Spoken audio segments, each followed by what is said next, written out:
Book 2, Chapter 1. At the end of the winter in the Trebatskys' house, a consultation was being held, which was to pronounce on the state of Kitty's health and the measures to be taken to restore her failing strength. She had been ill, and as spring came on she grew worse. The family doctor gave her cod liver oil, then iron, then nitrate of silver. But as the first and the second and the third were alike in doing no good, and as his advice when the spring came was to go abroad, a celebrated physician was called in. The celebrated physician, a very handsome man, still youngish, asked to examine the patient.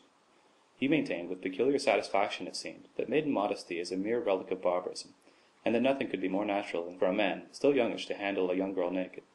He thought it natural because he did it every day, and felt and thought, as it seemed to him, no harm as he did it, and consequently he considered modesty in the girl not merely a relic of barbarism, but also as an insult to himself. There was nothing for it but to submit, since, although the doctors had studied in the same school, had read the same books, and learned the same science, and though some people said the celebrated doctor was a bad doctor, in the princess's household and circle it was for some reason accepted that this celebrated doctor alone had some special knowledge, and that he alone could save Kitty. After a careful examination and sounding of the bewildered patient, dazed with shame, the celebrated doctor, having scrupulously washed his hands, was standing in the drawing-room talking to the prince. The prince frowned and coughed, listening to the doctor. As a man who had seen something in life, and neither a fool nor an invalid, he had no faith in medicine, and in his heart was furious at the whole farce, especially as he was perhaps the only one who fully comprehended the cause of Kitty's illness. Conceited blockhead, he thought, as he listened to the celebrated doctor's chatter about his daughter's symptoms. The doctor was meantime with difficulty restraining the expression of his contempt for this old gentleman, and with difficulty condescending to the level of his intelligence. He perceived that it was no good talking to the old man, and that the principal person in the house was the mother. Before her he decided to scatter his pearls. At that instant the princess came into the drawing-room with the family doctor. The prince withdrew, trying not to show how ridiculous he thought the whole performance. The princess was distracted, and did not know what to do. She felt she had sinned against Kitty. "Well, doctor, decide our fate," said the princess. "Tell me everything." "Is there hope?" she meant to say, but her lips quivered, and she could not utter the question. "Well, doctor?" "Immediately, princess. I will talk it over with my colleague, and then I will have the honor of laying my opinion before you." "So we had better leave you?" "As you please." The princess went out with a sigh. When the doctors were left alone, the family doctor began timidly explaining his opinion, that there was a commencement of tuberculous trouble, but... and so on. The celebrated doctor listened to him, and in the middle of his sentence looked at his big gold watch. "Yes," said he, "but..." The family doctor respectfully ceased in the middle of his observations. "The commencement of the tuberculous process we are not, as you are aware, able to define till there are cavities. There is nothing definite, but we may suspect it, and there are indications, malnutrition, nervous excitability, and so on. The question stands thus: in presence of indications of tuberculous process, what is to be done to maintain nutrition?" "But you know there are always moral, spiritual causes in the back of these cases," the family doctor permitted himself to interpolate with a subtle smile. "Yes, that's an understood thing," responded the celebrated physician, again glancing at his watch. "Beg pardon, is the Yoski bridge done yet, or shall I have to drive around?" he asked. "Ah, it is. Oh well, then I can do it in 20 minutes. So we were saying the problem may be put thus: to maintain nutrition and to give tone to the nerves. The one is in close connection with the other. One must attack both sides at once." "And how about a tour abroad?" asked the family doctor. "I've no liking for foreign tours. And please take note, if there is an early stage of tuberculous process, of which we cannot be certain, a foreign tour will be of no use. What is wanted is the means of improving nutrition, and not for lowering it." And the celebrated doctor expounded his plan of treatment with soda and waters, a remedy obviously prescribed primarily on the ground that they could do no harm. The family doctor listened attentively and respectfully. "But in favor of foreign travel I would urge the change of habits, the removal from conditions calling up reminiscences. And then the mother wishes it," he added. "Ah, well, in that case, to be sure, let them go. Only those German quacks are mischievous. They ought to be persuaded. Well, let them go." He glanced once more at his watch. "Oh, time's up already," and he went to the door. The celebrated doctor announced to the princess, a feeling of what was due from him dictated his doing so, that he ought to see the patient once more. "What? Another examination?" cried the mother with horror. "Oh no, only a few details, princess. Come this way." And the mother, accompanied by the doctor, went into the drawing-room to Kitty. Wasted and flushed, with a peculiar glitter in her eyes, left there by the agony of shame she had been put through, Kitty stood in the middle of the room. When the doctor came in she flushed crimson, and her eyes filled with tears. All her illness and treatment struck her as a thing so stupid, ludicrous even. Doctoring her seemed to her as absurd as putting together the pieces of a broken vase, Her heart was broken. Why would they try to cure her with pills and powders? But she could not grieve her mother, especially as her mother considered herself to blame. "May I trouble you to sit down, Princess?" the celebrated doctor said to her. He sat down with a smile, facing her, felt her pulse, and again began asking her tiresome questions.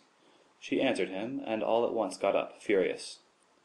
"Excuse me, doctor, but there is really no object in this. This is the third time you've asked me the same thing." The celebrated doctor did not take offense. "Nervous irritability," he said to the princess, when Kitty had left the room. "However, I had finished," and the doctor began scientifically explaining to the princess, as an exceptionally intelligent woman, the condition of the young princess, and concluded by insisting on the drinking of the waters, which were certainly harmless. At the question, "Should they go abroad?" the doctor plunged into deep meditation, as though resolving a weighty problem. Finally his decision was pronounced. They were to go abroad, but to put no faith in foreign quacks, and to apply to him in any need. It seemed as though some piece of good fortune had come to pass after the doctor had gone. The mother was much more cheerful when she went back to her daughter, and Kitty pretended to be more cheerful. She had often, almost always, to be pretending now. "Really, I'm quite well, mamma, but if you want to go abroad, let's go," she said, and trying to appear interested in the proposed tour, she began talking of the preparations for the journey. End of section 1. Book 2, Chapter 2. Soon after the doctor, Dolly had arrived. She knew that there was to be a consultation that day, and though she was only just up after her confinement, she had another baby, a little girl, born at the end of the winter. Though she had trouble and anxiety enough of her own, she had left her tiny baby and a sick child to come and hear Kitty's fate, which was to be decided that day. "Well, well?" she said, coming into the drawing-room without taking off her hat. "You're all in good spirits. Good news, then?" They tried to tell her what the doctor had said, but it appeared that though the doctor had talked distinctly enough and at great length, it was utterly impossible to report what he had said. The only point of interest was that it was settled they should go abroad. Dolly could not help sighing. Her dearest friend, her sister, was going away, and her life was not a cheerful one. Her relations with Stepan Arkadyevitch after their reconciliation had become humiliating. The union Anna had cemented turned out to be of no solid character, and family harmony was breaking down again at the same point. There had been nothing definite, but Stepan Arkadyevitch was hardly ever at home. Money, too, was hardly ever forthcoming, and Dolly was continually tortured by suspicions of infidelity, which she tried to dismiss, dreading the agonies of jealousy she had been through already. The first onslaught of jealousy, once lived through, could never come back again, and even the discovery of infidelities could never now affect her as it had the first time. Such a discovery now would only mean breaking up family habits, and she let herself be deceived, despising him and still more herself for the weakness. Besides this, the care of her large family was a constant worry to her. First, the nursing of her young baby did not go well. Then the nurse had gone away. Now one of the children had fallen ill. "Well, how are all of you?" asked her mother. "Ah, Mamma, we have plenty of troubles of our own. Lily is ill, and I'm afraid it's scarlatina. I have come here now to hear about Kitty, and then I shall shut myself up entirely if, God forbid, it should be scarlatina." The old prince too had come in from his study after the doctor's departure, and after presenting his cheek to Dolly and saying a few words to her, he turned to his wife. "How have you settled it? You're going? Well, and what do you mean to do with me?" "I suppose you had better stay here, Alexander," said his wife. "That's as you like." "Mamma, why shouldn't father come with us?" said Kitty. "It would be nicer for him and for us too." The old prince got up and stroked Kitty's hair. She lifted her head and looked at him with a forced smile. It always seemed to her that he understood her better than anyone in the family, though he did not say much about her. Being the youngest, she was her father's favorite, and she fancied that his love gave him insight. When now her glance met his blue, kindly eyes looking intently at her, it seemed to her that he saw right through her, and understood all that was not good that was passing within her. Reddening, she stretched out towards him expecting a kiss, but he only patted her hair and said, "These stupid chignons, there's no getting at the real daughter. One simply strokes the bristles of dead women. Well, Dolinka," he turned to his elder daughter, "what's your young buck about, eh?" "Nothing, father," answered Dolly, understanding that her husband was meant. "He's always out. I scarcely ever see him," she could not resist adding with a sarcastic smile. "Why, hasn't he got into the country yet, to see about selling that forest?" "No, he's still getting ready for the journey." "Oh, that's it," said the prince. "And so am I to be getting ready for a journey too? At your service," he said to his wife, sitting down. "And I tell you what, Katya," he went on to his younger daughter, "you must wake up one fine day and say to yourself, 'Why, I'm quite well and merry and going out again with father for an early morning walk in the frost,' hey?" What her father said seemed simple enough, yet at these words Kitty became confused and overcome like a detected criminal. "Yes, he sees it all, he understands it all, and in these words he's telling me that though I'm ashamed I must get over my shame." She could not pluck up spirit to make any answer. She tried to begin, and all at once burst into tears and rushed out of the room. "See what comes of your jokes?" The princess pounced down on her husband. "You're always..." She began a string of reproaches. The prince listened to the princess's scolding rather a long while without speaking, but his face was more and more frowning. "She's so much to be pitied, poor child, so much to be pitied, and you don't feel how it hurts her to hear the slightest reference to the cause of it. Ah, to be so mistaken in people," said the princess, and by the change in her tone both Dolly and the prince knew she was speaking of Vronsky. "I don't know why there aren't laws against such base, dishonorable people." "Ah, I can't bear to hear you," said the prince gloomily, getting up from his low chair and seeming anxious to get away, yet stopping in the doorway. "There are laws, madam, and since you've challenged me to it, I'll tell you who's to blame for it all, you and you. You and nobody else. Laws against such young gallants there have always been, and there still are. Yes, if there has been nothing that ought not to have been, old as I am, I'd have called him out to the barrier, the young dandy. Yes, and now you physic her and call in these quacks." The prince apparently had plenty more to say, but as soon as the princess heard his tone she subsided at once, and became penitent, as she always did on serious occasions. "Alexander, Alexander," she whispered, moving to him and beginning to weep. As soon as she began to cry, the prince too calmed down. He went up to her. "There, that's enough, that's enough. You're wretched too, I know. It can't be helped. There's no great harm done. God is merciful. Thanks," he said, not knowing what he was saying, as he responded to the tearful kiss of the princess that he felt on his hand. And the prince went out of the room. Before this, as soon as Kitty went out of the room in tears, Dolly, with her motherly family instincts, had promptly perceived that here a woman's work lay before her, and she prepared to do it. She took off her hat and, morally speaking, tucked up her sleeves and prepared for action. While her mother was attacking her father, she tried to restrain her mother, so far as filial reverence would allow. During the prince's outburst she was silent. She felt ashamed for her mother, and tender towards her father for so quickly being kind again. But when her father left them she made ready for what was the chief thing needful, to go to Kitty and console her. "I've been meaning to tell you something for a long while, Mamma. Did you know that Levin meant to make Kitty an offer when he was here the last time? He told Stiva so." "Well, what then? I don't understand." "So did Kitty perhaps refuse him? She didn't tell you so?" "No, she has said nothing to me either of one or the other. She's too proud. But I know it's all on account of the other."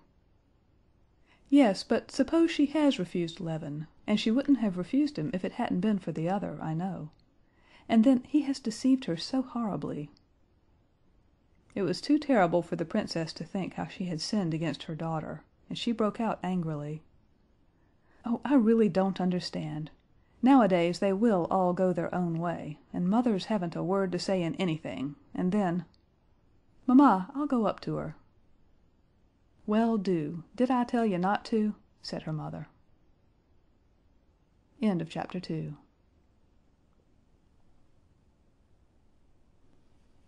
Book 2, Chapter 3. When she went into Kitty's little room, a pretty pink little room, full of knick-knacks and vieux sacs, as fresh and pink and white and gay as Kitty herself had been 2 months ago, Dolly remembered how they had decorated the room the year before together, with what love and gaiety. Her heart turned cold when she saw Kitty sitting on a low chair near the door, her eyes fixed immovably on a corner of the rug. Kitty glanced at her sister, and the cold, rather ill-tempered expression of her face did not change. "I'm just going now, and I shall have to keep in, and you won't be able to come to see me," said Dolly, sitting down beside her. "I want to talk to you." "What about?" Kitty asked swiftly, lifting her head in dismay. "What should it be but your trouble?" "I have no trouble." "Nonsense, Kitty. Do you suppose I could help knowing? I know all about it. And believe me, it's of so little consequence. We've all been through it." Kitty did not speak, and her face had a stern expression. "He's not worth your grieving over him," pursued Darya Alexandrovna, coming straight to the point. "No, because he has treated me with contempt," said Kitty, in a breaking voice. "Don't talk of it. Please don't talk of it." "But who can have told you so? No one has said that. I'm certain he was in love with you, and would still be in love with you, if it hadn't—" "Oh, the most awful thing of all for me is this sympathizing!" shrieked Kitty, suddenly flying into a passion. She turned round on her chair, flushed crimson, and rapidly moving her fingers, pinched the clasp of her belt, first with one hand and then with the other. Dolly knew this trick her sister had of clenching her hands when she was much excited. She knew, too, that in moments of excitement Kitty was capable of forgetting herself and saying a great deal too much, and Dolly would have soothed her, but it was too late. What is it you want to make me feel, eh?" said Kitty quickly. "That I've been in love with a man who didn't care a straw for me, and that I'm dying of love for him? And this is said to me by my own sister, who imagines that she's sympathizing with me? I don't want these condolences and humbug." "Kitty, you're unjust." "Why are you tormenting me?" "But quite the contrary. I see you're unhappy." But Kitty, in her fury, did not hear her. "I've nothing to grieve over and be comforted about. I am too proud ever to allow myself to care for a man who does not love me." "Yes, I don't say so either. Only one thing. Tell me the truth," said Darya Alexandrovna, taking her by the hand. "Tell me, did Levin speak to you?" The mention of Levin's name seemed to deprive Kitty of the last vestige of self-control. She leaped up from her chair, and flinging her clasp to the ground, she gesticulated rapidly with her hands, and said, "Why bring Levin in too? I can't understand what you want to torment me for. I've told you, and I say it again, that I have some pride, and never, never would I do as you're doing, go back to a man who's deceived you, who has cared for another woman. I can't understand it. You may, but I can't."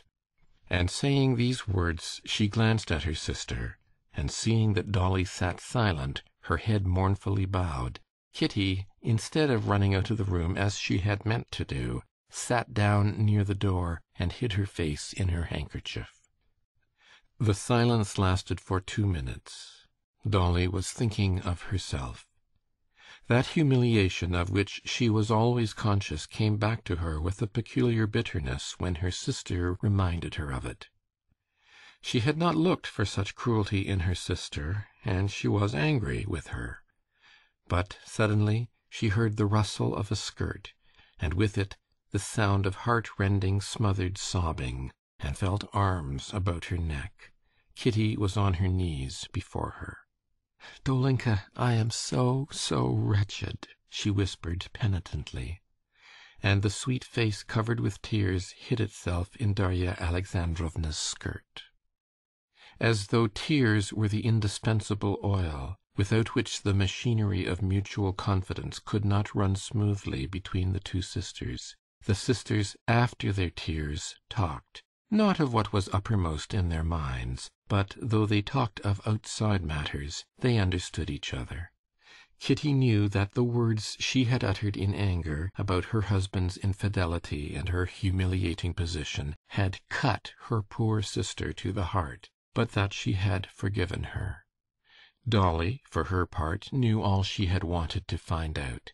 She felt certain that her surmises were correct, that Kitty's misery, her inconsolable misery, was due precisely to the fact that Levin had made her an offer, and she had refused him, and Vronsky had deceived her, and that she was fully prepared to love Levin and to detest Vronsky. Kitty said not a word of that. She talked of nothing but her spiritual condition. "I have nothing to make me miserable," she said, getting calmer, "but can you understand that everything has become hateful, loathsome, coarse to me, and I myself most of all? You can't imagine what loathsome thoughts I have about everything." "Why, whatever loathsome thoughts can you have?" asked Dolly, smiling. "The most utterly loathsome and coarse, I can't tell you. It's not unhappiness or low spirits, but much worse, as though everything that was good in me was all hidden away, and nothing was left but the most loathsome. Come, how am I to tell you?" she went on, seeing the puzzled look in her sister's eyes. "Father began saying something to me just now. It seems to me he thinks all I want is to be married. Mother takes me to a ball. It seems to me she only takes me to get me married off as soon as may be, and be rid of me. I know it's not the truth, but I can't drive away such thoughts. Eligible suitors, as they call them. I can't bear to see them. It seems to me they're taking stock of me and summing me up. In old days, to go anywhere in a ball dress was a simple joy to me. I admired myself. Now I feel ashamed and awkward. And then the doctor. Then—" Kitty hesitated. She wanted to say further that ever since this change had taken place in her, Stepan Arkadyevitch had become insufferably repulsive to her, and that she could not see him without the grossest and most hideous conceptions rising before her imagination.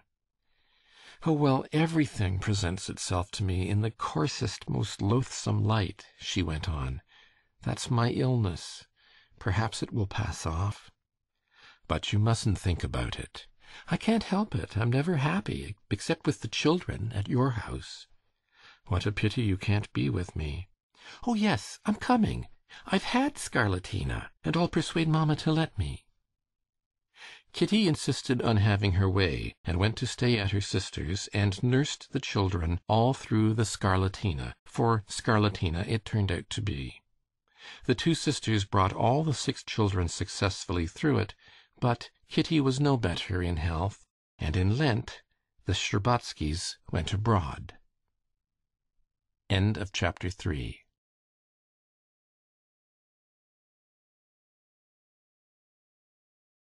Book 2, Chapter 4. The highest Petersburg society is essentially one. In it everyone knows everyone else, everyone even visits everyone else. But this great set has its subdivisions. Anna Arkadyevna Karenina had friends and close ties in 3 different circles of this highest society. One circle was her husband's government official set, consisting of his colleagues and subordinates, brought together in the most various and capricious manner, and belonging to different social strata. Anna found it difficult now to recall the feeling of almost awe-stricken reverence which she had at first entertained for these persons. Now she knew all of them as people know one another in a country town. She knew their habits and weaknesses, and where the shoe pinched each one of them. She knew their relations with one another and with the head authorities, knew who was for whom, and how each one maintained his position, and where they agreed and disagreed. But the circle of political masculine interests had never interested her, in spite of Countess Lidia Ivanovna's influence, and she avoided it. Another little set with which Anna was in close relations was the one by means of which Alexey Alexandrovitch had made his career. The center of this circle was the Countess Lidia Ivanovna. It was a set made up of elderly, ugly, benevolent, and godly women, and clever, learned, and ambitious men. One of the clever people belonging to the set had called it the conscience of Petersburg society. Alexey Alexandrovitch had the highest esteem for this circle, and Anna, with her special gift for getting on with everyone, had in the early days of her life in Petersburg made friends in this circle also. Now, since her return from Moscow, she had come to feel this set insufferable. It seemed to her that both she and all of them were insincere, and she felt so bored and ill at ease in that world that she went to see the Countess Lidia Ivanovna as little as possible.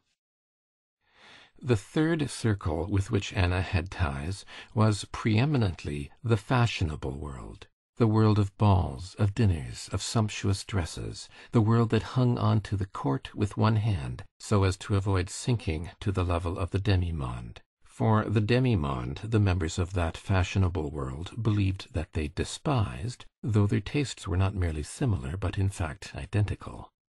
Her connection with this circle was kept up through Princess Betsy Tverskaya, her cousin's wife, who had an income of 120,000 roubles, and who had taken a great fancy to Anna ever since she first came out, showed her much attention, and drew her into her set, making fun of Countess Lidia Ivanovna's coterie. "When I'm old and ugly, I'll be the same," Betsy used to say, "but for a pretty young woman like you, it's early days for that house of charity." Anna had at first avoided, as far as she could, Princess Tverskaya's world, because it necessitated an expenditure beyond her means, and besides, in her heart, she preferred the first circle. But since her visit to Moscow, she had done quite the contrary. She avoided her serious-minded friends and went out into the fashionable world. There she met Vronsky and experienced an agitating joy at those meetings. She met Vronsky specially often at Betsy's, for Betsy was a Vronsky by birth, and his cousin. Vronsky was everywhere where he had any chance of meeting Anna and speaking to her, when he could, of his love. She gave him no encouragement, but every time she met him there surged up in her heart that same feeling of quickened life that had come upon her that day in the railway carriage when she saw him for the first time. She was conscious herself that her delight sparkled in her eyes and curved her lips into a smile, and she could not quench the expression of this delight. At first Anna sincerely believed that she was displeased with him for daring to pursue her. Soon after her return from Moscow, on arriving at a soirée where she had expected to meet him, and not finding him there, she realized distinctly from the rush of disappointment that she had been deceiving herself, and that this pursuit was not merely not distasteful to her, but that it made the whole interest of her life. A celebrated singer was singing for the second time, and all the fashionable world was in the theatre. Vronsky, seeing his cousin from his stall in the front row, did not wait till the entr'acte, but went to her box. "Why didn't you come to dinner?" she said to him. "I marvel at the second sight of lovers," she added with a smile so that no one but he could hear. "She wasn't there. But come after the opera." Vronsky looked inquiringly at her. She nodded. He thanked her by a smile and sat down beside her. "But how I remember your jeers," continued Princess Betsy, who took a peculiar pleasure in following up this passion to a successful issue. "What's become of all that? You're caught, my dear boy." "That's my one desire, to be caught," answered Vronsky, with his serene, good-humored smile. "If I complain of anything, it's only that I'm not caught enough, to tell the truth. I begin to lose hope." "Why, whatever hope can you have?" said Betsy, offended on behalf of her friend. "Entendons-nous." But in her eyes there were gleams of light that betrayed that she understood perfectly and precisely as he did what hope he might have. "None whatever," said Vronsky, laughing and showing his even rows of teeth. Excuse me," he added, taking an opera-glass out of her hand, and proceeding to scrutinize over her bare shoulder the row of boxes facing them. "I'm afraid I'm becoming ridiculous." He was very well aware that he ran no risk of being ridiculous in the eyes of Betsy or any other fashionable people. He was very well aware that in their eyes the position of an unsuccessful lover of a girl, or of any woman free to marry, might be ridiculous. But the position of a man pursuing a married woman, and, regardless of everything, staking his life on drawing her into adultery, has something fine and grand about it, and can never be ridiculous. And so it was with a proud and gay smile under his moustaches that he lowered the opera-glass and looked at his cousin.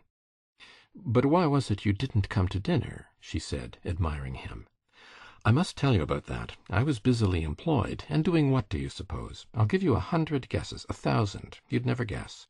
I've been reconciling a husband with a man who'd insulted his wife. Yes, really." "Well, did you succeed?" "Almost." "You really must tell me about it," she said, getting up. "Come to me in the next entr'acte." "I can't. I'm going to the French theatre."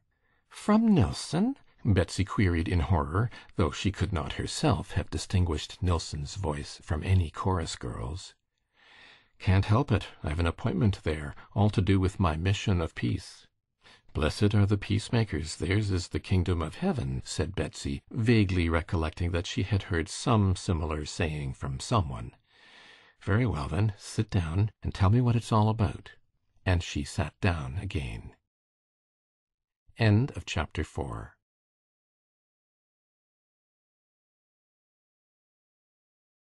Book 2, Chapter 5.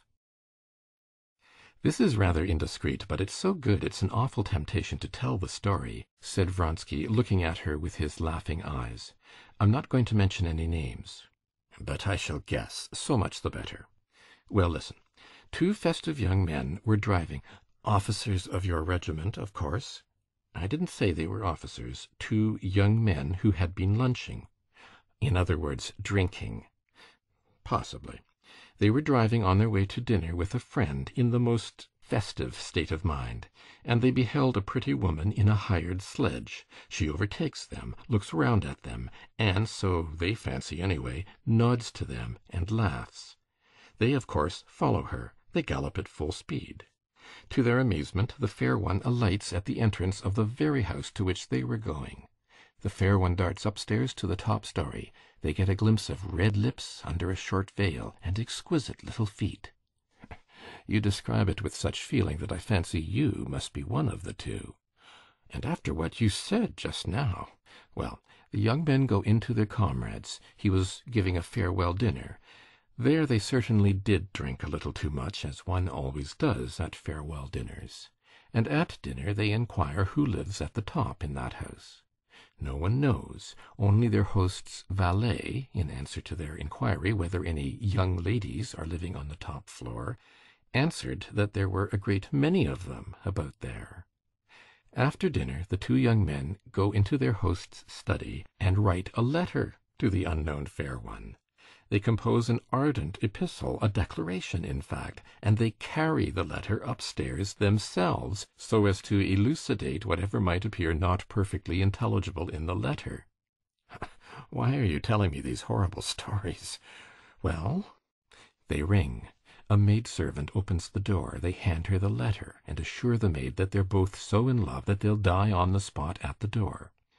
The maid, stupefied, carries in their messages. All at once a gentleman appears with whiskers like sausages, as red as a lobster, announces that there is no one living in the flat except his wife, and sends them both about their business."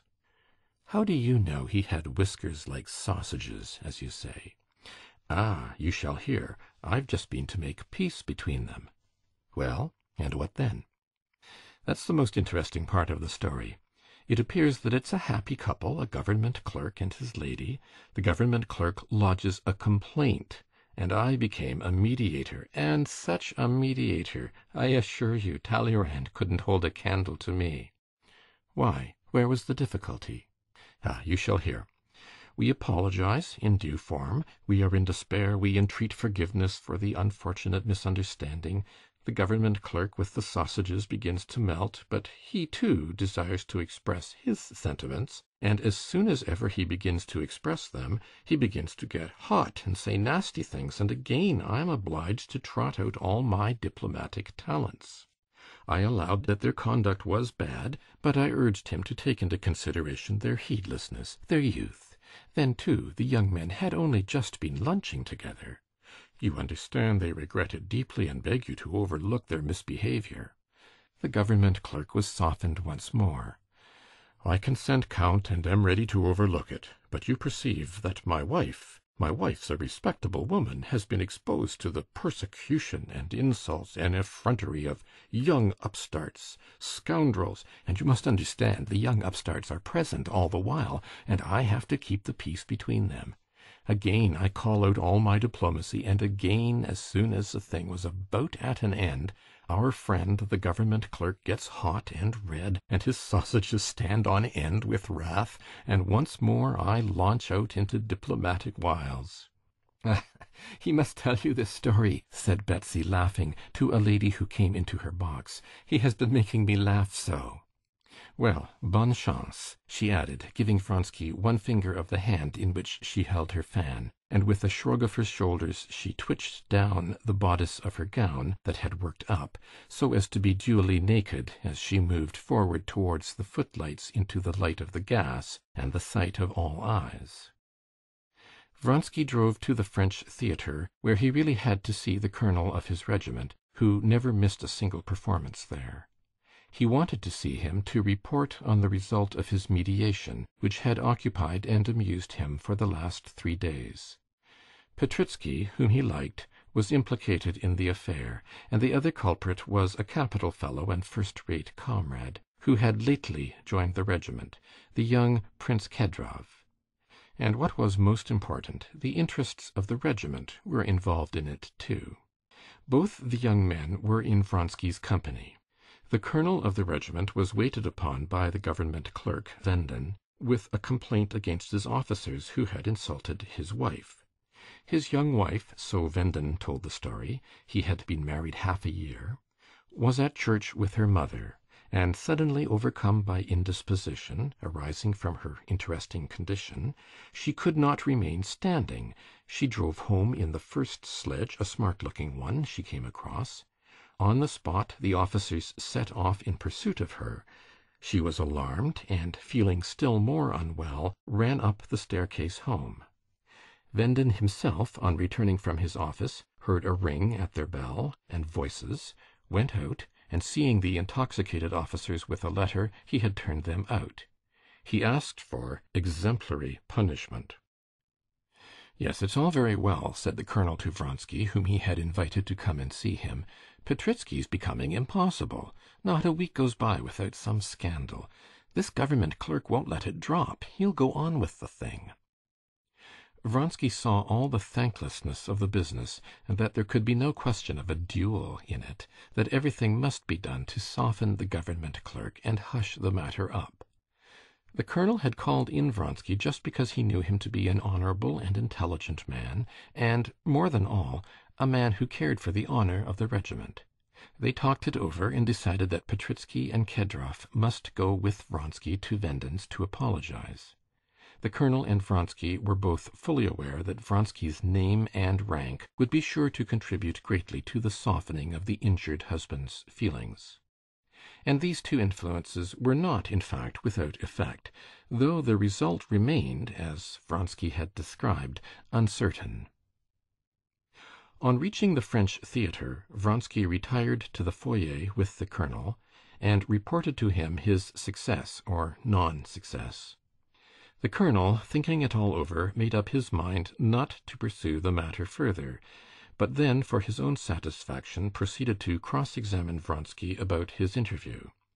And it was a long while before he could restrain his laughter, as Vronsky described how the government clerk, after subsiding for a while, would suddenly flare up again, as he recalled the details, and how Vronsky, at the last half-word of conciliation, skillfully maneuvered a retreat, shoving Petritsky out before him.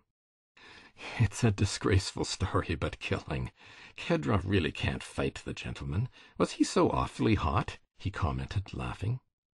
"But what do you say to Claire today? She's marvelous," he went on, speaking of a new French actress. "However often you see her, every day she's different. It's only the French who can do that." End of chapter 5.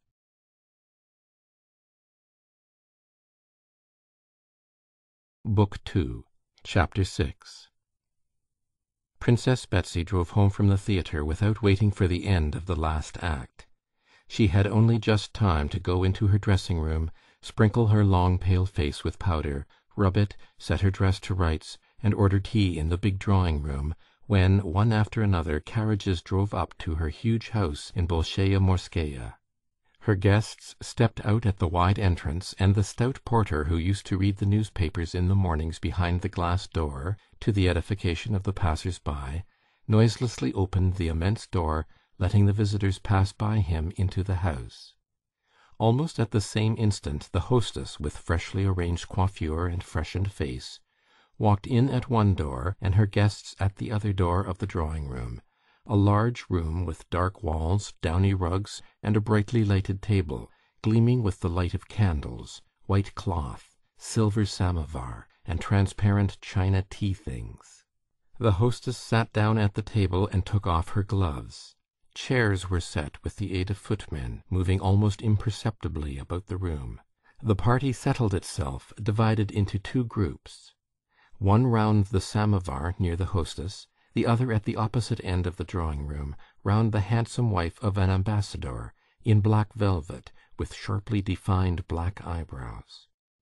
In both groups conversation wavered, as it always does, for the first few minutes, broken up by meetings, greetings, offers of tea, and, as it were, feeling about for something to rest upon. "She's exceptionally good as an actress. One can see she's studied Kaulbach," said a diplomatic attaché in the group round the ambassador's wife.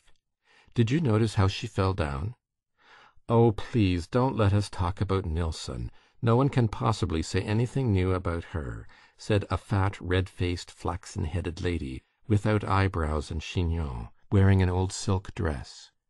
This was Princess Myakaya, noted for her simplicity and the roughness of her manners, and nicknamed Enfant Terrible. Princess Myakaya, sitting in the middle between the two groups and listening to both, took part in the conversation first of one and then of the other.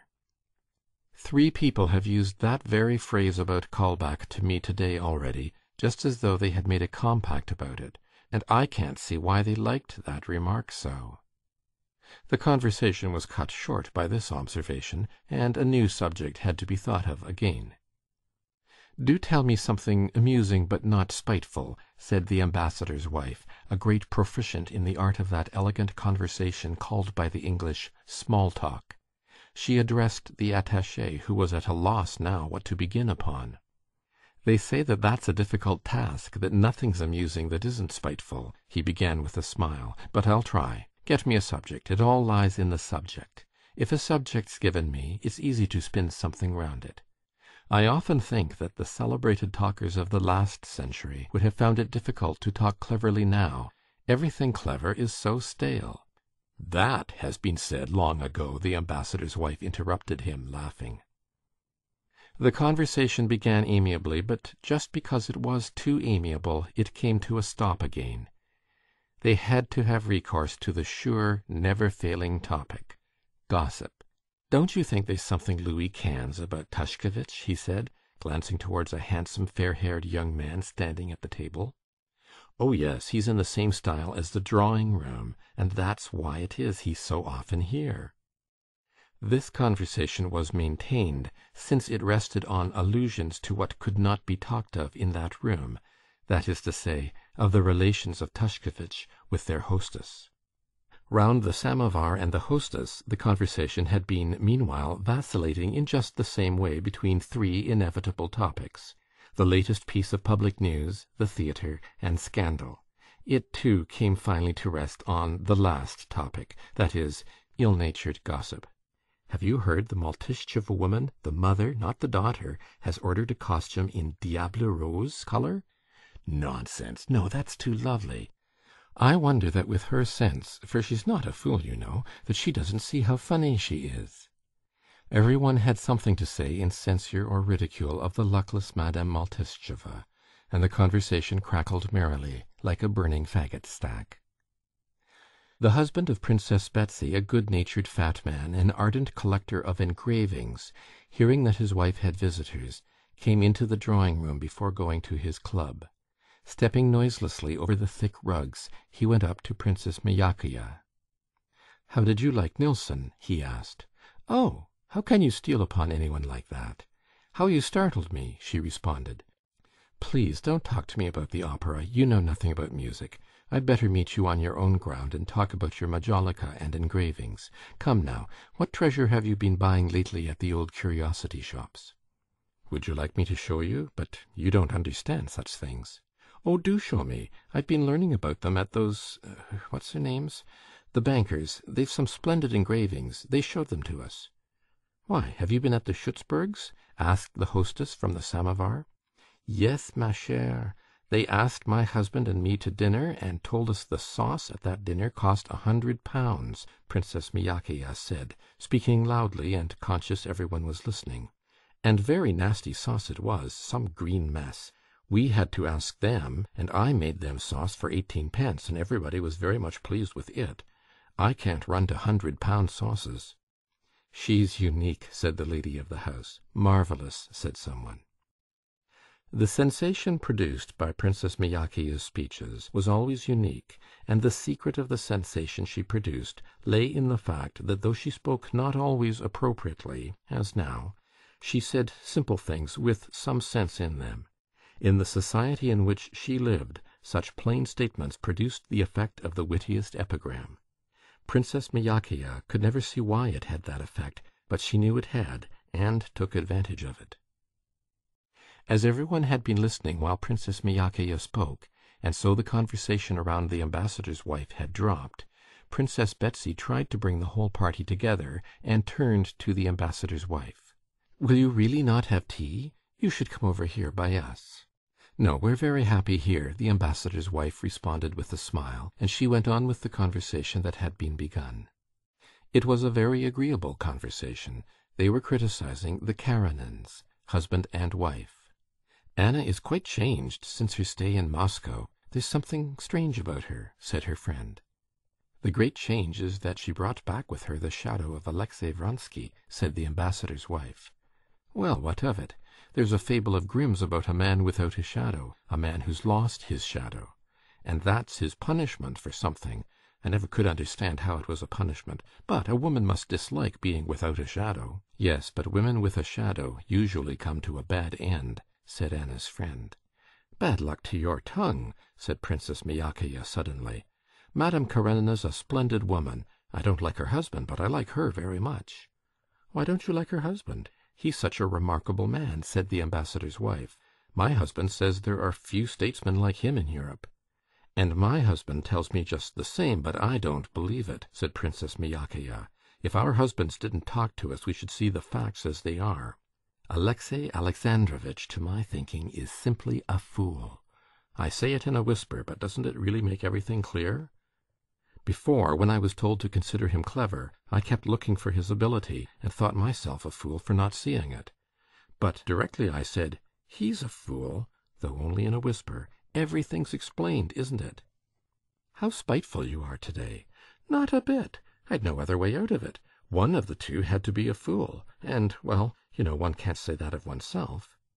"No one is satisfied with his fortune, and everyone is satisfied with his wit." The attaché repeated the French saying. "That's just it, just it." Princess Myakaya turned to him. "But the point is that I won't abandon Anna to your mercies. She's so nice, so charming. How can she help it if they're all in love with her and follow her about like shadows?" "Oh, I had no idea of blaming her for it," Anna's friend said in self-defense. "If no one follows us about like a shadow, that's no proof that we've any right to blame her." And, having duly disposed of Anna's friend, the Princess Myakaya got up, and together with the ambassador's wife joined the group at the table, where the conversation was dealing with the King of Prussia. "What wicked gossip were you talking over there?" asked Betsy. "About the Karenins. The princess gave us a sketch of Alexey Alexandrovitch," said the ambassador's wife with a smile as she sat down at the table. "Pity we didn't hear it," said Princess Betsy, glancing towards the door. "Ah, here you are at last," she said, turning with a smile to Vronsky as he came in. Vronsky was not merely acquainted with all the persons whom he was meeting here, he saw them all every day, and so he came in with the quiet manner with which one enters a room full of people from whom one has only just parted. "Where do I come from?" he said, in answer to a question from the ambassador's wife. "Well, there's no hope for it, I must confess. From the Opéra Bouffe. I do believe I've seen it 100 times, and always with fresh enjoyment. It's exquisite. I know it's disgraceful, but I go to sleep at the opera, and I sit out the Opéra Bouffe to the last minute and enjoy it. This evening—" He mentioned a French actress, and was going to tell something about her, but the ambassador's wife, with playful horror, cut him short. "Please don't tell us about that horror." "All right, I won't, especially as everyone knows those horrors." "And we should all go to see them if it were accepted as the correct thing, like the opera," chimed in Princess Myakaya. End of chapter 6.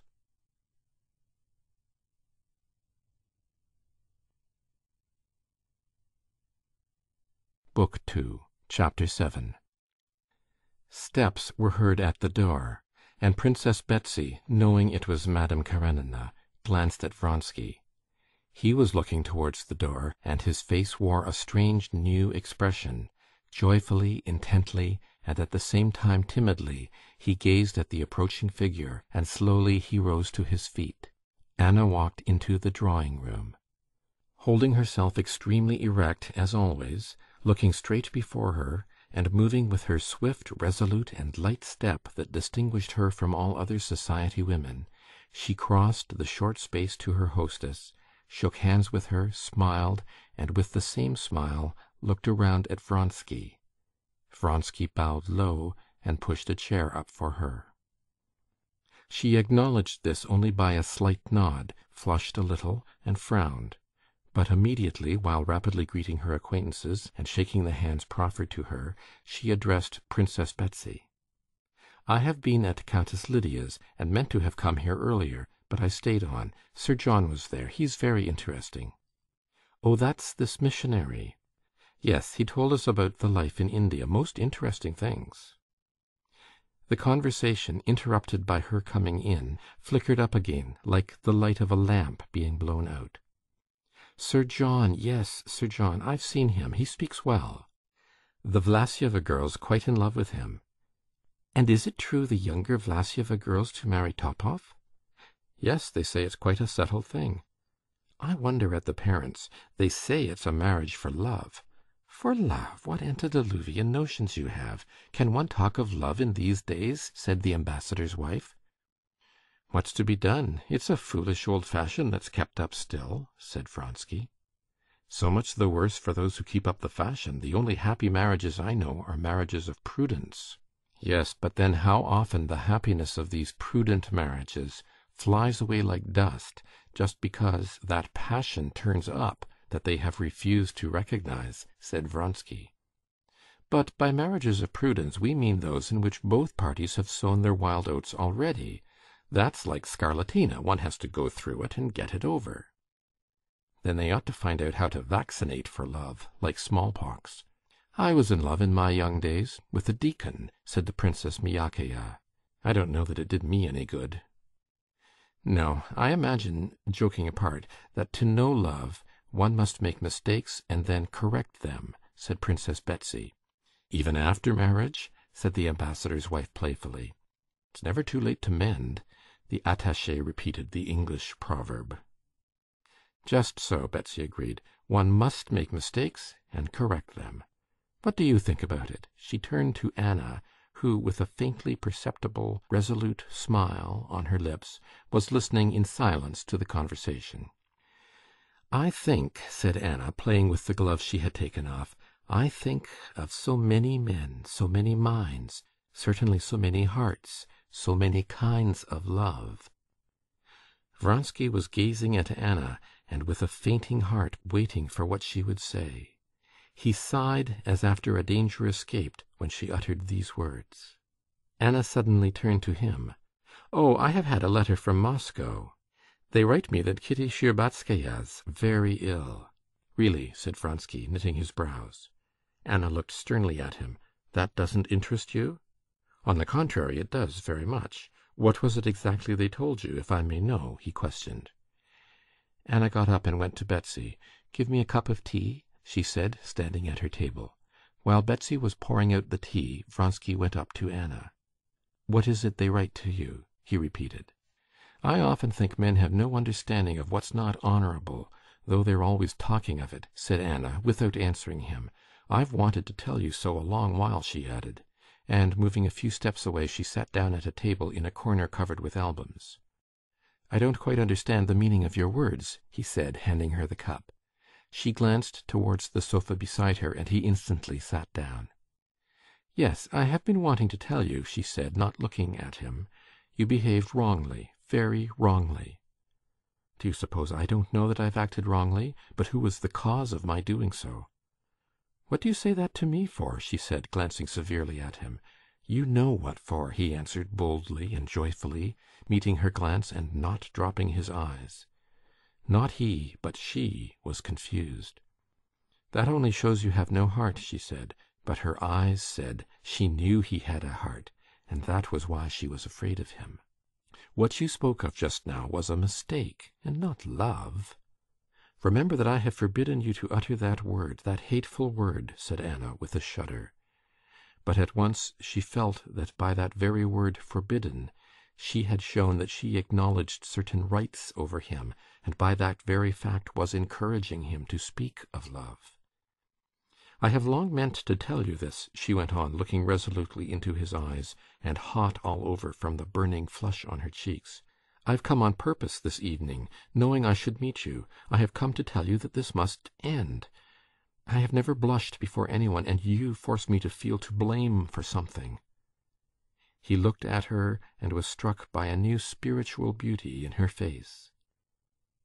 "What do you wish of me?" he said simply and seriously. "I want you to go to Moscow and ask for Kitty's forgiveness," she said. "You don't wish that," he said. He saw that she was saying what she forced herself to say, not what she wanted to say. "If you love me as you say," she whispered, "do so, that I may be at peace." His face grew radiant. "Don't you know that you're all my life to me? But I know no peace, and I can't give it to you. All myself and love, yes. I can't think of you and myself apart. You and I are one to me, and I see no chance before us of peace, for me or for you. I see a chance of despair, of wretchedness, or I see a chance of bliss. What bliss? Can it be there's no chance of it?" he murmured with his lips, but she heard. She strained every effort of her mind to say what ought to be said, but instead of that, she let her eyes rest on him, full of love, and made no answer. "It's come," he thought in ecstasy. "When I was beginning to despair, and it seemed there would be no end, it's come. She loves me. She owns it." "Then do this for me. Never say such things to me, and let us be friends," she said in words, but her eyes spoke quite differently. "Friends we shall never be. You know that yourself. Whether we shall be the happiest or the wretchedest of people, that's in your hands." She would have said something, but he interrupted her.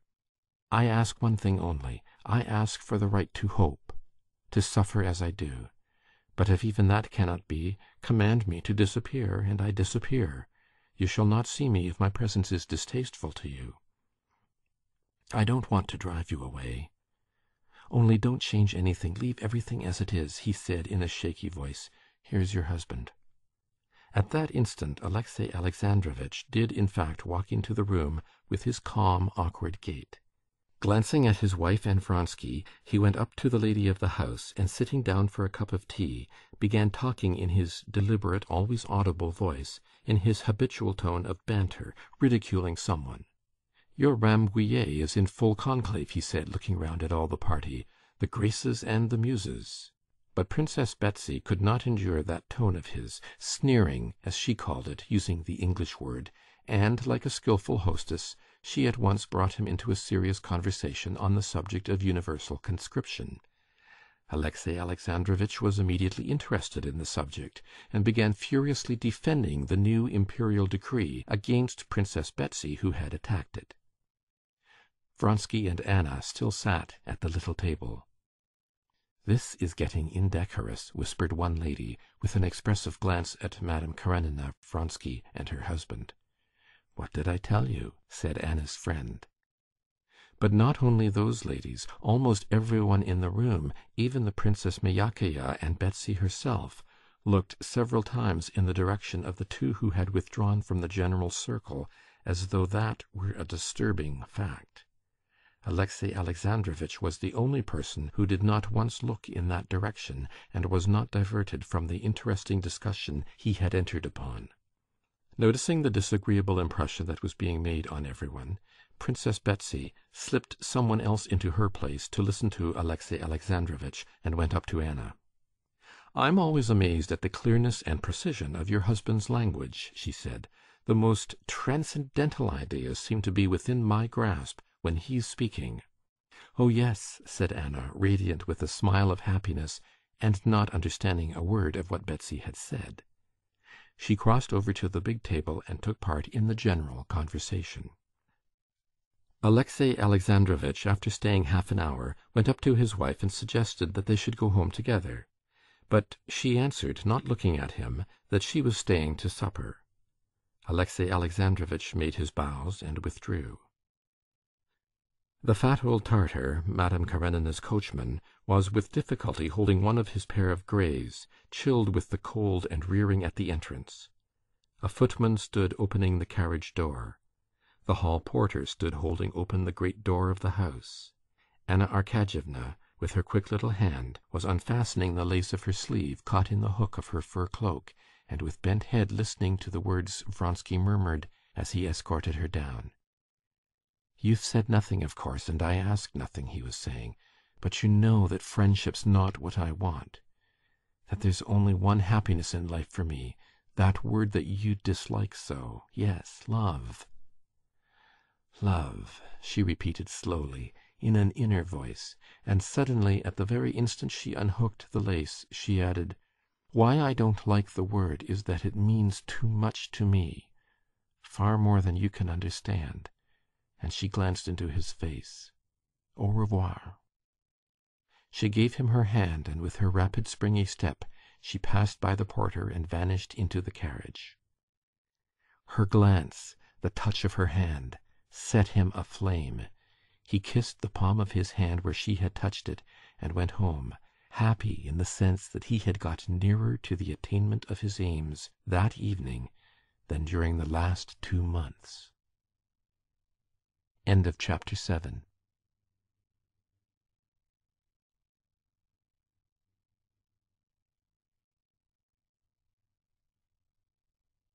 Book 2, Chapter 8. Alexey Alexandrovitch had seen nothing striking or improper in the fact that his wife was sitting with Vronsky at a table apart, in eager conversation with him about something. But he noticed that to the rest of the party this appeared something striking and improper, and for that reason it seemed to him too to be improper. He made up his mind that he must speak of it to his wife. On reaching home, Alexey Alexandrovitch went to his study, as he usually did, seated himself in his low chair, opened a book on the papacy at the place where he had laid the paper knife in it, and read till 1 o'clock, just as he usually did. But from time to time he rubbed his high forehead and shook his head, as though to drive away something. At his usual time he got up and made his toilet for the night. Anna Arkadyevna had not yet come in. With a book under his arm he went upstairs. But this evening, instead of his usual thoughts and meditations upon official details, his thoughts were absorbed by his wife and something disagreeable connected with her. Contrary to his usual habit, he did not get into bed, but fell to walking up and down the rooms, with his hands clasped behind his back. He could not go to bed, feeling that it was absolutely needful for him first to think thoroughly over the position that had just arisen. When Alexey Alexandrovitch had made up his mind that he must talk to his wife about it, it had seemed a very easy and simple matter. But now, when he began to think over the question that had just presented itself, it seemed to him very complicated and difficult. Alexey Alexandrovitch was not jealous. Jealousy, according to his notions, was an insult to one's wife, and one ought to have confidence in one's wife. Why one ought to have confidence, that is to say, complete conviction that his young wife would always love him, he did not ask himself. But he had no experience of lack of confidence, because he had confidence in her, and told himself that he ought to have it. Now, though his conviction that jealousy was a shameful feeling and that one ought to feel confidence had not broken down, he felt that he was standing face to face with something illogical and irrational, and did not know what was to be done. Alexey Alexandrovitch was standing face to face with life, with the possibility of his wife's loving someone other than himself, and this seemed to him very irrational and incomprehensible, because it was life itself. All his life Alexey Alexandrovitch had lived and worked in official spheres, having to do with the reflection of life. And every time he had stumbled against life itself, he had shrunk away from it. Now he experienced a feeling akin to that of a man who, while calmly crossing a precipice by a bridge, should suddenly discover that the bridge is broken and that there is a chasm below. That chasm was life itself, the bridge, that artificial life in which Alexey Alexandrovitch had lived. For the first time the question presented itself to him of the possibility of his wife's loving someone else, and he was horrified at it. He did not undress, but walked up and down with his regular tread over the resounding parquet of the dining-room, where one lamp was burning, over the carpet of the dark drawing-room, in which the light was reflected on the big new portrait of himself hanging over the sofa, and across her boudoir, where 2 candles burned, lighting up the portraits of her parents and women friends, and the pretty knick-knacks of her writing-table that he knew so well. He walked across her boudoir to the bedroom door, and turned back again. At each turn in his walk, especially at the parquet of the lighted dining-room, he halted and said to himself, "Yes, this I must decide and put a stop to. I must express my view of it and my decision." And he turned back again. At each turn in his walk, especially at the parquet of the lighted dining-room, he halted and said to himself, "Yes, this I must decide and put a stop to. I must express my view of it and my decision." And he turned back again. But express what? What decision? He said to himself in the drawing-room, and he found no reply. But after all, he asked himself before turning into the boudoir, what has occurred? Nothing. She was talking a long while with him, but what of that? Surely women in society can talk to whom they please. And then jealousy means lowering both myself and her, he told himself as he went into her boudoir. But this dictum, which had always had such weight with him before, had now no weight and no meaning at all. And from the bedroom door he turned back again, but as he entered the dark drawing-room, some inner voice told him that it was not so, and that if others noticed it, that showed that there was something. And he said to himself again in the dining-room, "Yes, I must decide and put a stop to it and express my view of it." And again, at the turn in the drawing-room, he asked himself, "Decide how?" And again he asked himself, what had occurred, and answered nothing, and recollected that jealousy was a feeling insulting to his wife. But again in the drawing-room he was convinced that something had happened. His thoughts, like his body, went round a complete circle without coming upon anything new. He noticed this, rubbed his forehead, and sat down in her boudoir. There, looking at her table, with the malachite blotting-case lying at the top and an unfinished letter, his thoughts suddenly changed. He began to think of her, of what she was thinking and feeling. For the first time he pictured vividly to himself her personal life, her ideas, her desires, and the idea that she could and should have a separate life of her own seemed to him so alarming that he made haste to dispel it. It was the chasm which he was afraid to peep into. To put himself in thought and feeling in another person's place was a spiritual exercise not natural to Alexey Alexandrovitch. He looked on this spiritual exercise as a harmful and dangerous abuse of the fancy. And the worst of it all, thought he, is that just now, at the very moment when my great work is approaching completion, he was thinking of the project he was bringing forward at the time, when I stand in need of all my mental peace and all my energies, just now this stupid worry should fall foul of me. But what's to be done? I'm not one of those men who submit to uneasiness and worry without having the force of character to face them. I must think it over, come to a decision, and put it out of my mind, he said aloud. The question of her feelings, of what has passed and may be passing in her soul, that's not my affair. That's the affair of her conscience, and falls under the head of religion, he said to himself, feeling consolation in the sense that he had found to which division of regulating principles this new circumstance could be properly referred. And so, Alexey Alexandrovitch said to himself, questions as to her feelings, and so on, are questions for her conscience, with which I can have nothing to do. My duty is clearly defined. As the head of the family, I am a person bound in duty to guide her, and consequently, in part, the person responsible. I am bound to point out the danger I perceive, to warn her, even to use my authority. I ought to speak plainly to her. And everything that he would say tonight to his wife took clear shape in Alexey Alexandrovitch's head. Thinking over what he would say, he somewhat regretted that he should have to use his time and mental powers for domestic consumption, with so little to show for it, but, in spite of that, the form and contents of the speech before him shaped itself as clearly and distinctly in his head as a ministerial report. I must say and express fully the following points. First, exposition of the value to be attached to public opinion and to decorum. Secondly, exposition of religious significance of marriage. Thirdly, if need be, reference to the calamity possibly ensuing to our son. Fourthly, reference to the unhappiness likely to result to herself. And, interlacing his fingers, Alexey Alexandrovitch stretched them, and the joints of the fingers cracked.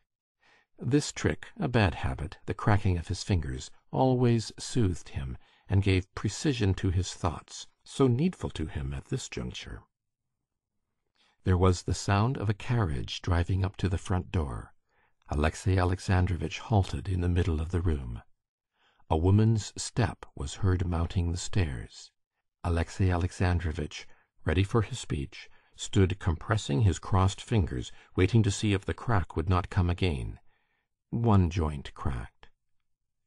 Already, from the sound of light steps on the stairs, he was aware that she was close, and though he was satisfied with his speech, he felt frightened of the explanation confronting him. End of chapter 8.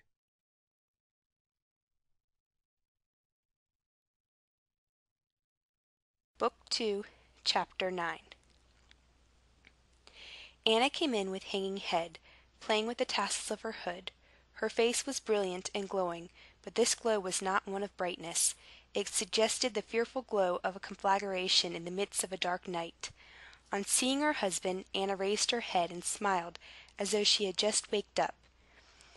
"You're not in bed? What a wonder!" she said, letting fall her hood, and without stopping, she went on into the dressing-room. "It's late, Alexey Alexandrovitch," she said, when she had gone through the doorway. "Anna, it's necessary for me to have a talk with you." "With me?" she said wonderingly. She came out from behind the door of the dressing-room and looked at him. "Why, what is it? What about?" she asked, sitting down. "Well, let's talk if it's so necessary, but it would be better to get to sleep." Anna said what came to her lips and marveled, hearing herself, at her own capacity for lying. How simple and natural were her words, and how likely that she was simply sleepy. She felt herself clad in an impenetrable armor of falsehood. She felt that some unseen force had come to her aid and was supporting her. "Anna, I must warn you," he began. "Warn me," she said. "Of what?" She looked at him so simply, so brightly, that anyone who did not know her as her husband knew her could not have noticed anything unnatural, either in the sound or the sense of her words. But to him, knowing her, knowing that whenever he went to bed 5 minutes later than usual, she noticed it, and asked him the reason, to him, knowing that every joy, every pleasure, and pain that she felt, she communicated to him at once, to him, now to see that she did not care to notice his state of mind, that she did not care to say a word about herself, meant a great deal. He saw that the inmost recesses of her soul, that had always hitherto lain open before him, were closed against him. More than that, he saw from her tone that she was not even perturbed at that, but as it were said straight out to him, "Yes, it's shut up, and so it must be, and will be in the future." Now he experienced a feeling such as a man might have returning home and finding his own house locked up. But perhaps the key may yet be found, thought Alexey Alexandrovitch. "I want to warn you," he said in a low voice, "that through thoughtlessness and lack of caution you may have caused yourself to be talked about in society. Your too animated conversation this evening with Count Vronsky," he enunciated the name firmly and with deliberate emphasis, "attracted attention." He talked and looked at her laughing eyes, which frightened him now with their impenetrable look, and as he talked he felt all the uselessness and idleness of his words. "You're always like that," she answered, as though completely misapprehending him, and of all he had said only taking in the last phrase. "One time you don't like my being dull, and another time you don't like my being lively. I wasn't dull. Does that offend you?" Alexey Alexandrovitch shivered, and bent his hands to make the joints crack. "Oh, please don't do that. I do so dislike it," she said. "Anna, is this you?" said Alexey Alexandrovitch, quietly making an effort over himself and restraining the motion of his fingers. "But what is this all about?" she said, with such genuine and droll wonder. "What do you want of me?" Alexey Alexandrovitch paused, and rubbed his forehead and his eyes. He saw that instead of doing as he had intended, that is to say, warning his wife against a mistake in the eyes of the world, he had unconsciously become agitated over what was the affair of her conscience, and was struggling against the barrier he fancied between them. "This is what I meant to say to you," he went on, coldly and composedly, "and I beg you to listen to it. I consider jealousy, as you know, a humiliating and degrading feeling, and I shall never allow myself to be influenced by it. But there are certain rules of decorum which cannot be disregarded with impunity. This evening it was not I observed it, but judging by the impression made on the company, everyone observed that your conduct and deportment were not altogether what could be desired." "I positively don't understand," said Anna, shrugging her shoulders. "He doesn't care," she thought. But other people noticed it, and that's what upsets him. "You're not well, Alexey Alexandrovitch," she added, and she got up, and would have gone towards the door, but he moved forward as though he would stop her. His face was ugly and forbidding, as Anna had never seen him. She stopped, and bending her head back and on one side, began with her rapid hand taking out her hairpins. "Well, I'm listening to what's to come," she said calmly and ironically, "and indeed I listen with interest, for I should like to understand what's the matter." She spoke and marveled at the confident, calm, and natural tone in which she was speaking, and the choice of the words she used. "To enter into all the details of your feelings, I have no right, and besides, I regard that as useless and even harmful," began Alexey Alexandrovitch. "Ferreting in one's soul, one often ferrets out something that might have lain there unnoticed. Your feelings are an affair of your own conscience, but I am duty-bound to you, to myself, and to God, to point out to you your duties. Our life has been joined, not by man, but by God. That union can only be severed by a crime, and a crime of that nature brings its own chastisement." "I don't understand a word, and oh dear, how sleepy I am, unluckily," she said, rapidly passing her hand through her hair, feeling for the remaining hairpins. "Anna, for God's sake, don't speak like that," he said gently. "Perhaps I am mistaken, But believe me, what I say as much for myself as for you. I am your husband, and I love you." For an instant her face fell, and the mocking gleam in her eyes died away. But the word love threw her into revolt again. She thought, "Love! Can he love? If he hadn't heard there was such a thing as love, he would never have used the word. He doesn't even know what love is." "Alexey Alexandrovitch, really I don't understand," she said. "Define what it is you find—" "Pardon, let me say all I have to say. I love you, but I am not speaking of myself. The most important persons in this matter are our son and yourself. It may well very be, I repeat, that my words seem to you utterly unnecessary and out of place. It may be that they are called forth by a mistaken impression. In that case, I beg you to forgive me. But if you are conscious yourself of even the smallest foundation for them, then I beg you to think a little, and if your heart prompts you, to speak out to me." Alexey Alexandrovitch was unconsciously saying something utterly unlike what he had prepared. "I have nothing to say, and besides," she said hurriedly, with difficulty repressing a smile, "it's really time to be in bed." Alexey Alexandrovitch sighed, and without saying more went into the bedroom. When she came into the bedroom, he was already in bed. His lips were sternly compressed, and his eyes looked away from her. Anna got into her bed and lay expecting every minute that he would begin to speak to her again. She both feared his speaking and wished for it. But he was silent. She waited for a long while without moving, and had forgotten about him. She thought of that other. She pictured him, and felt how her heart was flooded with emotion and guilty delight at the thought of him. Suddenly she heard an even, tranquil snore. For the first instant Alexey Alexandrovitch seemed, as it were, appalled at his own snoring, and ceased, but after an interval of 2 breathings, the snore sounded again with a new tranquil rhythm. It's late, she whispered with a smile. A long while she lay, not moving, with open eyes, whose brilliance she almost fancied she could herself see in the darkness. End of chapter 9. Book 2, Chapter 10. From that time a new life began for Alexey Alexandrovitch and for his wife. Nothing special happened. Anna went out into society, as she had always done before, was particularly often at Princess Betsy's, and met Vronsky everywhere. Alexey Alexandrovitch saw this, but could do nothing.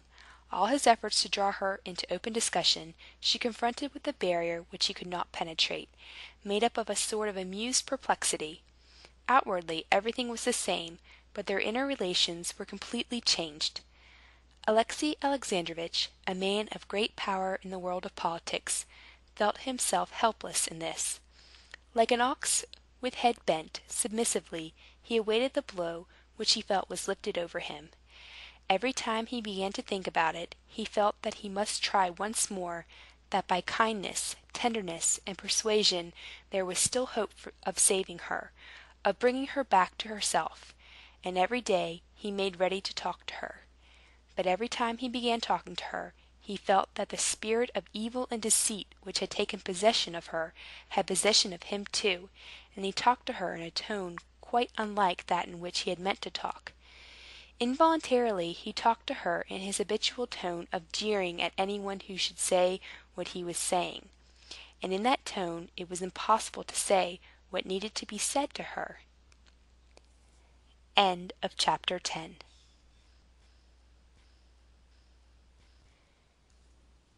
Book 2, Chapter 11.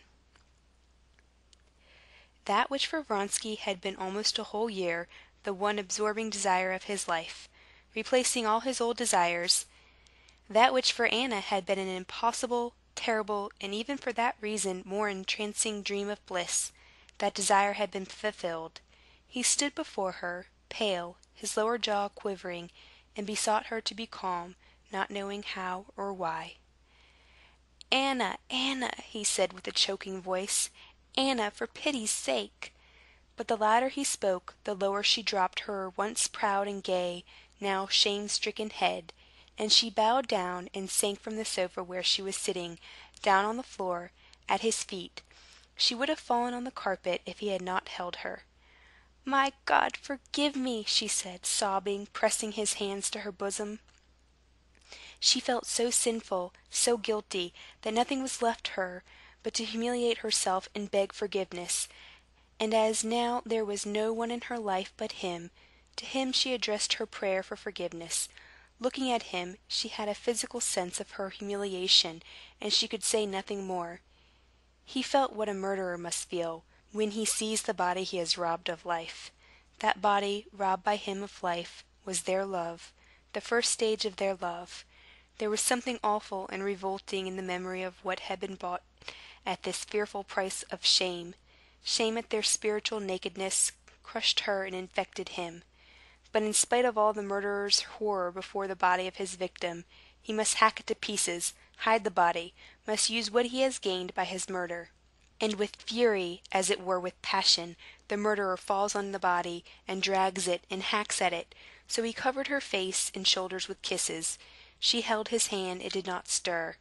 Yes, these kisses, that is what has been bought by this shame. Yes, in one hand, which will always be mine, the hand of my accomplice. She lifted up that hand and kissed it. He sank on his knees and tried to see her face, but she hid it, and said nothing. At last, as though making an effort over herself, she got up and pushed him away. Her face was still as beautiful, but it was only the more pitiful for that. "All is over," she said. "I have nothing but you. Remember that.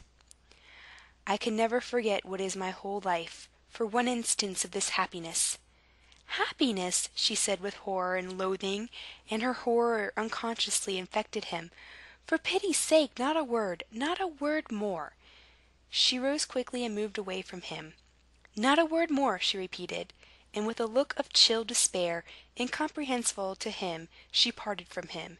She felt that at that moment she could not put into words the sense of shame, of rapture, and of horror at this stepping into a new life, and she did not want to speak of it, to vulgarize this feeling by inappropriate words. But later, too, and the next day, and the third day, she still found no words in which she could express the complexity of her feelings. Indeed, she could not even find thoughts in which she could clearly think out all that was in her soul. She said to herself, "No, just now I can't think of it. Later on, when I am calmer."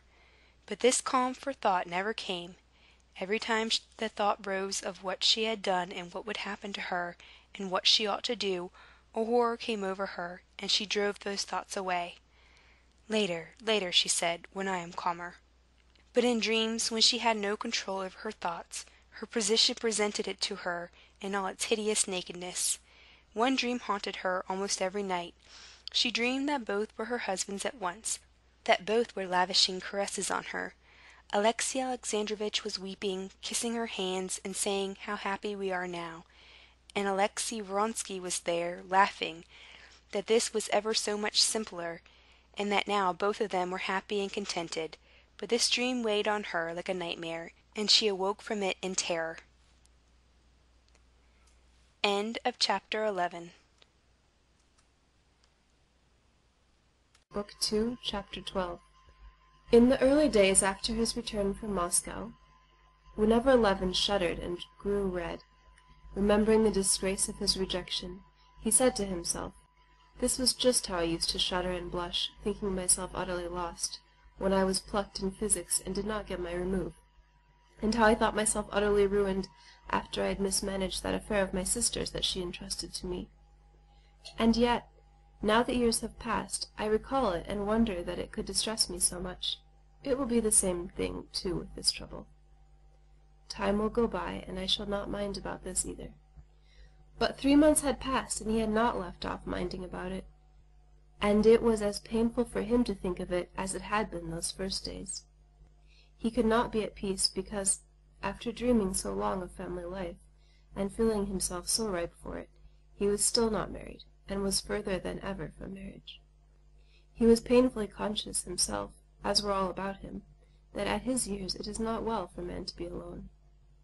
He remembered how before starting for Moscow he had once said to his cowman Nikolai, a simple-hearted peasant, whom he liked talking to, "Well, Nikolai, I mean to be married," and how Nikolai had promptly answered, as of a matter on which there could be no possible doubt. And high time too, Konstantin Dmitrievitch. But marriage had now become further off than ever. The place was taken, and whenever he tried to imagine any of the girls he knew in that place, he felt that it was utterly impossible. Moreover, the recollection of that rejection and the part he had played in the affair tortured him with shame. However often he told himself that he was in no wise to blame in it, that recollection, like other humiliating reminiscences of a similar kind, made him twinge and blush. There had been in his past, as in every man's, actions recognized by him as bad, for which his conscience ought to have tormented him, but the memory of these actions gave him so much suffering as those trivial but humiliating reminiscences. These wounds never healed, and with these memories was now arranged his rejection and the pitiful position in which he must have appeared to others that evening. But time and work did their part. Bitter memories were more and more covered up by the incidents, paltry in his eyes, but really important, of his country life. Every week he thought less often of Kitty. He was patiently looking forward to the news that she was married, or just going to be married, hoping that such news would, like having a tooth out, completely cure him. Meanwhile spring came on, beautiful and kindly, without the delays and treacheries of spring. One of those rare springs in which plants, beasts, and man rejoice alike. This lovely spring roused Levin still more, and strengthened him in his resolution of renouncing all his past, and building up his lonely life firmly and independently. Though many of the plans with which he had returned to the country had not been carried out, still the most important resolution, that of purity, had been kept by him. He was free from that shame, which had usually harassed him after a fall, and he could look everyone straight in the face. In February he had received a letter from Marya Nikolaevna, telling him that his brother Nikolai's health was getting worse, but that he would not take advice, and in consequence of this letter Levin went to Moscow to his brother's, and succeeded in persuading him to see a doctor, and to go to a watering place abroad.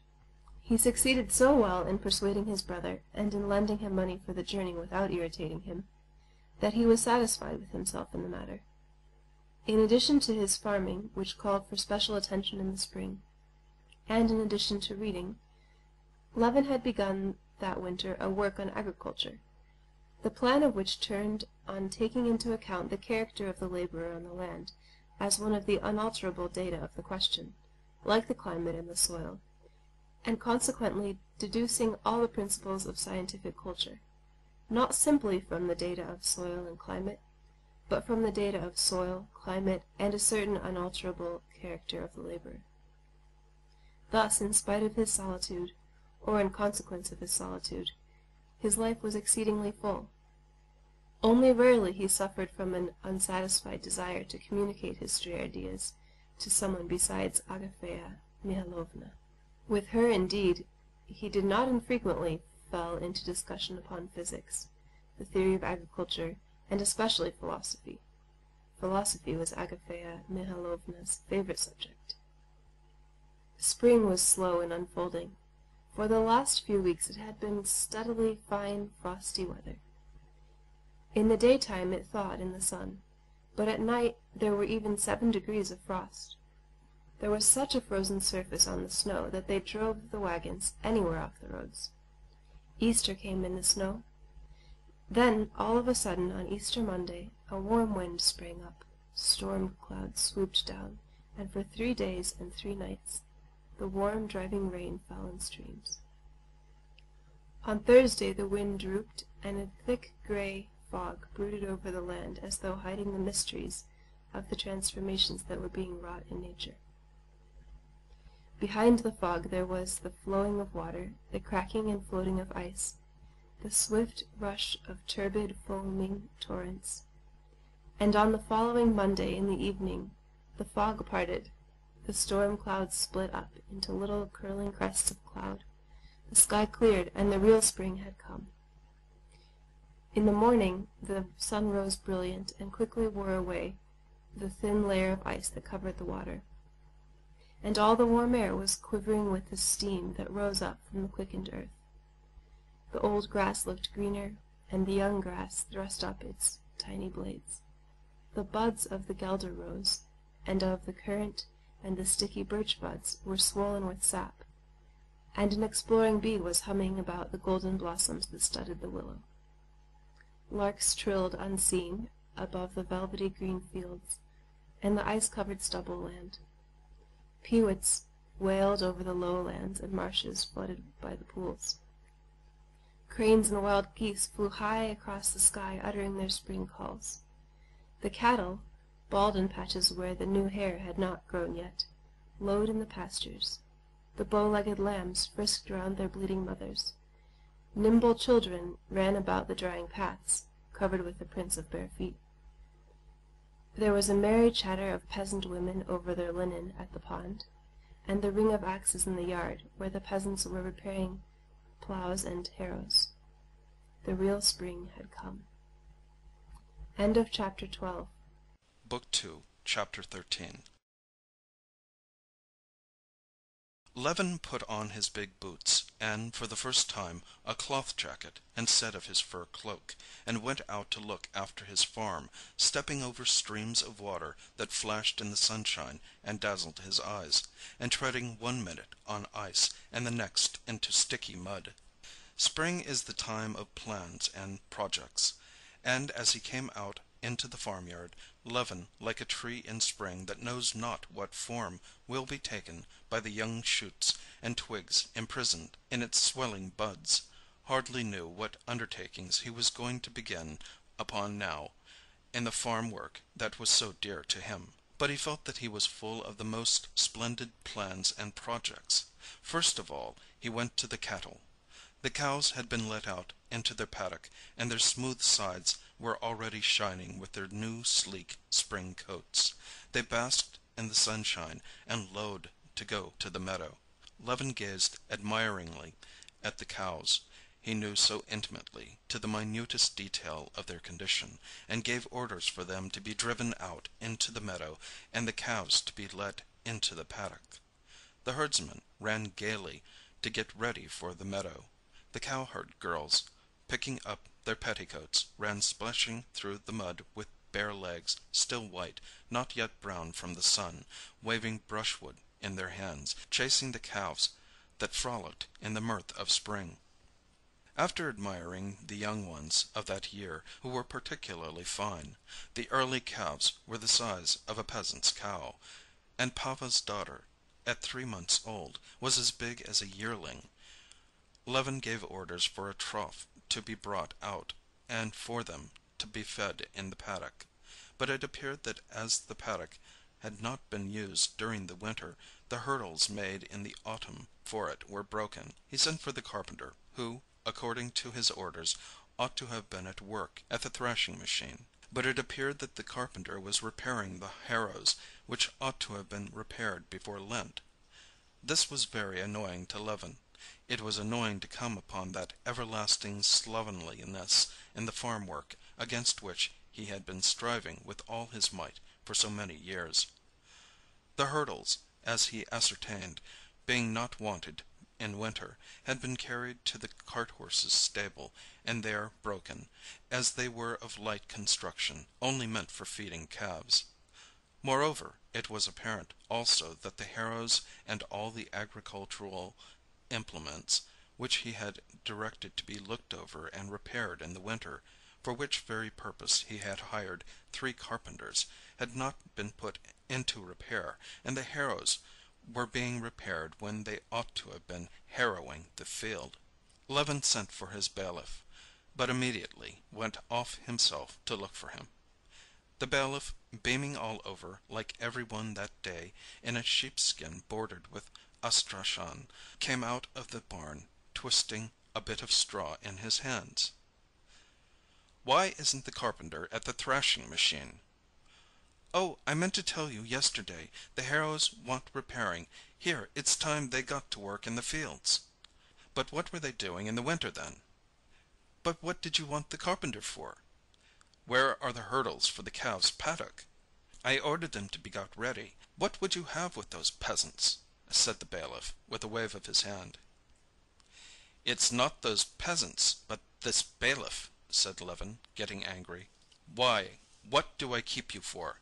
he cried. But, bethinking himself that this would not help matters, he stopped short in the middle of a sentence, and merely sighed. "Well, what do you say? Can sowing begin?" he asked, after a pause.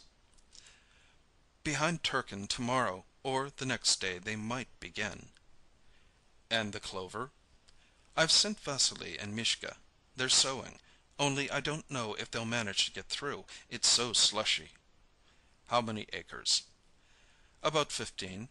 "Why not sow all?" cried Levin. That they were only sowing the clover on 15 acres, not on all the 45, was still more annoying to him.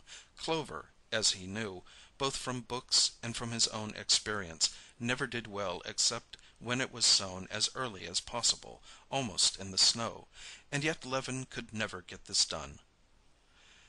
"There's no one to send. What would you have with such a set of peasants? 3 haven't turned up. And there's Semyon." "Well, you should have taken some men from the thatching." "And so I have, as it is." "Where are the peasants, then?" 5 are making compote," which meant compost. 4 are shifting the oats for fear of a touch of mildew, Konstantin Dmitrievitch. Levin knew very well that a touch of mildew meant that his English seed oats were already ruined. Again they had not done as he had ordered. "Why, but I told you during Lent to put in pipes." "Don't put yourself out. We shall get it all done in time." Levin waved his hand angrily, went into the granary to glance at the oats, and then to the stable. The oats were not yet spoiled, but the peasants were carrying the oats in spades when they might simply let them slide down into the lower granary, and arranging for this to be done, and taking 2 workmen from there for sowing clover, Levin got over his vexation with the bailiff. Indeed, it was such a lovely day that one could not be angry. "Ignat!" he called to the coachman, who, with his sleeves tucked up, was washing the carriage wheels. "Saddle me." "Which, sir?" "Well, let it be Kolpik." "Yes, sir." While they were saddling his horse, Levin again called up the bailiff, who was hanging about in sight, to make it up with him, and began talking to him about the spring operations before them, and his plans for the farm. The wagons were to begin carting manure earlier, so as to get all done before the early mowing, and the plowing of the further land to go on without a break, so as to let it ripen lying fallow, and the mowing to be all done by hired labor, not on half profits. The bailiff listened attentively, and obviously made an effort to approve of his employer's projects, but still he had that look Levin knew so well that always irritated him, a look of hopelessness and despondency. That look said, "That's all very well, but as God wills."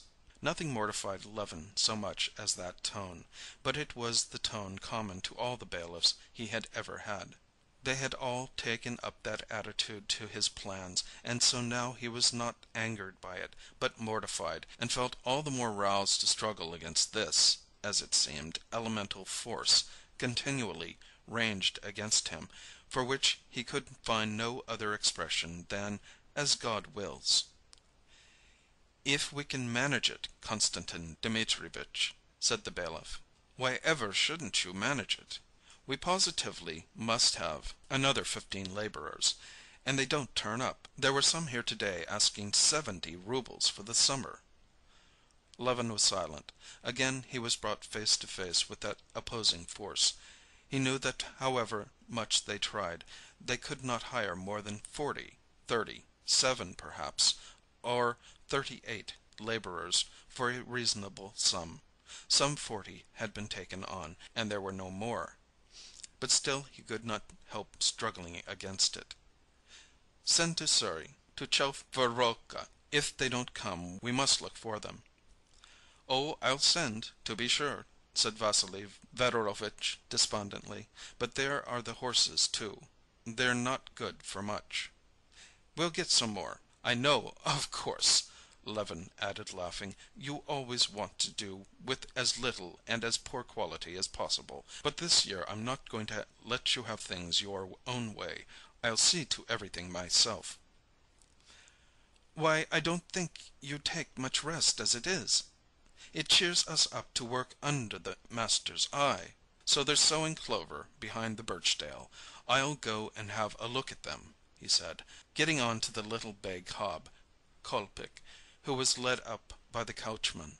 "You can't get across the streams, Konstantin Dmitrievitch," the coachman shouted. "All right, I'll go by the forest." And Levin rode through the slush of the farmyard to the gate, and out into the open country, his good little horse, after his long inactivity, stepping out gallantly, snorting over the pools, and asking, as it were, for guidance.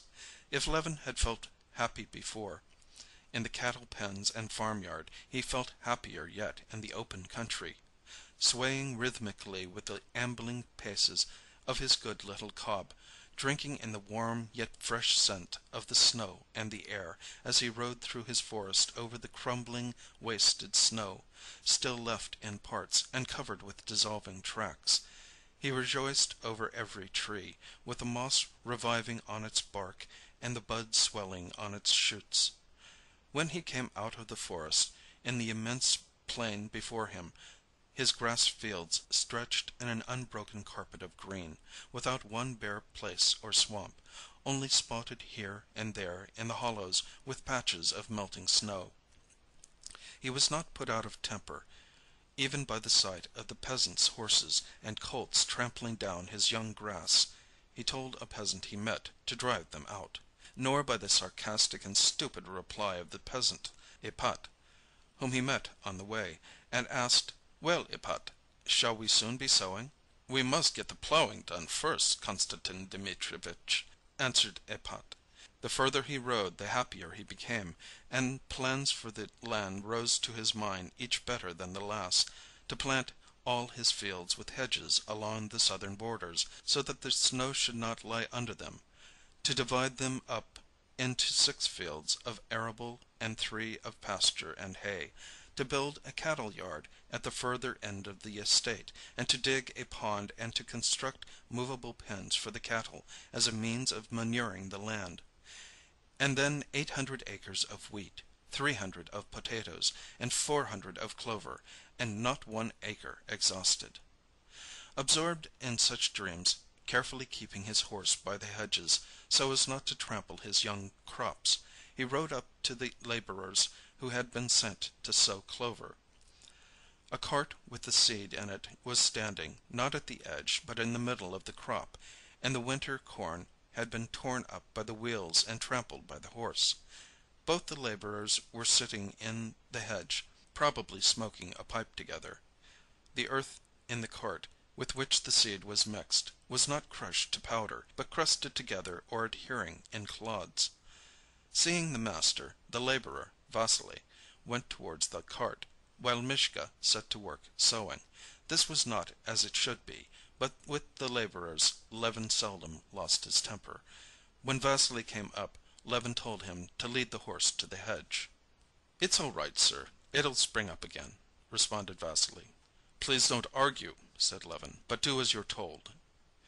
"Yes, sir," answered Vasily, and he took the horse's head. "What a sowing, Konstantin Dmitrievitch," he said, hesitating. "First rate, only it's a work to get about. You drag a ton of earth on your shoes." "Why is it you have earth that's not sifted?" said Levin. "Well, we crumble it up," answered Vasily, taking up some seed and rolling the earth in his palms. Vasily was not to blame for their having filled up his cart with unsifted earth, but still it was annoying. Levin had more than once already tried a way he knew for stifling his anger, and turning all that seemed dark right again, and he tried that way now. He watched how Mishka strode along, swinging the huge clods of earth that clung to each foot, and getting off his horse, he took the sieve from Vasily and started sowing himself. "Where did you stop?" Vasily pointed to the mark with his foot, and Levin went forward as best he could, scattering the seed on the land. Walking was as difficult as on a bog, and by the time Levin had ended the row he was in a great heat, and he stopped and gave up the sieve to Vasily. "Well, master, when summer's here, mind you don't scold me for these rows," said Vasily. "Eh?" said Levin cheerily, already feeling the effect of his method. "Well, you'll see in the summer-time. It'll look different. Look you where I sowed last spring, how I did work at it. I do my best, Konstantin Dmitrievitch, d'ye see, as I would for my own father. I don't like bad work myself, nor would I let another man do it. What's good for the master's good for us too. To look out yonder now," said Vasily, pointing, "it does one's heart good." "It's a lovely spring, Vasily." "Why, it's a spring such as the old men don't remember the like of. I was up home. An old man up there has sown wheat too, about an acre of it. He was saying you wouldn't know it from rye." "Have you been sowing wheat long?" "Why, sir, it was you taught us the year before last. You gave me 2 measures. We sold about 8 bushels and sowed a rood." "Well, mind you crumble up the clods," said Levin, going towards his horse, "and keep an eye on Mishka. And if there's a good crop you shall have half a rouble for every acre." "Humbly thankful. We are very well content, sir, as it is." Levin got on his horse and rode towards the field where was last year's clover, and the one which was plowed ready for the spring corn. The crop of clover coming up in the stubble was magnificent. It had survived everything, and stood up vividly green through the broken stalks of last year's wheat. The horse sank in up to the pasterns, and he drew each hoof with a sucking sound out of the half-thawed ground. Over the plowland riding was utterly impossible. The horse could only keep a foothold where there was ice, and in the thawing furrows he sank deep in at each step. The plowland was in splendid condition. In a couple of days it would be fit for harrowing and sowing. Everything was capital, everything was cheering. Levin rode back across the streams, hoping the water would have gone down, and he did in fact get across, and startled 2 ducks. "There must be snipe too," he thought, and just as he reached the turning homewards he met the forest keeper, who confirmed his theory about the snipe. Levin went home at a trot, so as to have time to eat his dinner and get his gun ready for the evening. End of Chapter 13.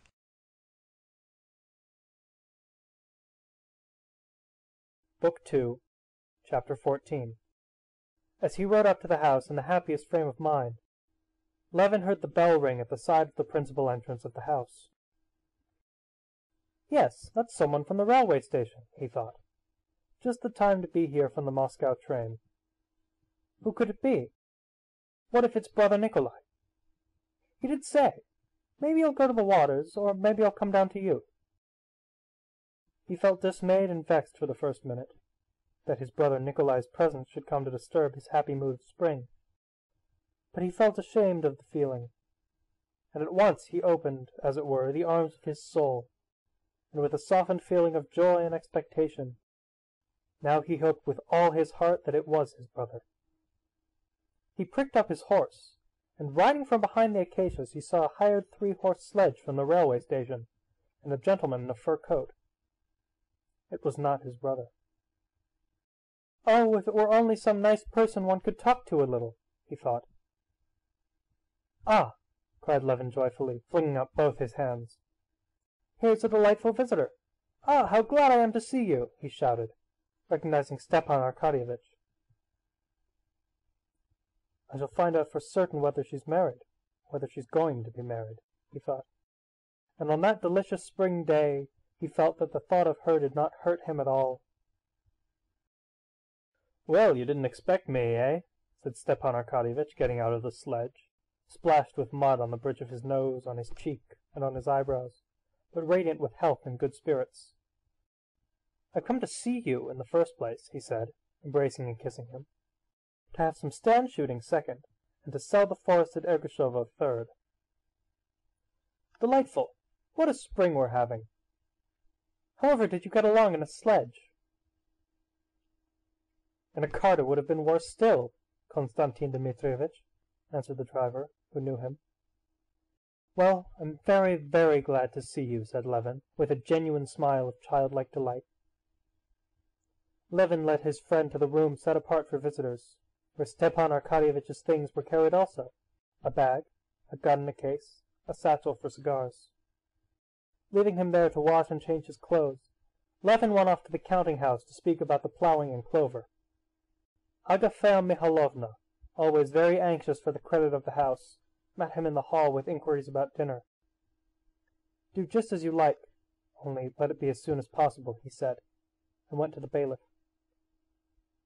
When he came back, Stepan Arkadyevitch, washed and combed, came out of his room with a beaming smile, and they went upstairs together.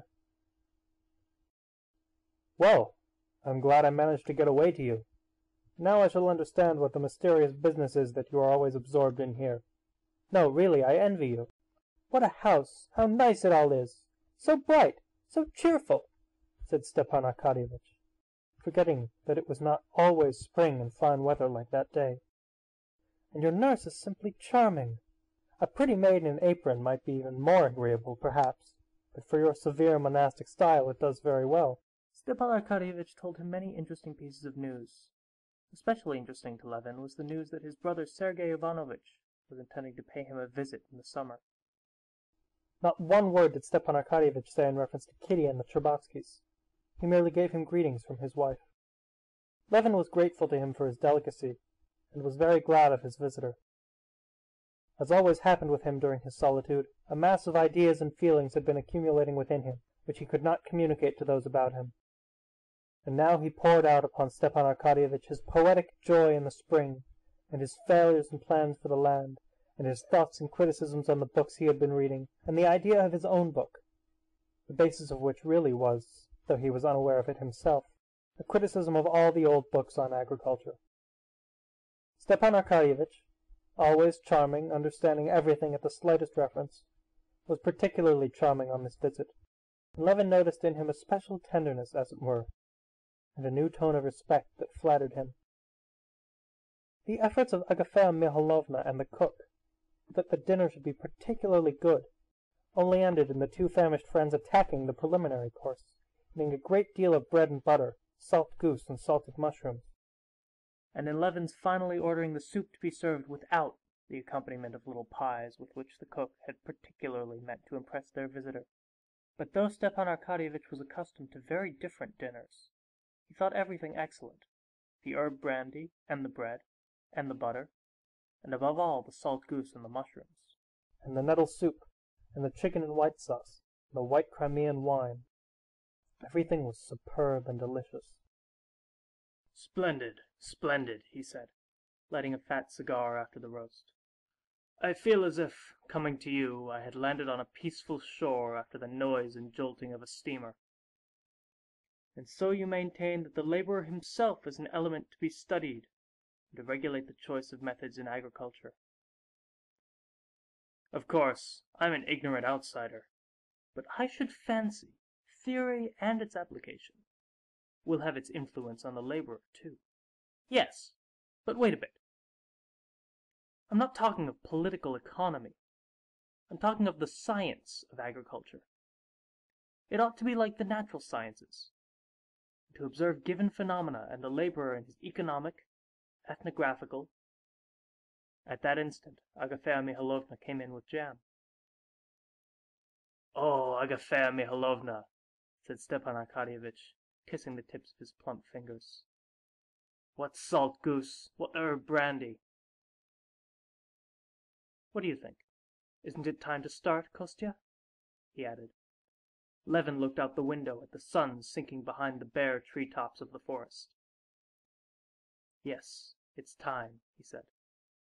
"Kozma, get ready the trap," and he ran downstairs.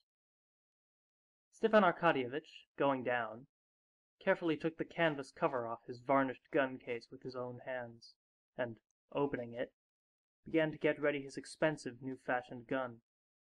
Kozma, who already scented a big tip, never left Stepan Arkadyevitch's side, and put on him both his stockings and boots, a task which Stepan Arkadyevitch readily left him. "Kostya, give orders that if the merchant Ryabnin comes—" "I told him to come today. He is to be brought in, and to wait for me." "Why, do you mean to say you're selling the forest to Ryabinin?" "Yes. Do you know him?" "To be sure I do. I've had to do business with him, positively and conclusively." Stepan Arkadyevitch laughed. Positively and conclusively were the merchant's favorite words. "Yes, it's wonderfully funny the way he talks. She knows where her master's going," he added, patting Laska, who hung about Levin, whining and licking his hands, his boots, and his gun. The trap was already at the steps when they went out. "I told them to bring the trap round. Or would you rather walk?" "No, we'd better drive," said Stepan Arkadyevitch, getting into the trap.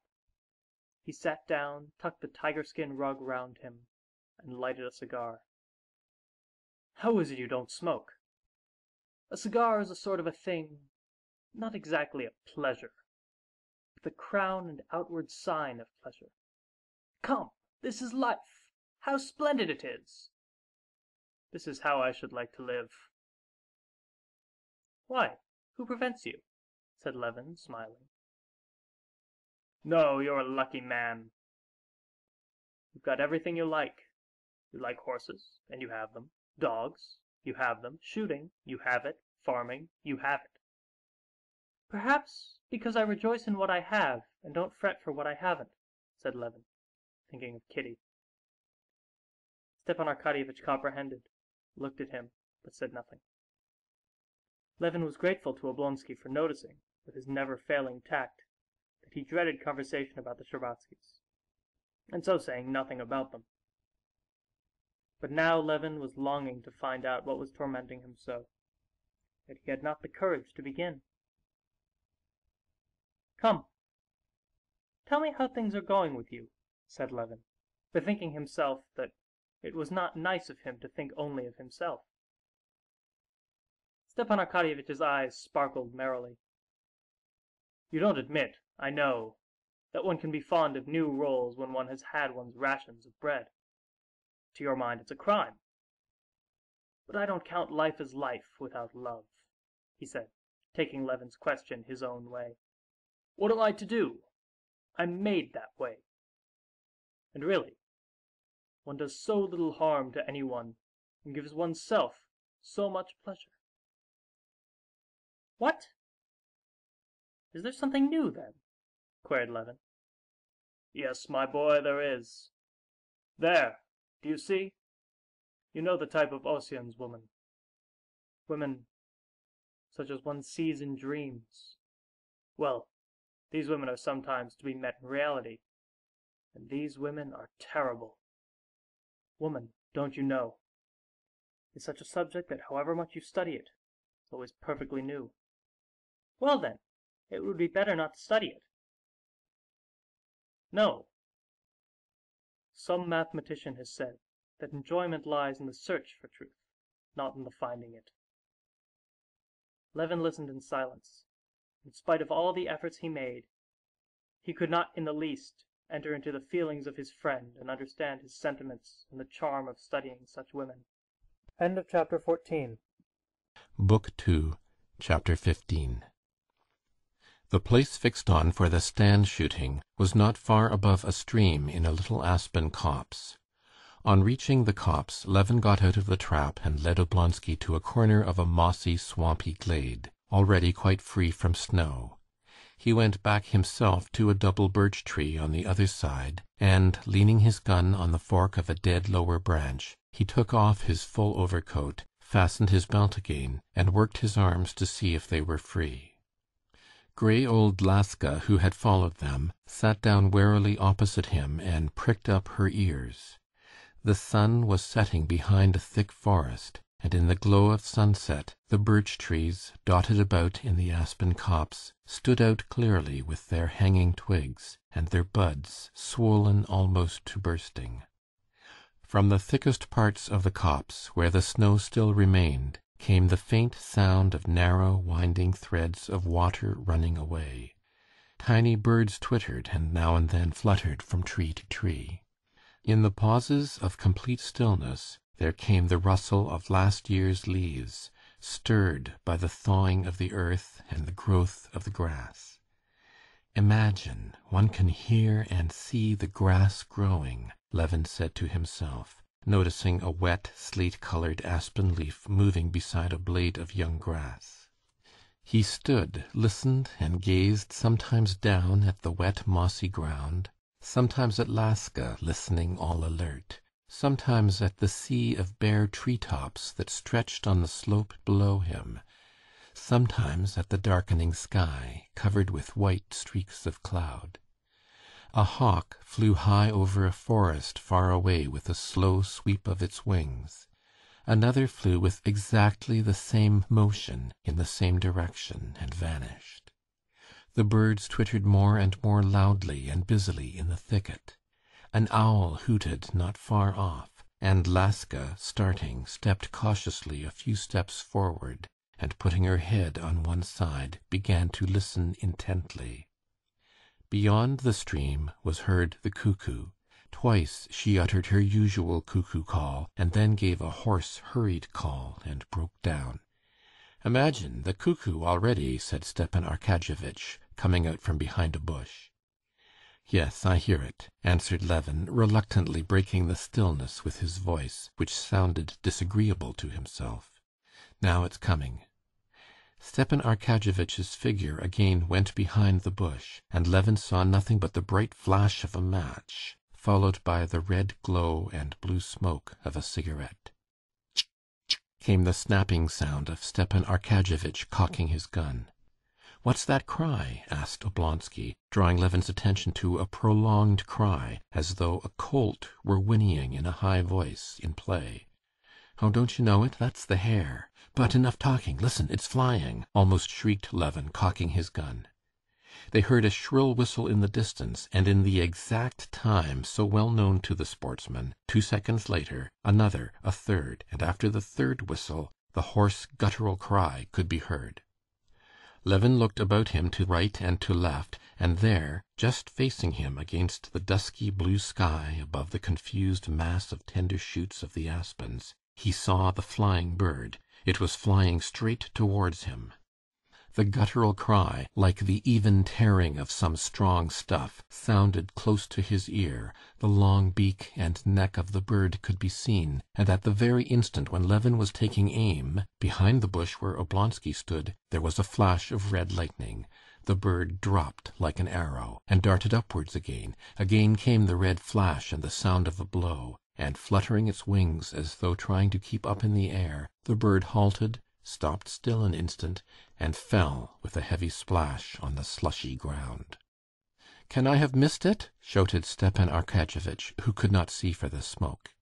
"Here it is," said Levin, pointing to Laska, who, with one ear raised, wagging the end of her shaggy tail, came slowly back as though she would prolong the pleasure, and as it were smiling, brought the dead bird to her master.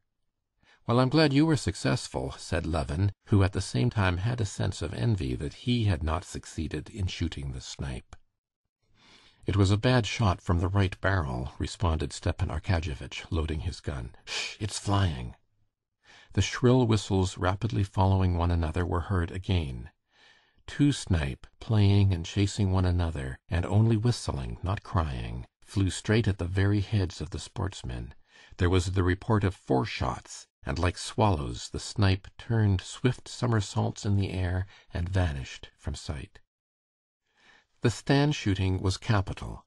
Stepan Arkadyevitch shot 2 more birds, and Levin 2, of which one was not found. It began to get dark. Venus, bright and silvery, shone with her soft light low down in the west, behind the birch trees, and high up in the east twinkled the red lights of Arcturus.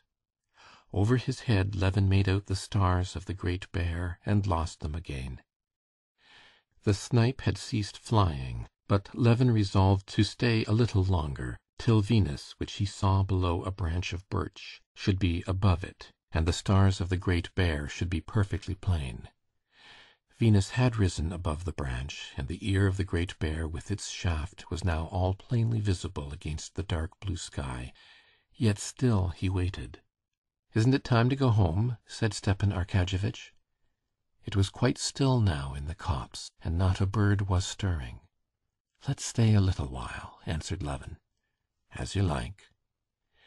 They were standing now about 15 paces from one another.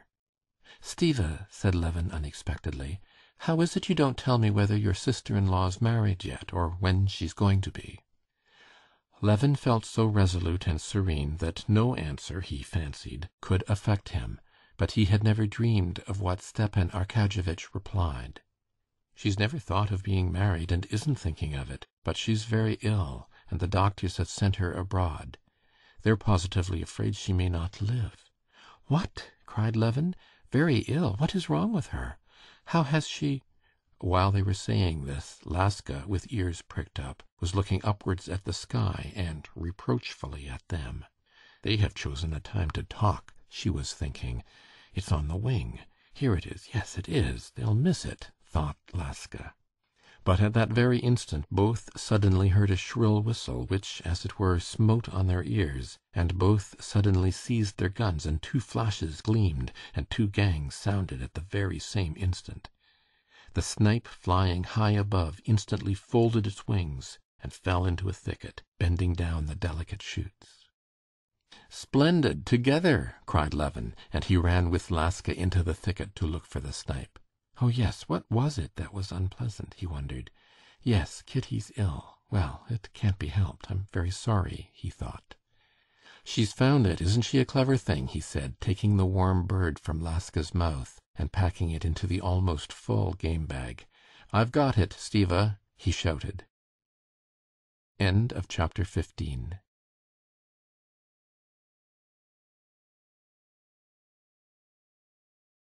Book 2, Chapter 16.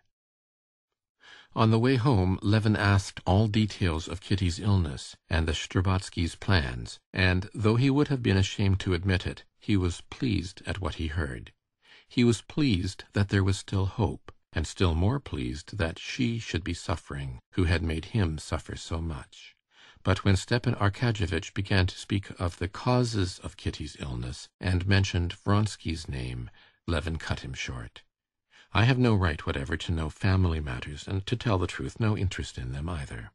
Stepan Arkadyevitch smiled hardly perceptibly, catching the instantaneous change he knew so well in Levin's face, which had become as gloomy as it had been bright a minute before. "Have you quite settled about the forest with Ryabinin?" asked Levin. "Yes, it's settled. The price is magnificent, 38,000, 8 straight away, and the rest in 6 years. I've been bothering about it for ever so long. No one would give more." "Then you've as good as given away your forest for nothing," said Levin gloomily. "How do you mean for nothing?" said Stepan Arkadyevitch with a good-humored smile, knowing that nothing would be right in Levin's eyes now. "Because the forest is worth at least 150 roubles the acre," answered Levin. "Oh, these farmers!" said Stepan Arkadyevitch playfully. "Your tone of contempt for us poor townsfolk. But when it comes to business, we do it better than anyone. I assure you I have reckoned it all out," he said, "and the forest is fetching a very good price. So much so that I'm afraid of this fellow's crying off, in fact. You know, it's not timber," said Stepan Arkadyevitch, hoping by this distinction to convince Levin completely of the unfairness of his doubts. "And it won't run to more than 25 yards of faggots per acre, and he's giving me at the rate of 70 roubles the acre." Levin smiled contemptuously. "I know," he thought, "that fashion not only in him but in all city people, who after being twice in 10 years in the country, pick up 2 or 3 phrases and use them in season and out of season, firmly persuaded that they know all about it. Timber run to so many yards the acre. He says those words without understanding them himself. "I wouldn't attempt to teach you what you write about in your office," said he, "and if need arose I should come to you to ask about it. But you're so positive you know all the lore of the forest. It's difficult. Have you counted the trees?" "How count the trees?" said Stepan Arkadyevitch, laughing, still trying to draw his friend out of his ill temper. Count the sands of the sea, number the stars. Some higher power might do it. Oh, well, the higher power of Ryabinin can.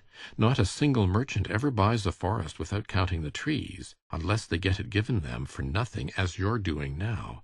I know your forest. I go there every year shooting, and your forest's worth 150 roubles an acre, paid down, while he's giving you 60 by installments, so that, in fact, you're making him a present of 30,000. "Come, don't let your imagination run away with you," said Stepan Arkadyevitch piteously. "Why was it none would give it, then? Why, because he has an understanding with the merchants. He's bought them off. I've had to do with all of them. I know them.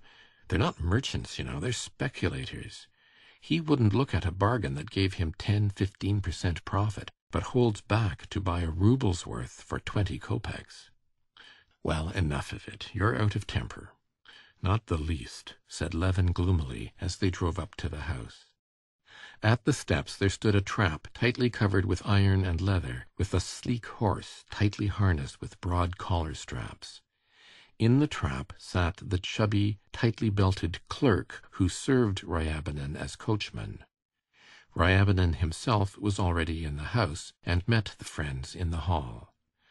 Ryabinin was a tall, thinnish, middle-aged man, with moustache and a projecting clean-shaven chin, and prominent, muddy-looking eyes. He was dressed in a long-skirted blue coat, with buttons below the waist at the back, and wore high boots wrinkled over the ankles and straight over the calf, with big galoshes drawn over them. He rubbed his face with his handkerchief, and wrapping round him his coat, which sat extremely well as it was, he greeted them with a smile, holding out his hand to Stepan Arkadyevitch, as though he wanted to catch something. "So here you are," said Stepan Arkadyevitch, giving him his hand. "That's capital. I did not venture to disregard your Excellency's commands, though the road was extremely bad. I positively walked the whole way, but I am here at my time. Konstantin Dmitrievitch, my respects." He turned to Levin, trying to seize his hand too, but Levin, scowling, made as though he did not notice his hand, and took out the snipe. "Your honors have been diverting yourselves with the chase? What kind of bird may it be, pray?" added Ryabinin, looking contemptuously at the snipe.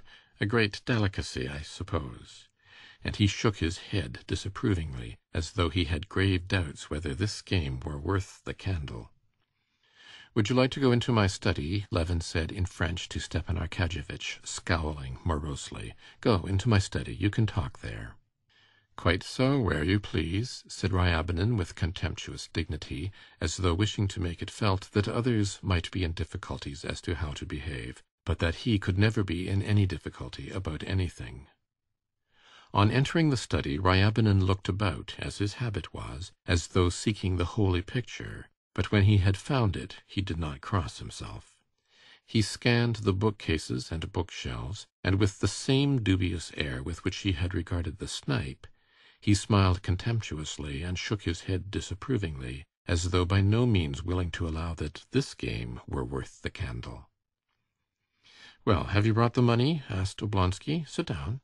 "Oh, don't trouble about the money. I've come to see you to talk it over." "What is there to talk over? But do sit down." "I don't mind if I do," said Ryabinin, sitting down and leaning his elbows on the back of his chair, in a position of the intensest discomfort to himself. "You must knock it down a bit, prince. It would be too bad. The money is ready conclusively to the last farthing. As to paying the money down, there'll be no hitch there." Levin, who had meanwhile been putting his gun away in the cupboard, was just going out of the door, but catching the merchant's words, he stopped. "Why, you've got the forest for nothing as it is," he said. "He came to me too late, or I'd have fixed the price for him." Ryabinin got up, and in silence, with a smile, he looked Levin down and up. "Very close about money is Konstantin Dmitrievitch," he said with a smile, turning to Stepan Arkadyevitch. "There's positively no dealing with him. I was bargaining for some wheat of him, and a pretty price I offered too. Why should I give you my goods for nothing? I didn't pick it up on the ground, nor steal it either. Mercy on us, nowadays there's no chance at all of stealing. With the open courts and everything done in style, nowadays there's no question of stealing. We are just talking things over like gentlemen. His Excellency's asking too much for the forest. I can't make both ends meet over it. I must ask for a little concession. But is the thing settled between you or not? If it's settled, it's useless haggling. But if it's not, said Levin, I'll buy the forest. The smile vanished at once from Ryabinin's face. A hawk-like, greedy, cruel expression was left upon it. With rapid, bony fingers he unbuttoned his coat, revealing a shirt, bronze waistcoat buttons, and a watch chain, and quickly pulled out a fat old pocket-book. "Here you are, the forest is mine," he said, crossing himself quickly and holding out his hand. "Take the money, it's my forest. That's Ryabinin's way of doing business. He doesn't haggle over every half-penny," he added, scowling and waving the pocket-book. "I wouldn't be in a hurry if I were you," said Levin. "Come, really," said Oblonsky in surprise. "I've given my word, you know." Levin went out of the room, slamming the door. Ryabinin looked towards the door and shook his head with a smile. "It's all youthfulness, positively nothing but boyishness. Why, I'm buying it upon my honor, simply, believe me, for the glory of it, that Ryabinin and no one else should have bought the copse of Oblonsky. And as to the profits, why, I must make what God gives, in God's name. If you would kindly sign the title deed." Within an hour the merchant, stroking his big overcoat neatly down and hooking up his jacket, with the agreement in his pocket, seated himself in his tightly covered trap and drove homewards. "Ugh, these gentlefolks," he said to the clerk. They're a nice lot." "That's so," responded the clerk, handing him the reins and buttoning the leather apron. "But I can congratulate you on the purchase, Mihail Ignatitch?" "Well, well." End of chapter 16.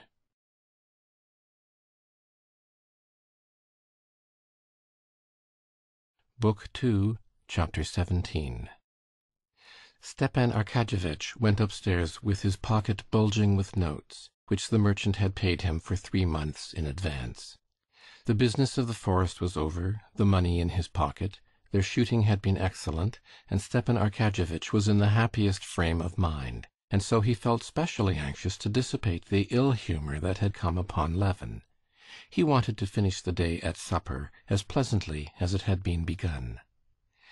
Levin certainly was out of humor, and in spite of all his desire to be affectionate and cordial to his charming visitor, he could not control his mood. The intoxication of the news that Kitty was not married had gradually begun to work upon him. Kitty was not married, but ill, and ill from love for a man who had slighted her. This slight, as it were, rebounded upon him. Vronsky had slighted her, and she had slighted him, Levin. Consequently, Vronsky had the right to despise Levin, and therefore he was his enemy. But all this Levin did not think out. He vaguely felt that there was something in it insulting to him, and he was not angry now at what had disturbed him, but he fell foul of everything that presented itself. The stupid sale of the forest, the fraud practiced upon Oblonsky and concluded in his house, exasperated him. "Well, finished?" he said, meeting Stepan Arkadyevitch upstairs. "Would you like supper?"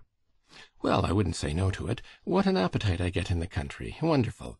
Why didn't you offer Ryabinin something?" "Oh, damn him!" "Still, how you do treat him," said Oblonsky. "You didn't even shake hands with him. Why not shake hands with him?" "Because I don't shake hands with a waiter, and a waiter's 100 times better than he is." "What a reactionist you are, really! What about the amalgamation of classes?" said Oblonsky. "Anyone who likes amalgamating is welcome to it, but it sickens me." "You're a regular reactionist, I see." "Really, I have never considered what I am. I am Konstantin Levin, and nothing else." "And Konstantin Levin very much out of temper," said Stepan Arkadyevitch, smiling. "Yes, I am out of temper, and do you know why? Because, excuse me, of your stupid sale." Stepan Arkadyevitch frowned good-humoredly, like one who feels himself teased and attacked for no fault of his own. "Come, enough about it," he said. "When did anybody ever sell anything without being told immediately after the sale it was worth much more? But when one wants to sell, no one will give anything. No, I see you've a grudge against that unlucky Ryabinin." Maybe I have, and do you know why? You'll say again that I'm a reactionist or some other terrible word, but all the same it does annoy and anger me to see on all sides the impoverishing of the nobility to which I belong, and in spite of the amalgamation of classes, I'm glad to belong. And their impoverishment is not due to extravagance. That would be nothing, living in good style. That's the proper thing for noblemen. It's only the nobles who know how to do it. Now the peasants about us buy land, and I don't mind that. The gentleman does nothing while the peasant works and supplants the idle man. That's as it ought to be, and I'm very glad for the peasant. But I do mind seeing the process of impoverishment from a sort of, I don't know what to call it, innocence. Here a Polish speculator bought for half its value a magnificent estate from a young lady who lives in Nice.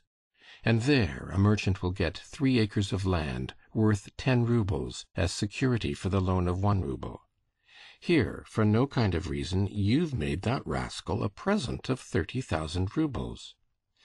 Well, what should I have done? Counted every tree? Of course they must be counted. You didn't count them, but Ryabinin did. Ryabinin's children will have a means of livelihood and education, while yours, maybe, will not. Well, you must excuse me, but there's something mean in this counting. We have our business, and they have theirs, and they must make their profit. Anyway, the thing's done, and there's an end of it. And here come some poached eggs, my favorite dish. And Agafya Mihalovna will give us that marvelous herb brandy. Stepan Arkadyevitch sat down at the table and began joking with Agafya Mihalovna, assuring her that it was long since he had tasted such a dinner and such a supper. "Well, you do praise it, anyway," said Agafya Mihalovna. "But Konstantin Dmitrievitch, give him what you will, a crust of bread, he'll eat it and walk away." Though Levin tried to control himself, he was gloomy and silent. He wanted to put one question to Stepan Arkadyevitch, but he could not bring himself to the point, and could not find the words or the moment in which to put it. Stepan Arkadyevitch had gone down to his room, undressed, again washed, and attired in a nightshirt with goffered frills, he had got into bed. But Levin still lingered in his room, talking of various trifling matters, and not daring to ask what he wanted to know. "How wonderfully they make this soap," he said, gazing at a piece of soap he was handling, which Agafya Mihalovna had put ready for the visitor, but Oblonsky had not used. "Only look! Why, it's a work of art." "Yes, everything's brought to such a pitch of perfection nowadays," said Stepan Arkadyevitch with a moist and blissful yawn. "The theater, for instance, and the entertainments. Oh!" he yawned. "The electric light everywhere. Oh!" "Yes, the electric light," said Levin. "Yes. Oh, and where's Vronsky now?" he asked suddenly, laying down the soap.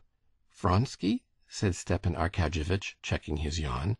"He's in Petersburg. He left soon after you did, and he's not been in Moscow since.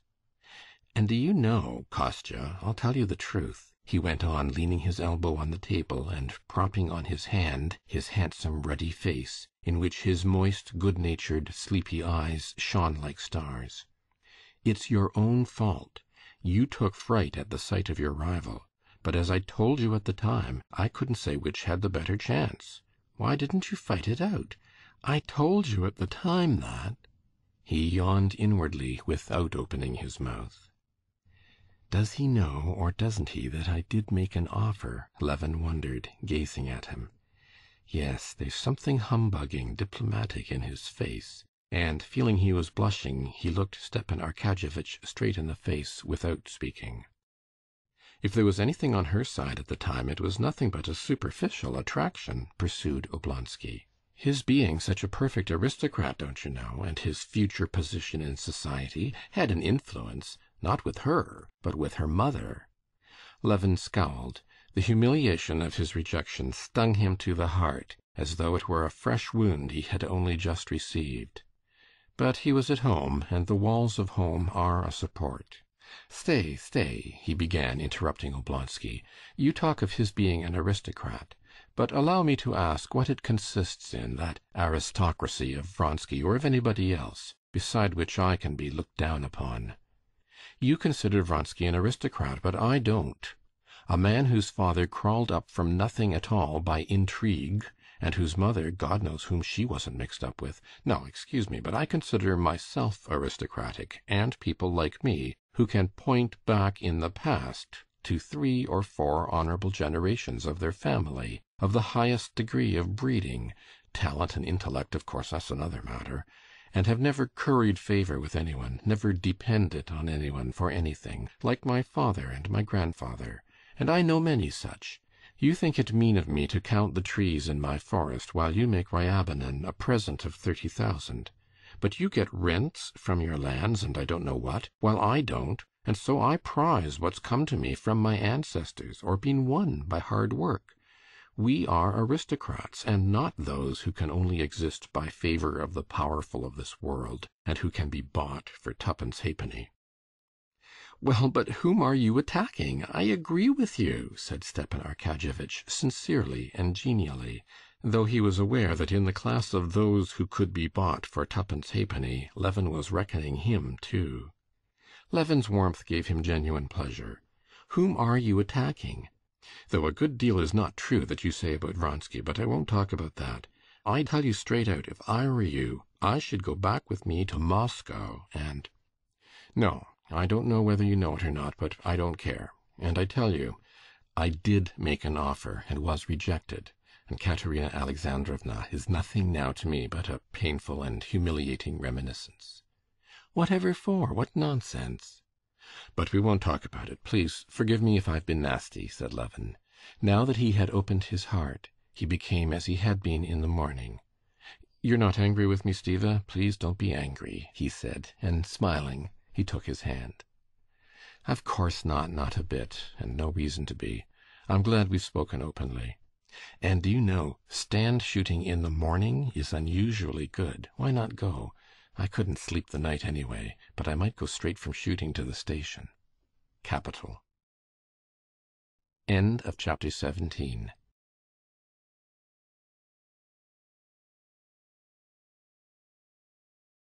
Book 2, chapter 18.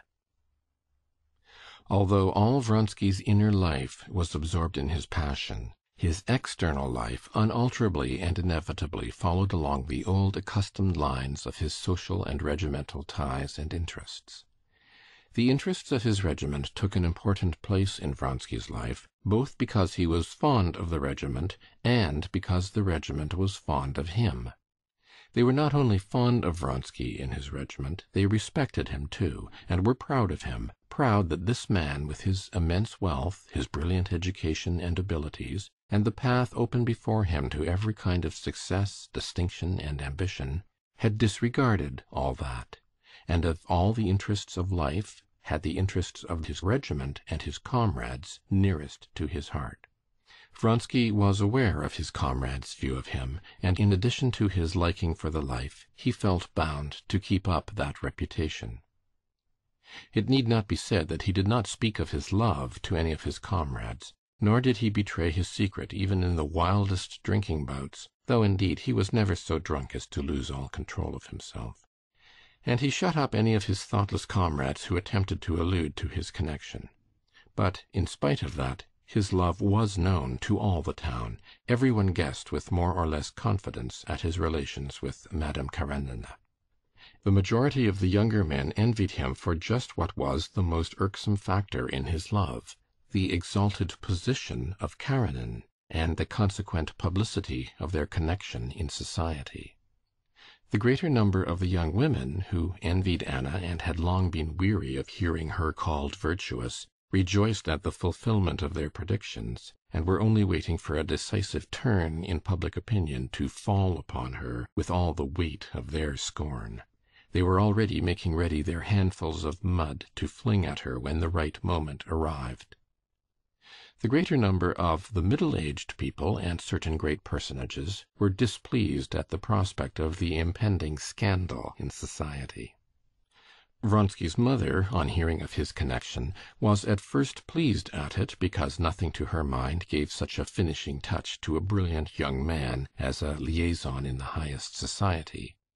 She was pleased too that Madame Karenina, who had so taken her fancy and had talked so much of her son, was, after all, just like all other pretty and well-bred women, at least according to the Countess Vronskaya's ideas.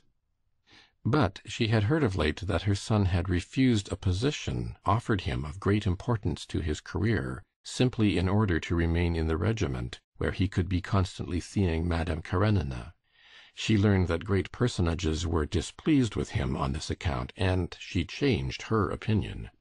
She was vexed, too, that from all she could learn of this connection, it was not that brilliant, graceful, worldly liaison which she would have welcomed, but a sort of Wertherish desperate passion, so she was told, which might well lead him into imprudence. She had not seen him since his abrupt departure from Moscow, and she sent her elder son to bid him come to see her. This elder son, too, was displeased with his younger brother. He did not distinguish what sort of love his might be, big or little, passionate or passionless, lasting or passing. He kept a ballet girl himself, though he was the father of a family, so he was lenient in these matters. But he knew that this love affair was viewed with displeasure by those whom it was necessary to please, and therefore he did not approve of his brother's conduct. Besides the service and society, Vronsky had another great interest: horses. He was passionately fond of horses. That year races and a steeplechase had been arranged for the officers. Vronsky had put his name down, bought a thoroughbred English mare, and, in spite of his love affair, he was looking forward to the races with intense though reserved excitement. These two passions did not interfere with one another. On the contrary, he needed occupation and distraction quite apart from his love, so as to recruit and rest himself from the violent emotions that agitated him. End of chapter 18.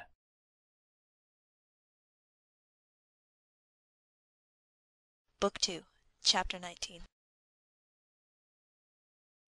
On the day of the races at Krasne Selo, Vronsky had come earlier than usual to eat beefsteak in the common mess-room of the regiment.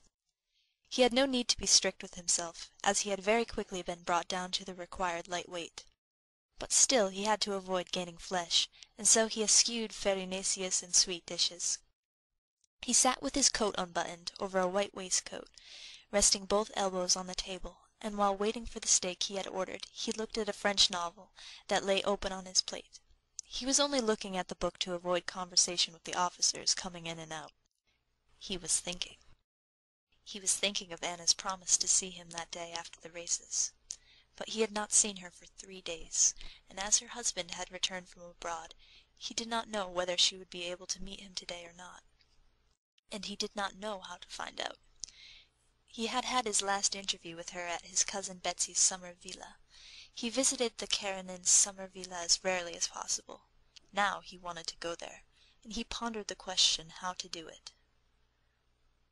Of course I shall say Betsy has sent me to ask whether she is coming to the races. Of course I'll go, he decided, lifting his head from the book, and as he vividly pictured the happiness of seeing her, his face lighted up. Send to my house and tell them to have out the carriages and 3 horses as quickly as they can, he said to the servant, who handed him the steak on a hot silver dish, and moving the dish up, he began eating. From the billiard-room next door came the sound of balls knocking, of talk and laughter.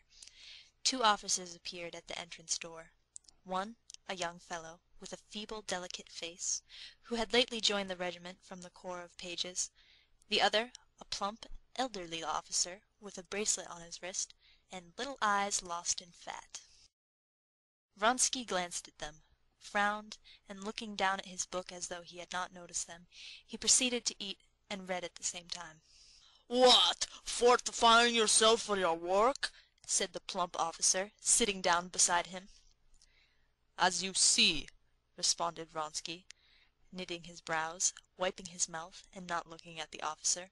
So you're not afraid of getting fat? Said the latter, turning a chair round for the young officer.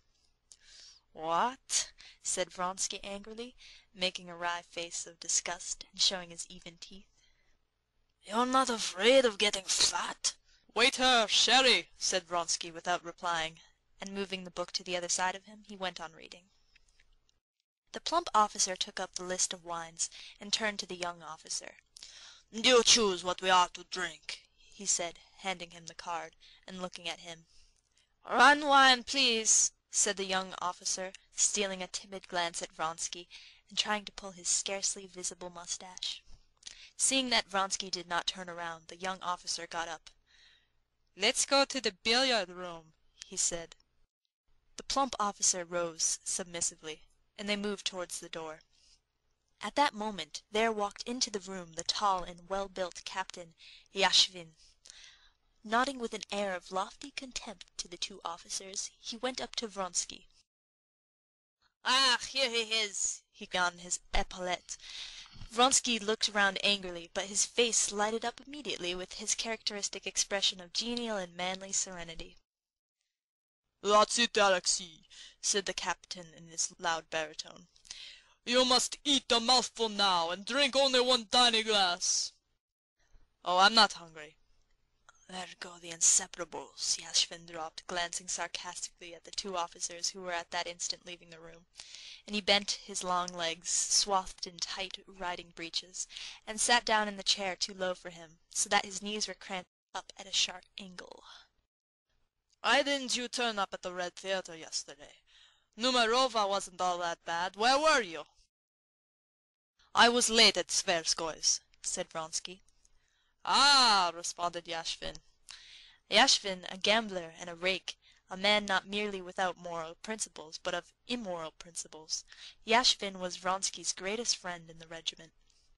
Vronsky liked him both for his exceptional physical strength, which he showed for the most part by being able to drink like a fish, and do without sleep without being in the slightest degree affected by it, and for his great strength of character, which he showed in his relations with his comrades and superior officers, commanding both fear and respect, and also at cards, when he would play for tens of thousands, and however much he might have drunk, always with such skill and decision that he was reckoned the best player in the English club. Vronsky respected him and liked Yashvin, particularly because he felt Yashvin liked him, not for his name and his money, but for himself. And of all men he was the only one with whom Vronsky would have liked to speak of his love. He felt that Yashvin, in spite of his apparent contempt for every sort of feeling, was the only man who could, so he fancied, comprehend the intense passion which now filled his whole life. Moreover, he felt certain that Yashvin, as it was, took no delight in gossip and scandal, and interpreted his feelings rightly, that is to say, knew and believed that his passion was not a jest, not a pastime, but something more serious and important. Vronsky had never spoken to him of his passion, but he was aware that he knew all about it, and that he put the right interpretation on it, and he was glad to see that in his eyes. "Ah, yes," he said to the announcement that Vronsky had been at the Tverskoys, and his black eyes shining, he plucked at his left mustache and began twisting it into his mouth, a bad habit he had. "Well, and what did you do yesterday? Win anything?" asked Vronsky. 8,000, but 3 don't count. He won't pay up." "Oh, then you can afford to lose over me," said Vronsky, laughing. Yashvin had bet heavily on Vronsky in the races. "No chance of my teen's the only one that's risky." And the conversation passed to forecasts of the coming race, the only thing Vronsky could think of just now. "Come along, I've finished," said Vronsky. Getting up, he went to the door. Yashvin got up too, stretching his long legs and his long back. "It's too early for me to dine, but I must have a drink. I'll come along directly. Hi, wine!" he shouted in his rich voice, that always rang out so loudly at drill, and set the windows shaking now. "No, all right," he shouted again immediately after. "You're going home, and so I'll go with you." And he walked out with Vronsky. End of chapter 19.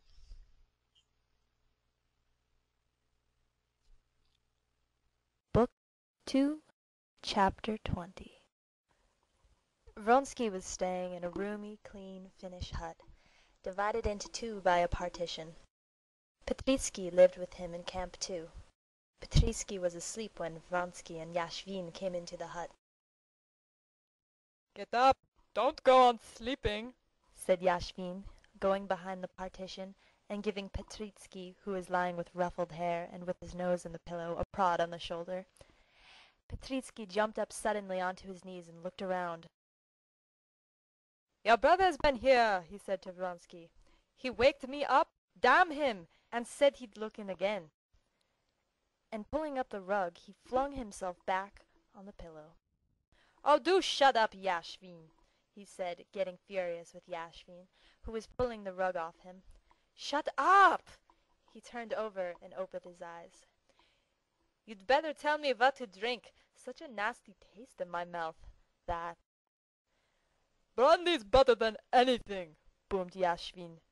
"Tereshchenko brandy for your master and cucumbers," he shouted, obviously taking pleasure in the sound of his own voice. "Brandy, do you think, eh?" queried Petritsky, blinking and rubbing his eyes. "And you'll drink something? All right, then. We'll have a drink together. Vronsky, have a drink?" said Petritsky, getting up and wrapping the tiger-skin rug around him. He went to the door of the partition wall, raised his hands, and hummed in French, "There was a king in Tula." "Vronsky, will you have a drink?" "Go along," said Vronsky, putting on the coat his valet handed to him. "Where are you off to?" said Yashvin. "Oh, here are your 3 horses," he added, seeing the carriage drive up. "To the stables, and I've got to see Bryansky too, about the horses," said Vronsky. Vronsky had, as a fact, promised to call at Bryansky's, some 8 miles from Peterhof, and to bring him some money owing for some horses, and he hoped to have time to get that in too. Comrades were at once aware that he was not only going there. Petritsky, still humming, winked and made a pout with his lips, as though he would say, "Oh yes, we know you, Bryansky." "Mind you're not late," was Yashvin's only comment, and to change the conversation, "How's my Rom? Is he doing all right?" he inquired, looking out of the window at the middle one of 3 horses, which he had sold Vronsky. "Stop!" cried Petritsky to Vronsky, as he was just going out. "Your brother left a letter and a note for you. Wait a bit." Where are they?"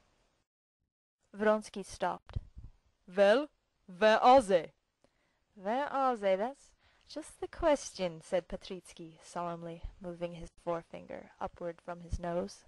"Come, tell me, this is silly," said Vronsky, smiling. "I have not lighted the fire. Here's somewhere about." "Come, enough fooling. Where is the letter?" "No, I've forgotten really. Or was it a dream?" Wait a bit. But what's the use of getting in a rage? If you drank 4 bottles yesterday, as I did, you'd forget where you were lying. Wait a bit, I'll remember." Petritsky went behind the partition and lay down on his bed. "Wait a bit. This was just how I was lying. And this was how he was standing. Yes. Here it is." And Petritsky pulled a letter out from under the mattress, where he had hidden it. Vronsky took the letter and his brother's note. It was the letter he was expecting, from his mother, reproaching him for not having been to see her, and the note was from his brother to say that he must have a little talk with him. Vronsky knew that it was all about the same thing. "What business is it of theirs?" thought Vronsky, and crumpling up the letters he thrust them between the buttons of his coat so as to read them carefully on the road. In the porch of the hut he was met by 2 officers, one of his regiment and one of another. Vronsky's quarters were always a meeting place for all the officers. "Where are you off to?" "I must go to Peterhof." "Has the mayor come from Tversko?" "Yes, but I have not seen her yet." "They say Mahotin's gladiators lame." "Nonsense! But however, are you going to race in this mud?" said the other. "Here are my saviors!" cried Petritsky, seeing them come in. Before him stood the orderly with a tray of brandy and salted cucumbers. "Here's Yashvin ordering me to drink a pick-me-up." "Well, you did give it to us yesterday," said one of those who had come in. "You didn't let us get a wink of sleep all night." "Oh, didn't he make a pretty finish?" said Petritsky. "Volkov climbed onto the roof and began telling us how sad he was.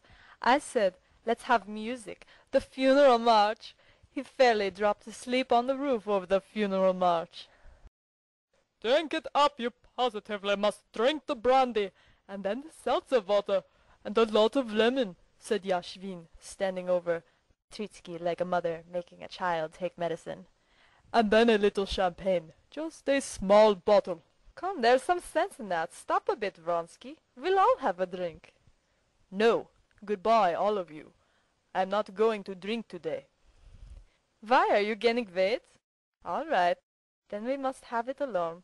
Give us the seltzer water and lemon." "Vronsky!" shouted someone when he was already outside. "Well?" "You'd better get your hair cut. It will weigh you down, especially at the top." Vronsky was, in fact, beginning prematurely to get a little bald. He laughed gaily, showing his even teeth and pulling his cap over the thin place, went out and got into his carriage. "To the stables," he said, and was just pulling out the letters to read them through. But he thought better of it, and put off reading them so as not to distract his attention before looking at the mare. Later. End of chapter 20.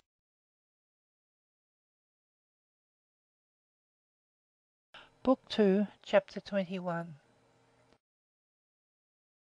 The temporary stable, a wooden shed, had been put up close to the racecourse, and there his mare was to have been taken the previous day. He had not yet seen her there. During the last few days he had not ridden her out for exercise himself, but had put her in the charge of the trainer, and so now he positively did not know in what condition his mare had arrived yesterday and was today. He had scarcely got out of his carriage when his groom, the so-called stable boy, recognizing the carriage some way off, called the trainer. A dry-looking Englishman in high boots and a short jacket, clean-shaven except for a tuft below his chin, came to meet him, walking with the uncouth gait of jockey, turning his elbows out and swaying from side to side. "Well, how's Frou-Frou?" Vronsky asked in English. "All right, sir," the Englishman's voice responded somewhere in the inside of his throat. "Better not go in," he added, touching his hat. "I've put a muzzle on her, and the mare's fidgety. Better not go in, it'll excite the mare." "No, I'm going in. I want to look at her." "Come along, then," said the Englishman, frowning, and speaking with his mouth shut, and with swinging elbows he went in front with his disjointed gait. They went into the little yard in front of the shed. A stable boy, spruce and smart in his holiday attire, met them with a broom in his hand and followed them. In the shed there were 5 horses in their separate stalls, and Vronsky knew that his chief rifle, Gladiator, a very tall chestnut horse, had been brought there and must be standing among them. Even more than his mare, Vronsky longed to see Gladiator, whom he had never seen. But he knew that by the etiquette of the racecourse it was not merely impossible for him to see the horse, but improper even to ask questions about him. Just as he was passing along the passage, the boy opened the door into the second horse box on the left, and Vronsky caught a glimpse of a big chestnut horse with white legs. He knew that this was Gladiator, but with the feeling of a man turning away from the sight of another man's open letter, he turned round and went into Frou-Frou's stall.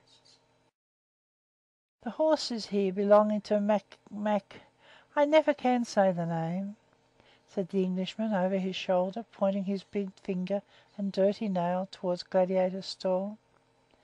"Mahotin, yes, he's my most serious rival," said Vronsky. "If you were riding him," said the Englishman, "I'd bet on you." "Frou-Frou's more nervous. He's stronger," said Vronsky, smiling at the compliment to his riding. "In the steeplechase it all depends on riding on pluck," said the Englishman. Of pluck, that is energy and courage, Vronsky did not merely feel that he had enough. What was of far more importance, he was firmly convinced that no one in the world could have more of this pluck than he had. Don't you think I want thinning down?" "Oh, no," said the Englishman. "Please don't speak loud. The mare's fidgety," he added, nodding towards the horse box, before which they were standing and from which came the sound of restless stamping on the straw. He opened the door, and Vronsky went into the horse box, dimly lighted by one little window. In the horse box stood a dark bay mare with a muzzle on, picking at the fresh straw with her hoofs.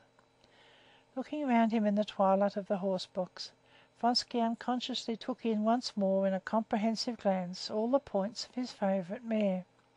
Frou-Frou was a beast of medium size, not altogether free from reproach from a breeder's point of view. She was small-boned all over. Though her chest was extremely prominent in front, it was narrow. Her hind quarters were a little drooping, and in her forelegs, and still more in her hind leg, there was a noticeable curvature. The muscles of both hind and forelegs were not very thick, but across her shoulders the mare was exceptionally broad, a peculiarity specially striking now that she was lean from training. The bones of her legs below the knees looked no thicker than a finger from in front, but were extraordinarily thick seen from the side.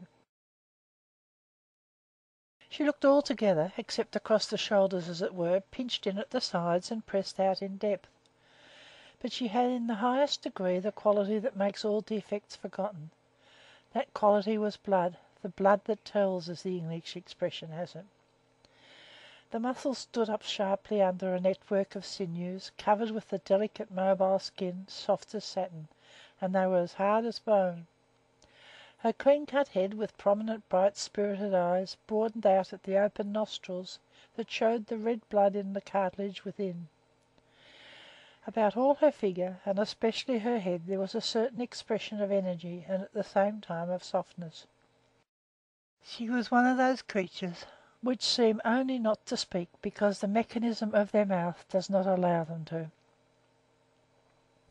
To Vronsky, at any rate, it seemed that she understood all that he felt at the moment, looking at her.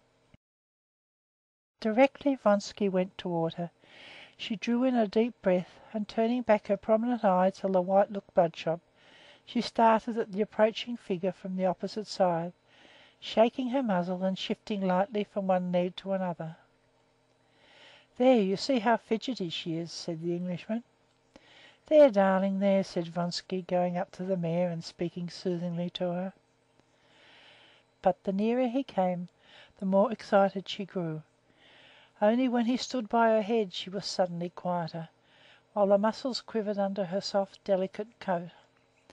Vronsky patted her strong neck, straightened over her sharp withers a stray lock of her mane that had fallen on the other side, and moved his face near her dilated nostrils, transparent as a bat's wing. She drew a loud breath and snorted out through her tense nostrils, started, pricked up her sharp ear, and put out her strong black lip towards Vronsky, as though she would nip hold of his sleeve. But remembering the muzzle, she shook it and again began restlessly stamping one after another her shapely legs. "Quiet, darling, quiet," he said, patting her again over her hind quarters, and with a glad sense that his mare was in the best possible condition, he went out of the horse box. The mare's excitement had infected Vronsky. He felt that his heart was throbbing, and that he too, like the mare, longed to move, to bite. It was both dreadful and delicious. "Well, I rely on you, then," he said to the Englishman. 6:30 on the ground. "All right," said the Englishman. "Oh, where are you going, my lord?" he asked suddenly, using the title "my lord," which he had scarcely ever used before. Vronsky, in amazement, raised his head and stared, as he knew how to stare, not into the Englishman's eyes, but at his forehead, astounded at the impertinence of his question. But realizing that in asking this the Englishman had been looking at him not as an employer but as a jockey, he answered, "I've got to go to Bryansky's. I shall be home within the hour." "How often I'm asked that question today," he said to himself, and blushed, a thing which rarely happened to him. The Englishman looked gravely at him as though he too knew where Vronsky was going. He added, "The great thing's to keep quiet before the race," said he. "Don't get out of temper or upset about anything." "All right," answered Vronsky, smiling, and jumping into his carriage he told the man to drive to Peterhof. Before he had driven many paces away, the dark clouds that had been threatening rain all day broke, and there was a heavy downpour of rain. "What a pity," thought Vronsky, putting up the roof of the carriage. "It was muddy before, now it will be a perfect swamp." As he sat in solitude in the closed carriage, he took out his mother's letter and his brother's note and read them through. Yes, it was the same thing over and over again. Everyone, his mother, his brother, everyone, thought fit to interfere in the affairs of his heart. This interference roused in him a feeling of angry hatred, a feeling that he had rarely known before. What business is it of theirs? Why does everybody feel called upon to concern himself about me? And why do they worry me so? Just because they can see that this is something they can't understand. If it were a common, vulgar, worldly intrigue, then they would have left me alone. They feel that this is something different, that this is not a mere pastime, that this woman is dearer to me than life. And this is incomprehensible, and that's why it annoys them. Whatever our destiny is or may be, we have made it ourselves, and we do not complain of it," he said, in the word we linking himself with Anna. "No, they must needs teach us how to live. They haven't an idea of what happiness is. They don't know that without our love for us there is neither happiness nor unhappiness, no life at all," he thought. He was angry with all of them for their interferences just because he felt in his soul that they, all these people, were right. He felt that the love that bound him to Anna was not a momentary impulse which would pass, as worldly intrigues do pass, leaving no other traces in the life of either but pleasant or unpleasant memories. He felt all the torture of his own and her position, all the difficulty there was for them, conspicuous as they were in the eyes of all the world, in concealing their love, in lying and deceiving, and in lying, deceiving, feigning, and continually thinking of others, when the passion that united them was so intense that they were both oblivious of everything else but their love. He vividly recalled all the constantly recurring instances of inevitable necessity for lying and deceit, which were so against his natural bent. He recalled particularly vividly the shame he had more than once detected in her at this necessity for lying and deceit, and he experienced the strange feeling that had sometimes come upon him since his secret love for Anna. This was a feeling of loathing for something, whether for Alexey Alexandrovitch or for himself or for the whole world, he could not have said. But he always drove away this strange feeling. Now, too, he shook it off and continued the thread of his thoughts. Yes, she was unhappy before, but proud and at peace. And now she cannot be at peace and feel secure in her dignity, though she dare not show it. Yes, we must put an end to it, he decided. And for the first time the idea clearly presented himself that it was essential to put an end to this false position, and the sooner the better. Throw up everything, she and I, and hide ourselves somewhere alone with our love, he said to himself. End of chapter 21, book 2 of Anna Karenina.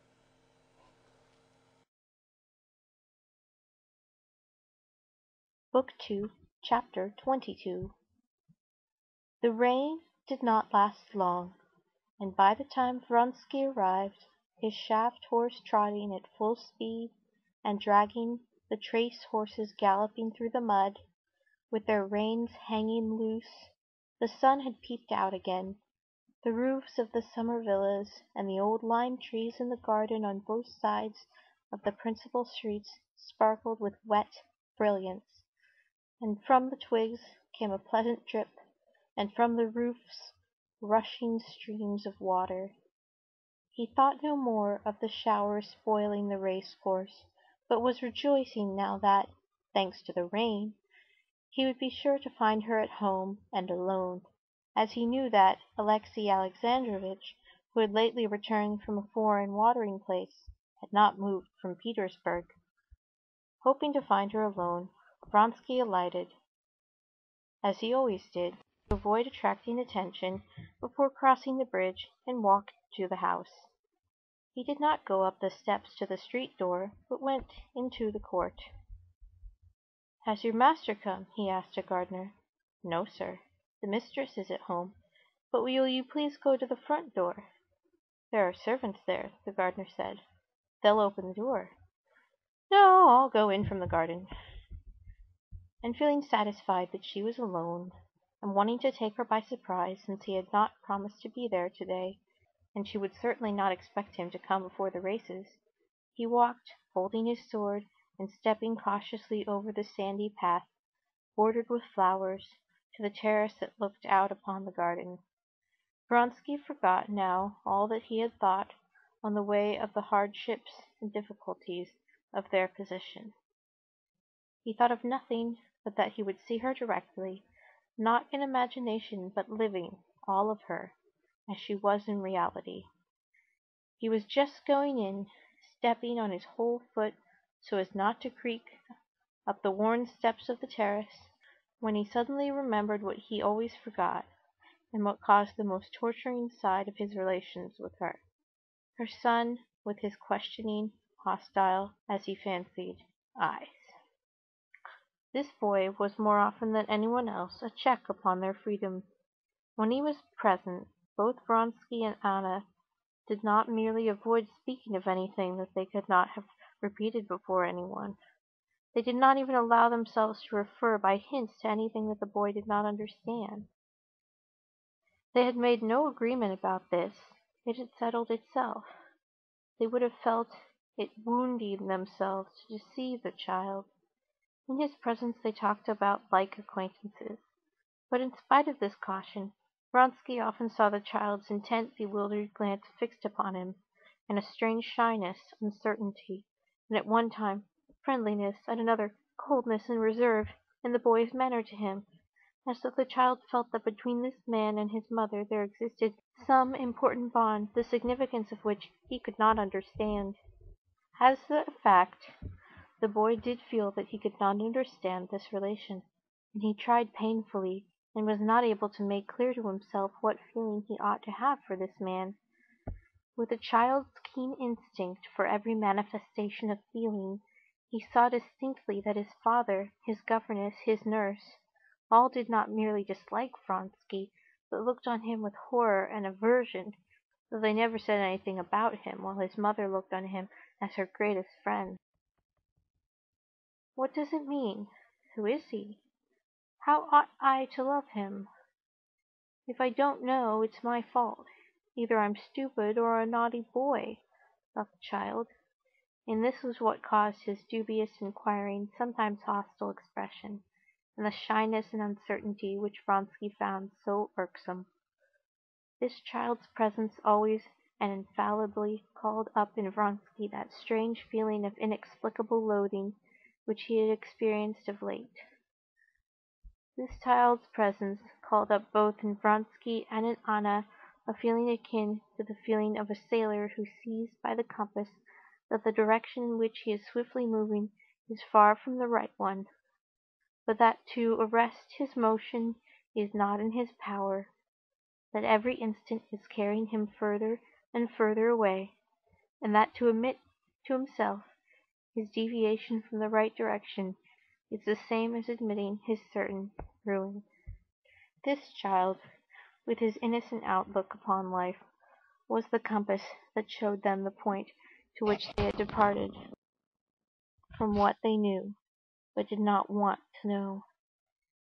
This time Seryozha was not at home, and she was completely alone.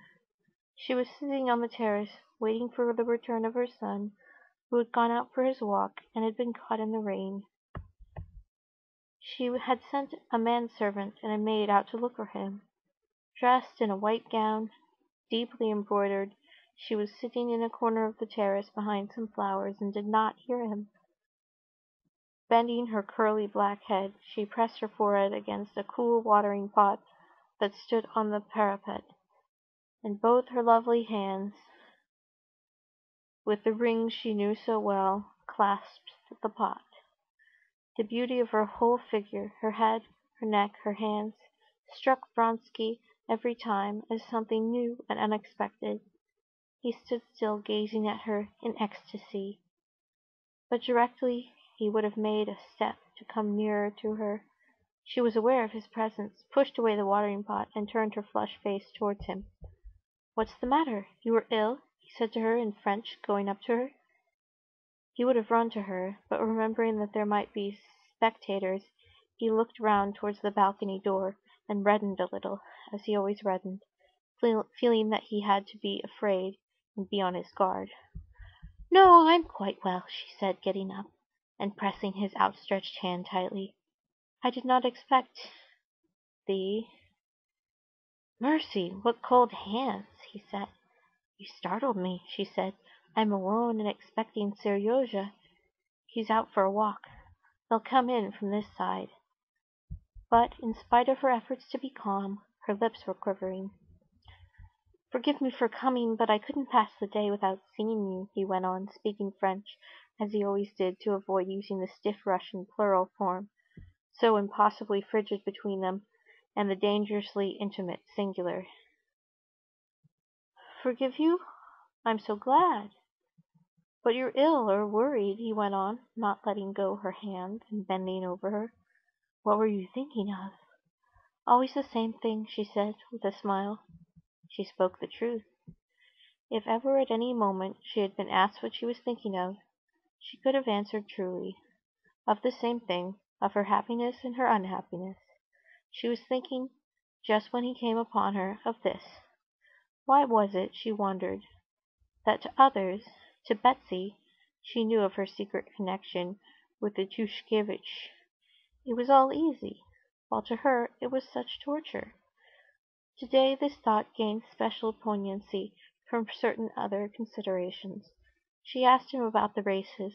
He answered her questions, and seeing that she was agitated, trying to calm her, he began telling her in the simplest tone the details of his preparation for the races. Tell him or not tell him, she thought, looking into his quiet, affectionate eyes. He is so happy, so absorbed in his races, that he won't understand as he ought. He won't understand all the gravity of this fact to us. "But you haven't told me what you were thinking of when I came in," he said, interrupting his narrative. "Please tell me."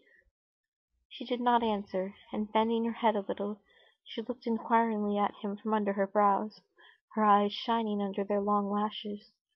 Her hand shook as it played with a leaf she had picked. He saw it, and his face expressed that utter subjection, that slavish devotion which had done so much to win her. "I see something has happened. Do you suppose I can be at peace, knowing you have trouble I am not sharing? Tell me, for God's sake," he repeated imploringly.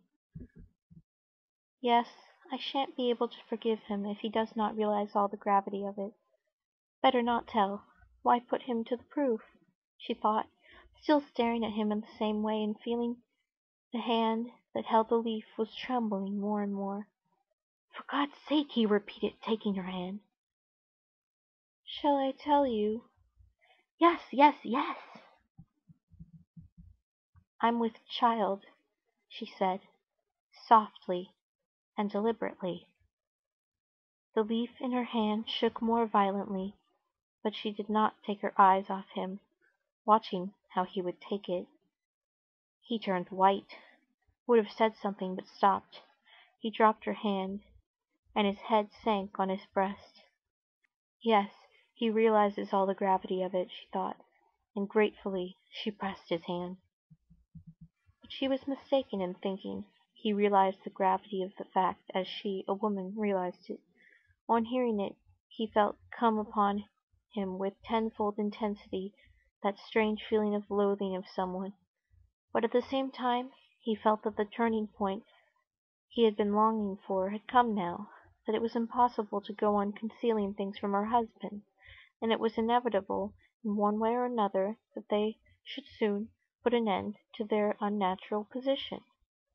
But besides that, her emotion physically affected him in the same way. He looked at her with a look of submissive tenderness, kissed her hand, got up, and in silence paced up and down the terrace. Yes, he said, going up to her resolutely. Neither you nor I have looked on our relations as a passing amusement, and now our fate is sealed. It is absolutely necessary to put an end, he looked round as he spoke, to the deception in which we are living. Put an end? How put an end, Alexey? She said softly. She was calmer now, and her face lighted up with a tender smile. Leave your husband and make our life one. It is one as it is, she answered scarcely audibly. Yes, but altogether, altogether. But how, Alexey? Tell me how, she said, in melancholy mockery at the hopelessness of her own position. Is there any way out of such a position? Am I not the wife of my husband? There is a way out of every position. We must take our line, he said. Anything's better than the position in which you're living. Of course, I see how you torture yourself over everything. The world and your son and your husband. Oh, not over my husband, she said with a quiet smile. I don't know him. I don't think of him. He doesn't exist. You're not speaking sincerely. I know you. You worry about him, too. Oh, he doesn't even know, she said, and suddenly a hot flush came over her face, her cheeks, her brow, her neck crimsoned, and tears of shame came into her eyes. But we won't talk of him. End of chapter 22. Book 2, Chapter 23. Vronsky had several times already, though not so resolutely as now, tried to bring her to consider their position, and every time he had been confronted by the same superficiality and triviality with which she met his appeal now. It was as though there were something in this which she could not, or would not, face, as though directly she began to speak of this, she, the real Anna, retreated somehow into herself, and another strange and unaccountable woman came out, whom he did not love, and whom he feared, and who was in opposition to him. But today he was resolved to have it out. Whether he knows or not, said Vronsky, in his usual quiet and resolute tone, that's nothing to do with us. We cannot, you cannot stay like this, especially now. What's to be done, according to you? She asked with the same frivolous irony. She, who had so feared he would take her condition too lightly, was now vexed with him for deducing from it the necessity of taking some step. Tell him everything, and leave him. Very well. Let us suppose I do that, she said. Do you know what the result of that would be? I can tell you it all beforehand. And a wicked light gleamed in her eyes that had been so soft a minute before. You love another man, and have entered into criminal intrigues with him? Mimicking her husband, she threw an emphasis on the word criminal, as Alexey Alexandrovitch did. I warned you of the results in the religious, the civil, and the domestic relation. You have not listened to me. Now I cannot let you disgrace my name, and my son. She had meant to say, but about her son she could not jest. Disgrace my name and more in the same style she added, in general terms, he'll say, in his official manner, and with all distinctness and precision, that he cannot let me go, but will take all measures in his power to prevent scandal. And he will calmly and punctually act in accordance with his words. That's what will happen. He's not a man, but a machine, and a spiteful machine when he's angry, she added, recalling Alexey Alexandrovitch as she spoke, with all the peculiarities of his figure and manner of speaking, and reckoning against him every defect she could find in him, softening nothing for the great wrong she herself was doing him. "But Anna," said Vronsky in a soft and persuasive voice, trying to soothe her, "we absolutely must, anyway, tell him, and then be guided by the line he takes." "What, run away?" "And why not run away? I don't see how we can keep on like this, and not for my sake. I see that you suffer." "Yes, run away and become your mistress," she said angrily. "Anna," he said, with reproachful tenderness. "Yes," she went on, "become your mistress and complete the ruin of—" Again she would have said, "my son," but she could not utter that word. Vronsky could not understand how she, with her strong and truthful nature, could endure this state of deceit, and not long to get out of it. But he did not suspect that the chief cause of it was the word son, which she could not bring herself to pronounce. When she thought of her son, and his future attitude to his mother, who had abandoned his father, she felt such terror at what she had done that she could not face it, but, like a woman, could only try to comfort herself with lying assurances that everything would remain as it always had been, and that it was possible to forget the fearful question of how it would be with her son. "I beg you, I entreat you," she said suddenly, taking his hand and speaking in quite a different tone, sincere and tender, "never speak to me of that." "But, Anna—" "Never. Leave it to me. I know all the baseness, all the horror of my position, but it's not so easy to arrange as you think. And leave it to me. And do what I say. Never speak to me of it. Do you promise me? No, no, promise." "I promise everything, but I can't be at peace, especially after what you have told me. I can't be at peace when you can't be at peace." "I?" she repeated. "Yes, I am worried sometimes. But that will pass if you will never talk about this. When you talk about it, it's only then it worries me." "I don't understand," he said. "I know," she interrupted him, "how hard it is for your truthful nature to lie, and I grieve for you. I often think you have ruined your whole life for me." "I was just thinking the very same thing," he said. "How could you sacrifice everything for my sake? I can't forgive myself that you're unhappy." "I unhappy?" she said, coming closer to him and looking at him with an ecstatic smile of love. "I am like a hungry man who has been given food. He may be cold and dressed in rags and ashamed, but he is not unhappy. I unhappy? No.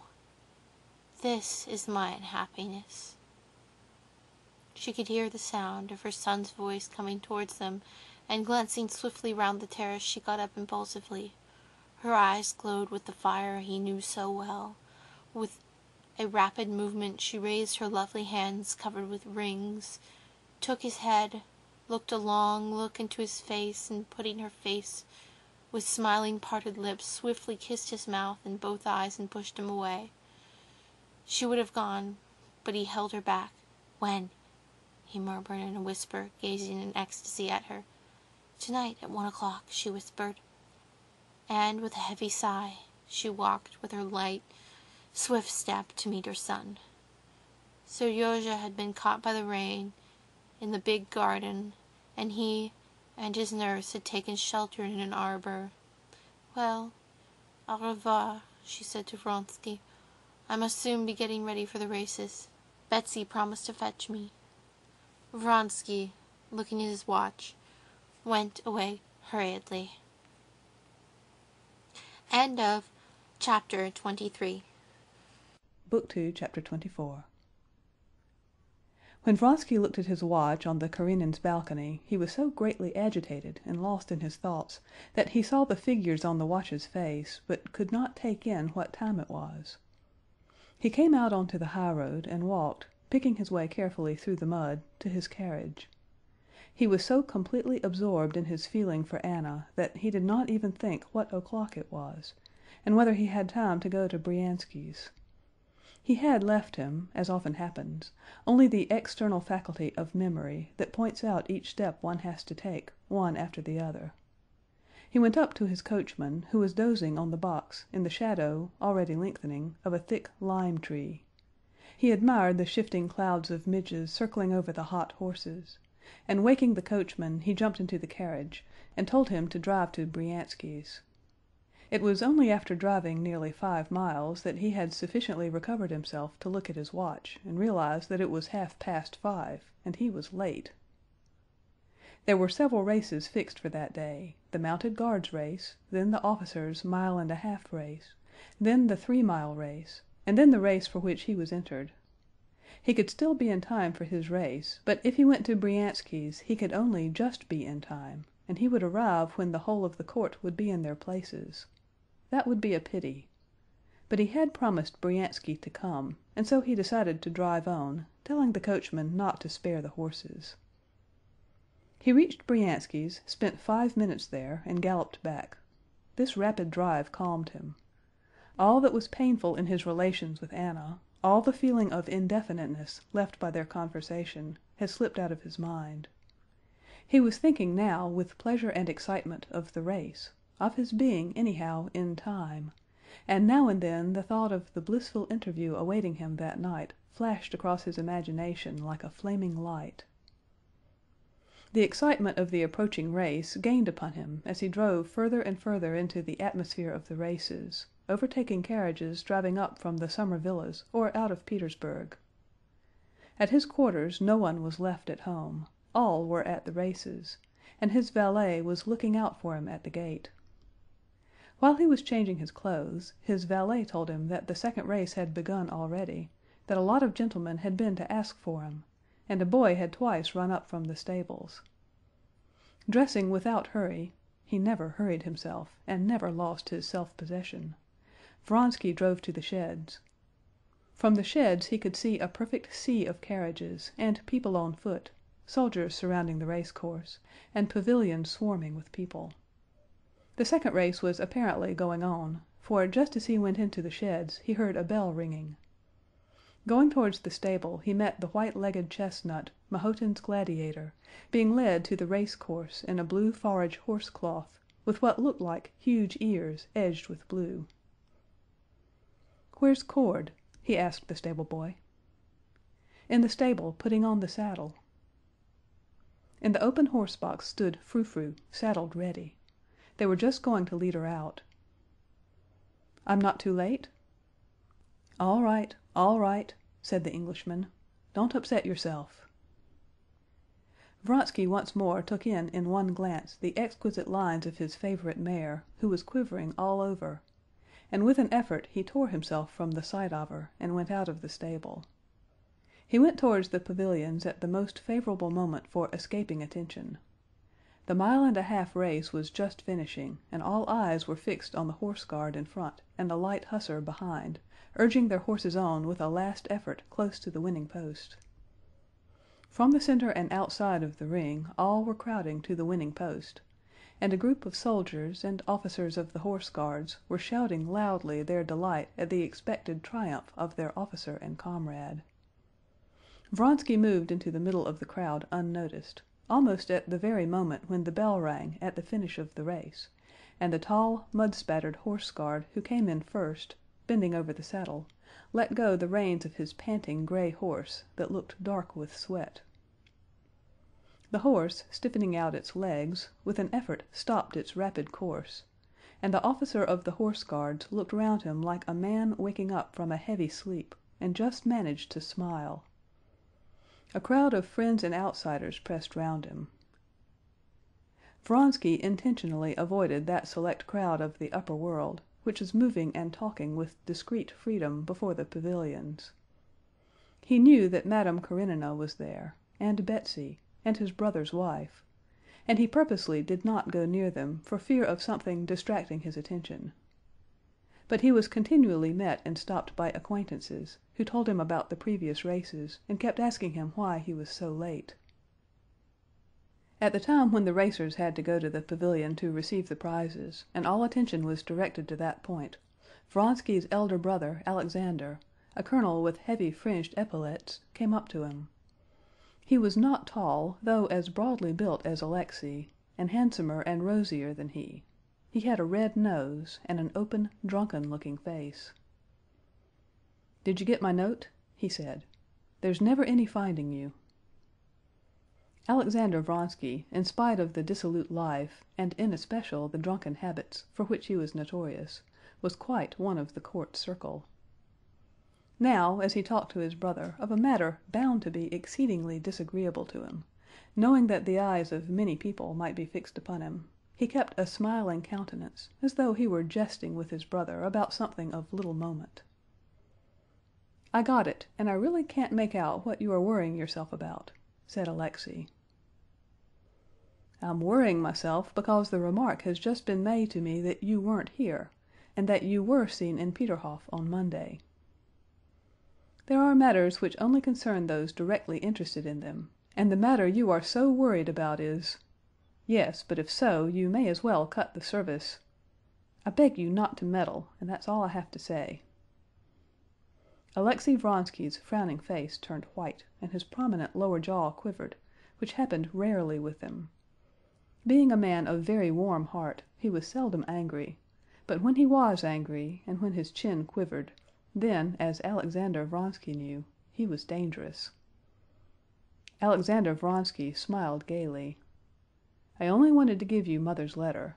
Answer it, and don't worry about anything just before the race. Bonne chance," he added, smiling, and he moved away from him. But after him another friendly greeting brought Vronsky to a standstill. "So you won't recognize your friends. How are you, mon cher?" said Stepan Arkadyevitch, as conspicuously brilliant in the midst of all the Petersburg brilliance as he was in Moscow, his face rosy and his whiskers sleek and glossy. "I came up yesterday, and I'm delighted that I shall see your triumph. When shall we meet?" "Come tomorrow to the mess room," said Vronsky, and squeezing him by the sleeve of his coat, with apologies, he moved away to the center of the race course, where the horses were being led for the great steeplechase. The horses who had run in the last race were being led home, steaming and exhausted, by the stable boys, and one after another the fresh horses for the coming race made their appearance, for the most part English racers, wearing horse cloths, and looking, with their drawn-up bellies, like strange, huge birds. On the right was led in Frou Frou, lean and beautiful, lifting up her elastic, rather long pasterns, as though moved by springs. Not far from her they were taking the rug off the lop-eared Gladiator. The strong, exquisite, perfectly correct lines of the stallion, with his superb hindquarters and excessively short pasterns almost over his hoofs, attracted Vronsky's attention in spite of himself. He would have gone up to his mare, but he was again detained by an acquaintance. "Oh, there's Karenin," said the acquaintance with whom he was chatting. "He's looking for his wife, and she's in the middle of the pavilion. Didn't you see her?" "No," answered Vronsky, and without even glancing round towards the pavilion where his friend was pointing out Madame Karenina, he went up to his mare. Vronsky had not had time to look at the saddle, about which he had to give some direction, when the competitors were summoned to the pavilion to receive their numbers and places in the row at starting. 17 officers, looking serious and severe, many with pale faces, met together in the pavilion and drew the numbers. Vronsky drew the number 7. The cry was heard, "Mount!" Feeling that with the others riding in the race, he was the center upon which all eyes were fastened, Vronsky walked up to his mare in that state of nervous tension in which he usually became deliberate and composed in his movements. Cord, in honor of the races, had put on his best clothes, a black coat buttoned up, a stiffly starched collar which propped up his cheeks, a round black hat, and top boots. He was calm and dignified as ever, and was with his own hands holding Frou-Frou by both reins, standing straight in front of her. Frou-Frou was still trembling as though in a fever. Her eye, full of fire, glanced sideways at Vronsky. Vronsky slipped his finger under the saddle girth. The mare glanced aslant at him, drew up her lip, and twitched her ear. The Englishman puckered up his lips, intending to indicate a smile that anyone should verify his saddling. "Get up, you won't feel so excited." Vronsky looked round for the last time at his rivals. He knew he would not see them during the race. Two were already riding forward to the point from which they were to start. Galtsin, a friend of Vronsky's, and one of his more formidable rivals, was moving round a bay horse that would not let him mount. A little light hussar in tight riding breeches rode off at a gallop, crouched up like a cat on the saddle, in imitation of English jockeys. Prince Kuzovlev sat with a white face on his thoroughbred mare from the Grabovsky stud, while an English groom led her by the bridle. Vronsky and all his comrades knew Kuzovlev and his peculiarity of weak nerves and terrible vanity. They knew that he was afraid of everything, afraid of riding a spirited horse. But now, just because it was terrible, because people broke their necks, and there was a doctor standing at each obstacle, and an ambulance with a cross on it, and a Sister of Mercy, he had made up his mind to take part in the race. Their eyes met, and Vronsky gave him a friendly and encouraging nod. Only one he did not see, his chief rival, Mahotin, on Gladiator. "Don't be in a hurry," said Cord to Vronsky, "and remember one thing. Don't hold her in at the fences, and don't urge her on. Let her go as she likes." All right," said Vronsky, taking the reins. "If you can, lead the race, but don't lose heart till the last minute, even if you're behind." Before the mare had time to move, Vronsky stepped with an agile, vigorous movement into the steel-toothed stirrup, and lightly and firmly seated himself on the creaking leather of the saddle. Getting his right foot in the stirrup, he smoothed the double reins, as he always did, between his fingers, and Cord let go. As though she did not know which foot to put first, Frou-Frou started, dragging at the reins with her long neck, and as though she were on springs, shaking her rider from side to side. Cord quickened his step, following him. The excited mare, trying to shake off her rider first on one side and then the other, pulled at the reins, and Vronsky tried in vain with voice and hand to soothe her. They were just reaching the dammed-up stream on their way to the starting point. Several of the riders were in front, and several behind, when suddenly Vronsky heard the sound of a horse galloping in the mud behind him, and he was overtaken by Mahotin on his white-legged, lop-eared Gladiator. Mahotin smiled, showing his long teeth, but Vronsky looked angrily at him. He did not like him, and regarded him now as his most formidable rival. He was angry with him for galloping past and exciting his mare. Frou-Frou started into a gallop, her left foot forward, made 2 bounds, and fretting at the tightened reins, passed into a jolting trot, bumping her rider up and down. Cord, too, scowled and followed Vronsky almost at a trot. End of chapter 24.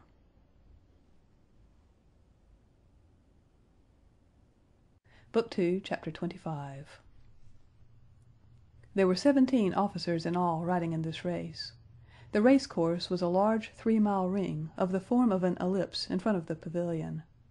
On this course 9 obstacles had been arranged: the stream, a big and solid barrier 5 feet high just before the pavilion, a dry ditch, a ditch full of water, a precipitous slope, an Irish barricade, one of the most difficult obstacles, consisting of a mound fenced with brushwood, beyond which was a ditch out of sight for the horses, so that the horse had to clear both obstacles or might be killed. Then 2 more ditches filled with water, and 1 dry one, and the end of the race was just facing the pavilion. But the race began not in the ring, but 200 yards away from it, and in that part of the course was the first obstacle, a dammed-up stream 7 feet in breadth, which the racers could leap or wade through as they preferred. 3 times they were ranged ready to start, but each time some horse thrust itself out of line, and they had to begin again.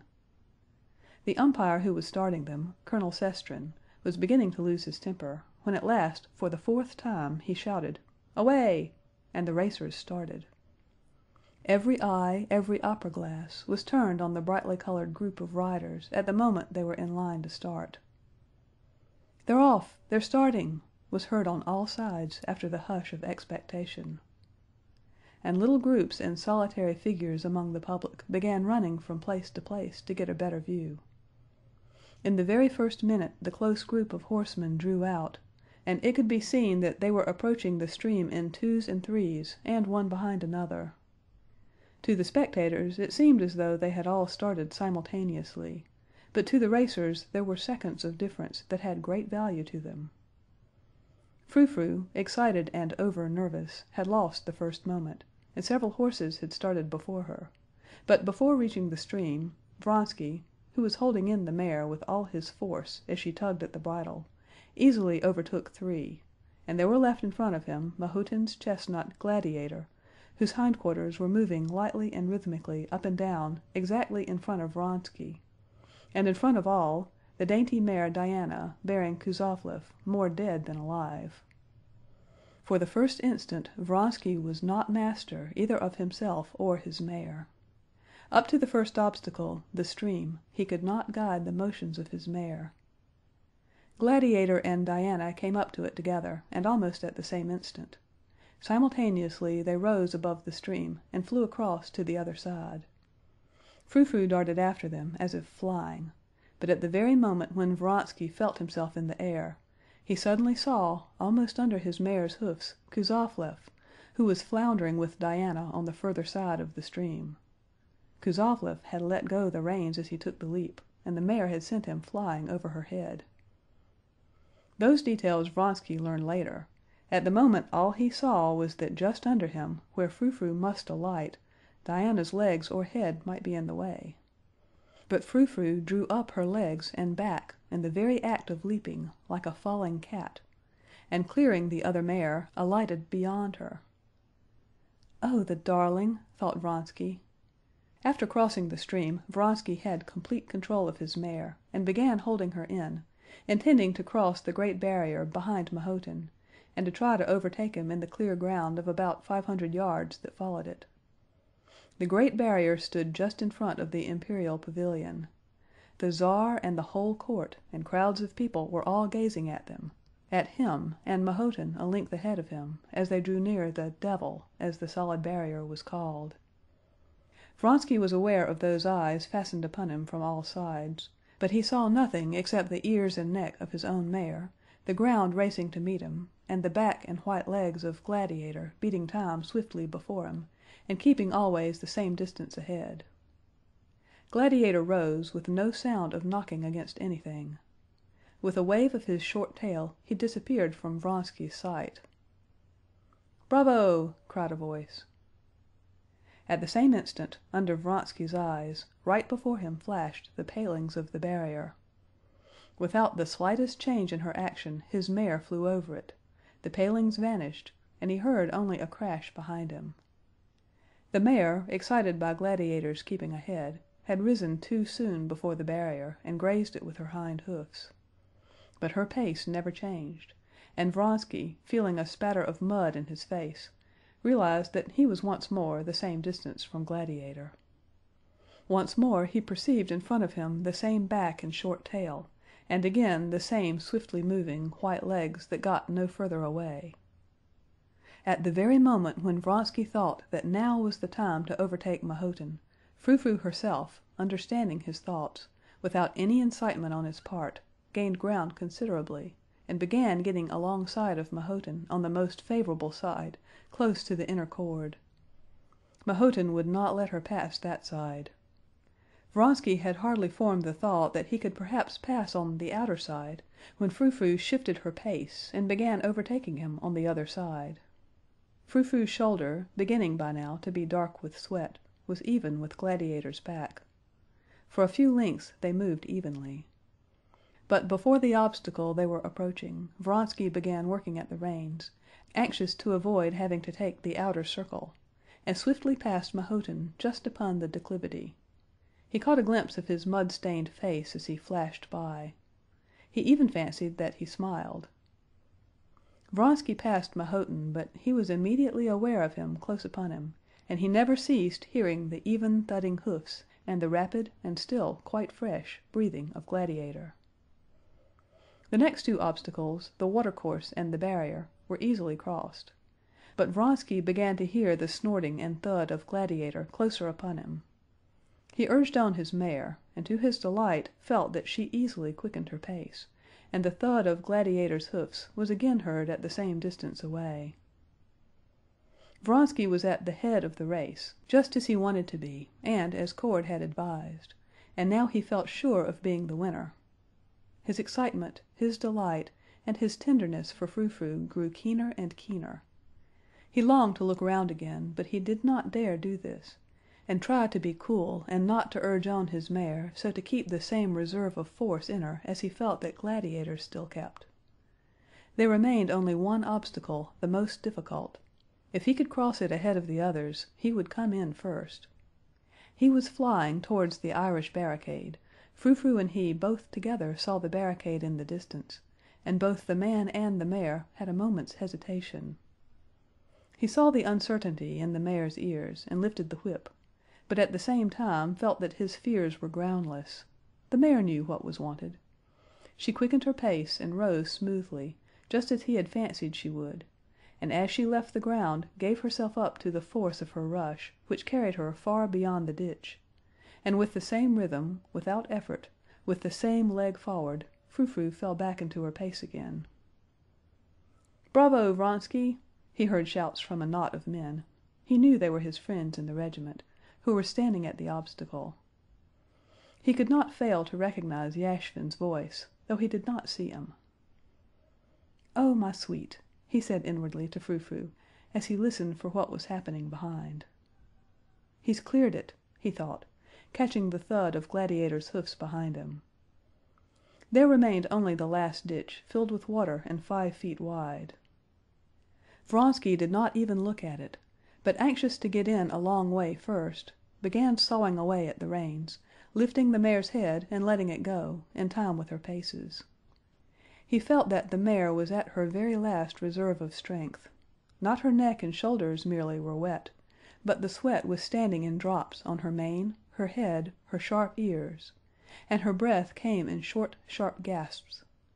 But he knew that she had strength left more than enough for the remaining 500 yards. It was only from feeling himself nearer the ground and from the peculiar smoothness of his motion that Vronsky knew how greatly the mare had quickened her pace. She flew over the ditch as though not noticing it. She flew over it like a bird, but at the same instant Vronsky, to his horror, felt that he had failed to keep up with the mare's pace, that he had, he did not know how, made a fearful, unpardonable mistake in recovering his seat in the saddle. All at once his position had shifted, and he knew that something awful had happened. He could not yet make out what had happened, when the white legs of a chestnut horse flashed by close to him, and Mahotin passed at a swift gallop. Vronsky was touching the ground with one foot, and his mare was sinking on that foot. He just had time to free his leg when she fell on one side, gasping painfully, and making vain efforts to rise with her delicate, soaking neck. She fluttered on the ground at his feet like a shot bird. The clumsy movement made by Vronsky had broken her back. But that he only knew much later. At that moment he knew only that Mahotin had flown swiftly by, while he stood staggering alone on the muddy, motionless ground, and Frou-Frou lay gasping before him, bending her head back and gazing at him with her exquisite eyes. Still unable to realize what had happened, Vronsky tugged at his mare's reins. Again she struggled all over like a fish, and her shoulders setting the saddle heaving, she rose on her front legs, but unable to lift her back, she quivered all over and again fell on her side. With a face hideous with passion, his lower jaw trembling and his cheeks white, Vronsky kicked her with his heel in the stomach and again fell to tugging at the rein. She did not stir, but thrusting her nose into the ground, she simply gazed at her master with her speaking eyes. "Ah!" groaned Vronsky, clutching at his head. "Ah, what have I done?" he cried. The race lost, and my fault. Shameful, unpardonable. And the poor darling ruined mare. Ah, what have I done?" A crowd of men, a doctor and his assistant, the officers of his regiment, ran up to him. To his misery he felt that he was whole and unhurt. The mare had broken her back, and it was decided to shoot her. Vronsky could not answer questions, could not speak to anyone. He turned and, without picking up his cap that had fallen off, walked away from the race course, not knowing where he was going. He felt utterly wretched. For the first time in his life he knew the bitterest sort of misfortune, misfortune beyond remedy, and caused by his own fault. Yashvin overtook him with his cap and led him home, and half an hour later Vronsky had regained his self-possession. But the memory of that race remained for long in his heart, the cruelest and bitterest memory of his life. End of chapter 25.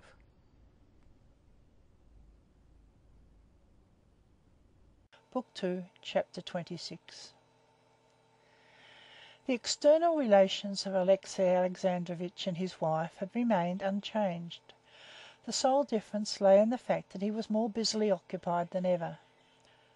As in former years, at the beginning of the spring he had gone to a foreign watering place for the sake of his health, deranged by the winter's work that every year grew heavier. And just as always he returned in July and at once fell to work as usual with increased energy.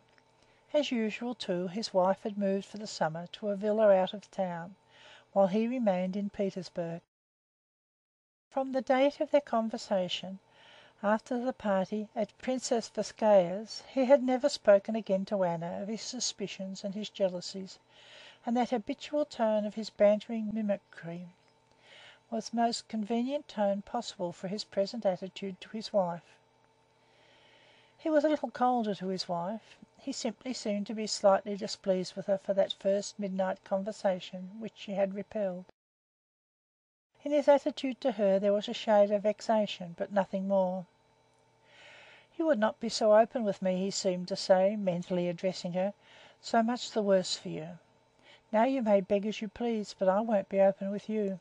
So much the worse for you," he said mentally, like a man who, after vainly attempting to extinguish a fire, should fly in a rage with his vain efforts and say, "Oh, very well, then, you shall burn for this."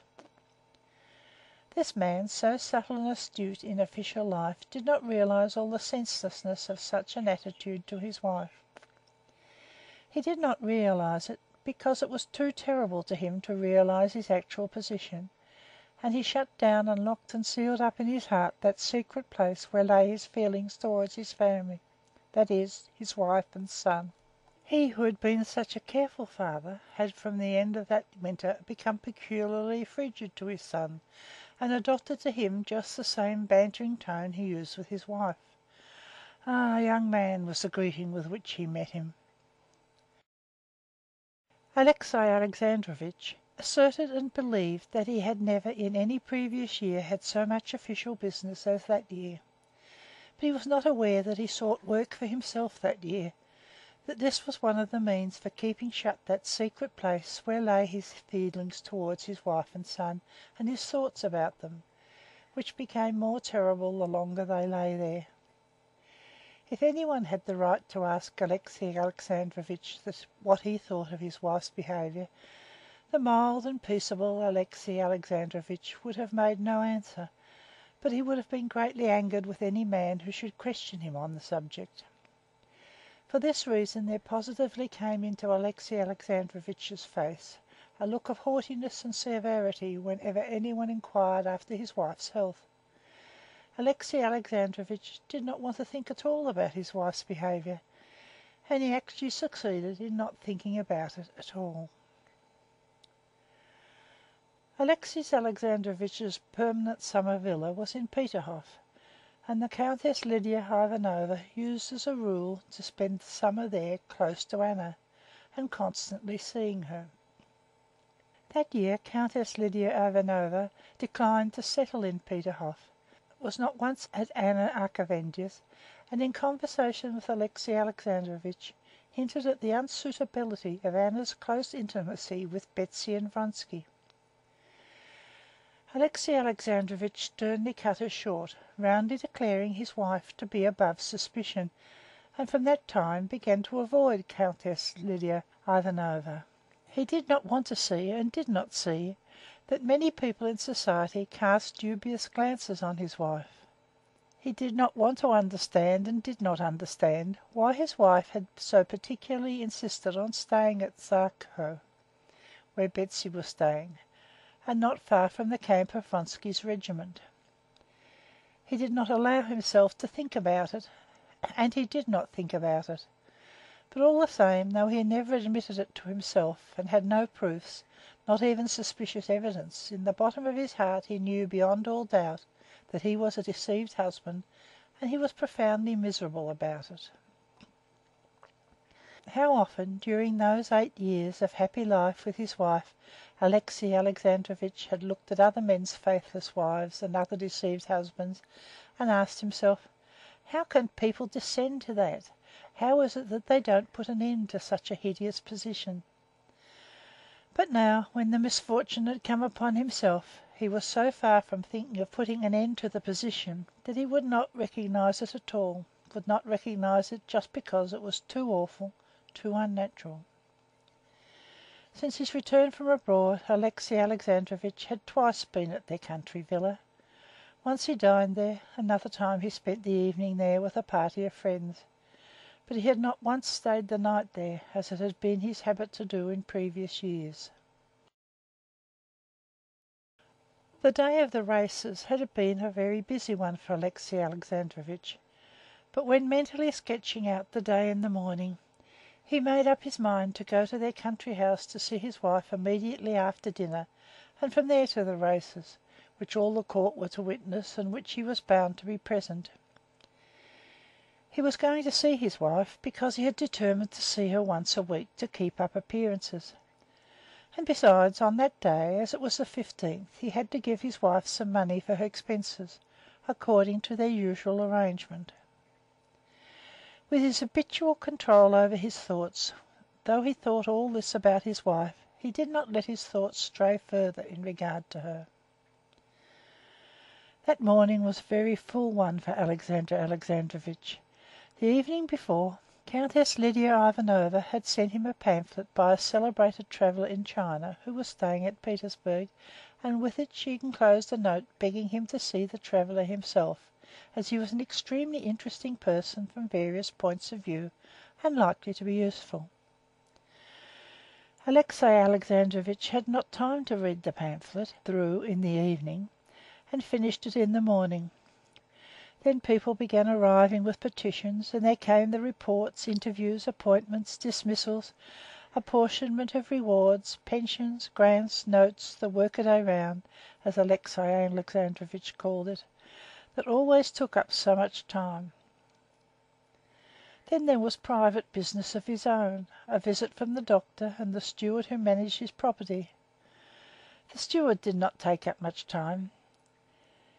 He simply gave Alexey Alexandrovitch the money he needed, together with a brief statement of the position of his affairs, which was not altogether satisfactory, as it had happened that during the year, owing to increased expenses, more had been paid out than usual, and there was a deficit. But the doctor, a celebrated Petersburg doctor, who was an intimate acquaintance of Alexey Alexandrovitch, took up a great deal of time. Alexey Alexandrovitch had not expected him that day, and was surprised at his visit, and still more so when the doctor questioned him very carefully about his health, listened to his breathing, and tapped at his liver.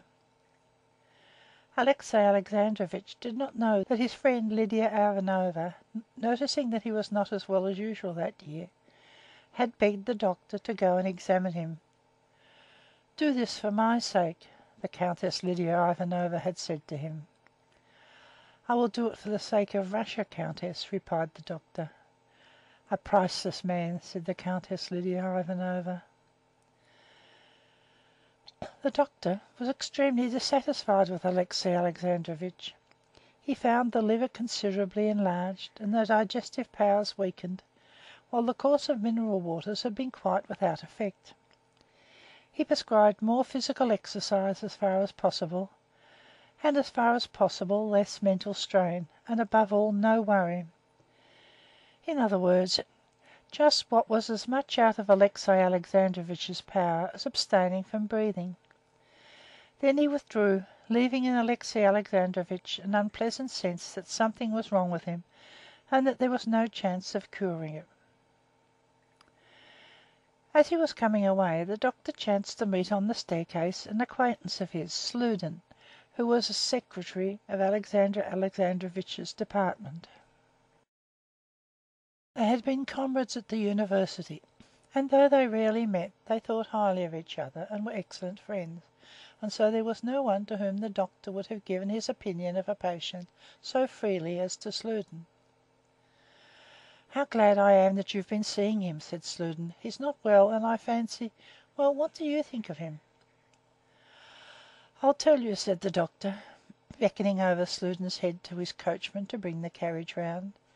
"It's just this," said the doctor, taking a finger of his kid glove in his white hands and pulling it. "If you don't strain the strings and then try to break them, you'll find it a difficult job. But strain a string to its very utmost, and the mere weight of one finger on the strained string will snap it." And with his close assiduity, his conscientious devotion to his work, he strained to the utmost. "And there's some outside burden weighing on him, and not a light one," concluded the doctor, raising his eyebrows significantly. "Will you be at the races?" he asked, as he sank into his seat in the carriage. Yes, to be sure. It does waste a lot of time." The doctor responded vaguely to some reply of Sludin's he had not caught.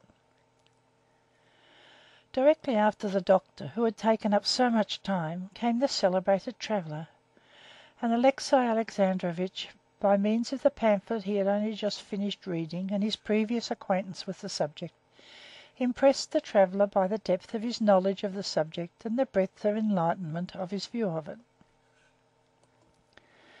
At the same time as the traveller, there was announced the provincial marshal of nobility on a visit to Petersburg, with whom Alexey Alexandrovitch had to have some conversation. After his departure he had to finish the daily routine of business with his secretary, and then he still had to drive round to call on a certain great personage on a matter of grave and serious import. Alexey Alexandrovitch only just managed to be back by 5 o'clock, his dinner hour, and after dining with his secretary he invited him to drive with him to his country villa and to the races. Though he did not acknowledge it to himself, Alexey Alexandrovitch always tried nowadays to secure the presence of a third person in his interviews with his wife. End of chapter 26. Book 2, Chapter 27. Anna was upstairs, standing before the looking-glass and, with Annushka's assistance, pinning the last ribbon on her gown, when she heard carriage wheels crunching the gravel at the entrance. "It's too early for Betsy," she thought, and, glancing out of the window, she caught sight of the carriage and the black hat of Alexey Alexandrovitch, and the ears that she knew so well sticking up each side of it. How unlucky! Can he be going to stay the night, she wondered? And the thought of all that might come of such a chance struck her as so awful and terrible that, without dwelling on it for a moment, she went down to meet him with a bright and radiant face, and, conscious of the presence of that spirit of falsehood and deceit in herself that she had come to know of late, she abandoned herself to that spirit and began talking, hardly knowing what she was saying. "Ah, how nice of you," she said, giving her husband her hand and greeting Sludin, who was like one of the family, with a smile. "You're staying the night, I hope," was the first word the spirit of falsehood prompted her to utter, "and now we'll go together. Only it's a pity I've promised Betsy. She's coming for me." Alexey Alexandrovitch knit his brows at Betsy's name. "Oh, I'm not going to separate the inseparables," he said in his usual bantering tone. "I'm going with Mihail Vasilyevitch. I'm ordered exercise by the doctors, too. I'll walk, and fancy myself at the springs again." "There's no hurry," said Anna. "Would you like tea?" She rang. "Bring in tea, and tell Seryozha that Alexey Alexandrovitch is here." "Well, tell me, how have you been? Mihail Vasilyevitch, you've not been to see me before. Look how lovely it is out on the terrace," she said, turning first to one and then to the other. She spoke very simply and naturally, but too much and too fast. She was the more aware of this from noticing in the inquisitive look Mihail Vasilyevitch turned on her that he was, as it were, keeping watch on her. Mihail Vasilyevitch promptly went out on the terrace. She sat down beside her husband. "You don't look quite well," she said. "Yes," he said, "the doctor's been with me today and wasted an hour of my time. I feel that some one of our friends must have sent him. My health so precious, it seems." "No, what did he say?" She questioned him about his health and what he had been doing, and tried to persuade him to take a rest and come out to her. All this she said brightly, rapidly, and with a peculiar brilliance in her eyes. But Alexey Alexandrovitch did not now attach any special significance to this tone of hers. He heard only her words, and gave them only the direct sense they bore. And he answered simply, though jestingly. There was nothing remarkable in all this conversation, but never after could Anna recall this brief scene without an agonizing pang of shame. Seryozha came in, preceded by his governess. If Alexey Alexandrovitch had allowed himself to observe, he would have noticed the timid and bewildered eyes with which Seryozha glanced first at his father and then at his mother. But he would not see anything, and he did not see it. "Ah, the young man, he's grown. Really, he's getting quite a man. How are you, young man?" And he gave his hand to the scared child. Seryozha had been shy of his father before, and now, ever since Alexey Alexandrovitch had taken to calling him young man, and since that insoluble question had occurred to him, whether Vronsky were a friend or a foe, he avoided his father. He looked round towards his mother as though seeking shelter. It was only with his mother that he was at ease. Meanwhile, Alexey Alexandrovitch was holding his son by the shoulder while he was speaking to the governess, and Seryozha was so miserably uncomfortable that Anna saw he was on the point of tears. Anna, who had flushed a little the instant her son came in, noticing that Seryozha was uncomfortable, got up hurriedly, took Alexey Alexandrovitch's hand from her son's shoulder, and, kissing the boy, led him out onto the terrace and quickly came back. "It's time to start, though," said she, glancing at her watch. "How is it Betsy doesn't come?" "Yes," said Alexey Alexandrovitch, and getting up, he folded his hands and cracked his fingers. "I've come to bring you some money, too, for nightingales, we know, can't live on fairy tales," he said. "You want it, I expect?" "No, I don't. Yes, I do," she said, not looking at him, and crimsoning to the roots of her hair. "But you'll come back here after the races, I suppose?" "Oh, yes," answered Alexey Alexandrovitch. "And here's the glory of Peterhof, Princess Tverskaya," he added, looking out of the window at the elegant English carriage with the tiny seats placed extremely high. "What elegance! Charming! Well, let us be starting too, then." Princess Tverskaya did not get out of her carriage, but her groom, in high boots, a cape, and black hat, darted out at the entrance. "I'm going, good-bye," said Anna, and kissing her son, she went up to Alexey Alexandrovitch and held out her hand to him. "It was ever so nice of you to come." Alexey Alexandrovitch kissed her hand. "Well, au revoir, then. You'll come back for some tea. That's delightful," she said, and went out, gay and radiant. But as soon as she no longer saw him, she was aware of the spot on her hand that his lips had touched, and she shuddered with repulsion. End of chapter 27.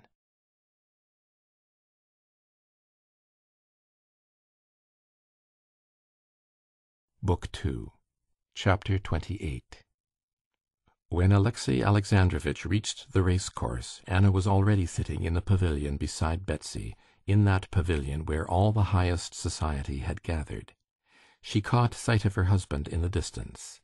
Two men, her husband and her lover, were the two centres of her existence, and unaided by her external senses, she was aware of their nearness. She was aware of her husband approaching a long way off, and she could not help following him in the surging crowd in the midst of which he was moving. She watched his progress towards the pavilion, saw him now responding condescendingly to an ingratiating bow, now exchanging friendly, nonchalant greetings with his equals, now assiduously trying to catch the eye of some great one of this world, and taking off his big round hat that squeezed the tips of his ears. All these ways of his she knew, and all were hateful to her. Nothing but ambition, nothing but the desire to get on, that's all there is in his soul, she thought. As for these lofty ideals, love of culture, religion, they are only so many tools for getting on.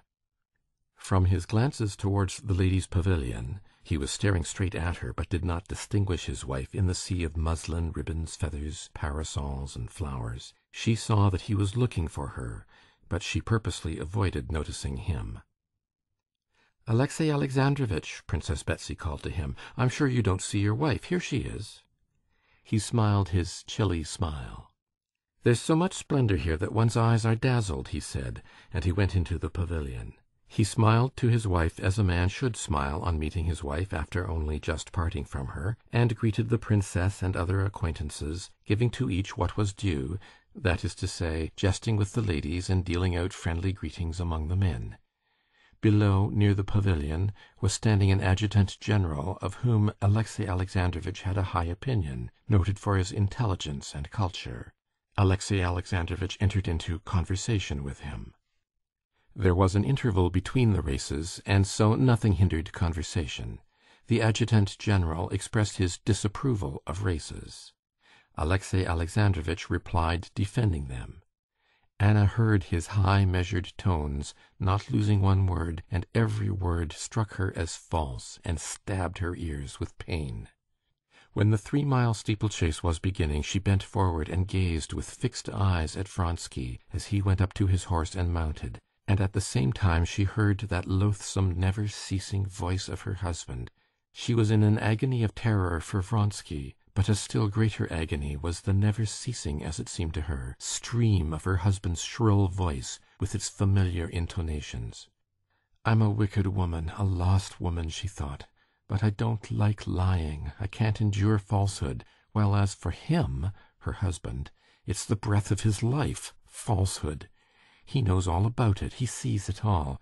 What does he care if he can talk so calmly? If he were to kill me, if he were to kill Vronsky, I might respect him. No, all he wants is falsehood and propriety," Anna said to herself, not considering exactly what it was she wanted of her husband, and how she would have liked to see him behave. She did not understand either that Alexey Alexandrovitch's peculiar loquacity that day, so exasperating to her, was merely the expression of his inward distress and uneasiness. As a child that has been hurt skips about, putting all his muscles into movement to drown the pain, in the same way Alexey Alexandrovitch needed mental exercise to drown the thoughts of his wife, that in her presence and in Vronsky's, and with the continual iteration of his name, would force themselves on his attention. And it was as natural for him to talk well and cleverly as it is natural for a child to skip about. He was saying, "Danger in the races of officers, of cavalrymen, is an essential element in the race. If England can point to the most brilliant feats of cavalry in military history, it is simply owing to the fact that she has historically developed this force both in beasts and in men. Sport has, in my opinion, a great value, and, as is always the case, we see nothing but what is most superficial." "It's not superficial," said Princess Tverskaya. "One of the officers, they say, has broken 2 ribs." Alexey Alexandrovitch smiled his smile, which uncovered his teeth, but revealed nothing more. "We'll admit, princess, that that's not superficial," he said, "but internal. But that's not the point," and he turned again to the general with whom he was talking seriously. "We mustn't forget that those who are taking part in the race are military men who have chosen that career, and one must allow that every calling has its disagreeable side. It forms an integral part of the duties of an officer. Low sports, such as prize fighting or Spanish bullfights, are a sign of barbarity, but specialized trials of skill are a sign of development." "No, I shan't come another time, it's too upsetting," said Princess Betsy. "Isn't it, Anna?" "It is upsetting, but one can't tear oneself away," said another lady. "If I'd been a Roman woman, I should never have missed a single circus." Anna said nothing, and keeping her opera-glass up, gazed always at the same spot. At that moment a tall general walked through the pavilion. Breaking off what he was saying, Alexey Alexandrovitch got up hurriedly, though with dignity, and bowed low to the general. "You're not racing?" the officer asked, chaffing him. "My race is a harder one," Alexey Alexandrovitch responded deferentially. And though the answer meant nothing, the general looked as though he had heard a witty remark from a witty man, and fully relished la pointe de la sauce. "There are two aspects," Alexey Alexandrovitch resumed. "Those who take part and those who look on, and love for such spectacles is an unmistakable proof of a low degree of development in the spectator, I admit. But, Princess Bets," sounded Stepan Arkadyevitch's voice from below, addressing Betsy. "Who's your favorite?" "Anna and I are for Kuzovlev," replied Betsy. "I'm for Vronsky. A pair of gloves? Done. But it is a pretty sight, isn't it?" Alexey Alexandrovitch paused while there was talking about him, but he began again directly. "I admit that manly sports do not," he was continuing, but at that moment the racers started and all conversation ceased. Alexey Alexandrovitch too was silent, and everyone stood up and turned towards the stream. Alexey Alexandrovitch took no interest in the race, and so he did not watch the racers, but fell listlessly to scanning the spectators with his weary eyes. His eyes rested upon Anna. Her face was white and set. She was obviously seeing nothing and no one but one man. Her hand had convulsively clutched her fan, and she held her breath. He looked at her and hastily turned away, scrutinizing other faces. "But here's this lady too, and others, very much moved as well. It's very natural," Alexey Alexandrovitch told himself. He tried not to look at her, but unconsciously his eyes were drawn to her. He examined that face again, trying not to read what was so plainly written on it, and against his own will, with horror, read on it what he did not want to know. The first fall, Kuzovlev's at the stream, agitated everyone, but Alexey Alexandrovitch saw distinctly on Anna's pale, triumphant face that the man she was watching had not fallen. When, after Mahotin and Vronsky had cleared the worst barrier, the next officer had been thrown straight on his head at it and fatally injured, and a shudder of horror passed over the whole public, Alexey Alexandrovitch saw that Anna did not even notice it, and had some difficulty in realizing what they were talking of about her. But more and more often and with greater persistence, he watched her. Anna, wholly engrossed as she was with the race, became aware of her husband's cold eyes fixed upon her from one side. She glanced round for an instant, looked inquiringly at him, and with a slight frown turned away again. "Ah, I don't care," she seemed to say to him, and she did not once glance at him again. The race was an unlucky one, and of the 17 officers who rode in it, more than half were thrown and hurt. Towards the end of the race everyone was in a state of agitation, which was intensified by the fact that the Tsar was displeased. End of chapter 28.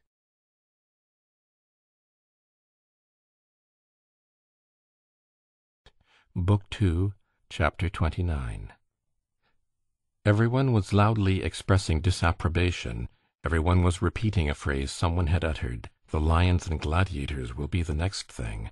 And everyone was feeling horrified, so that when Vronsky fell to the ground and Anna moaned aloud, there was nothing very out of the way in it.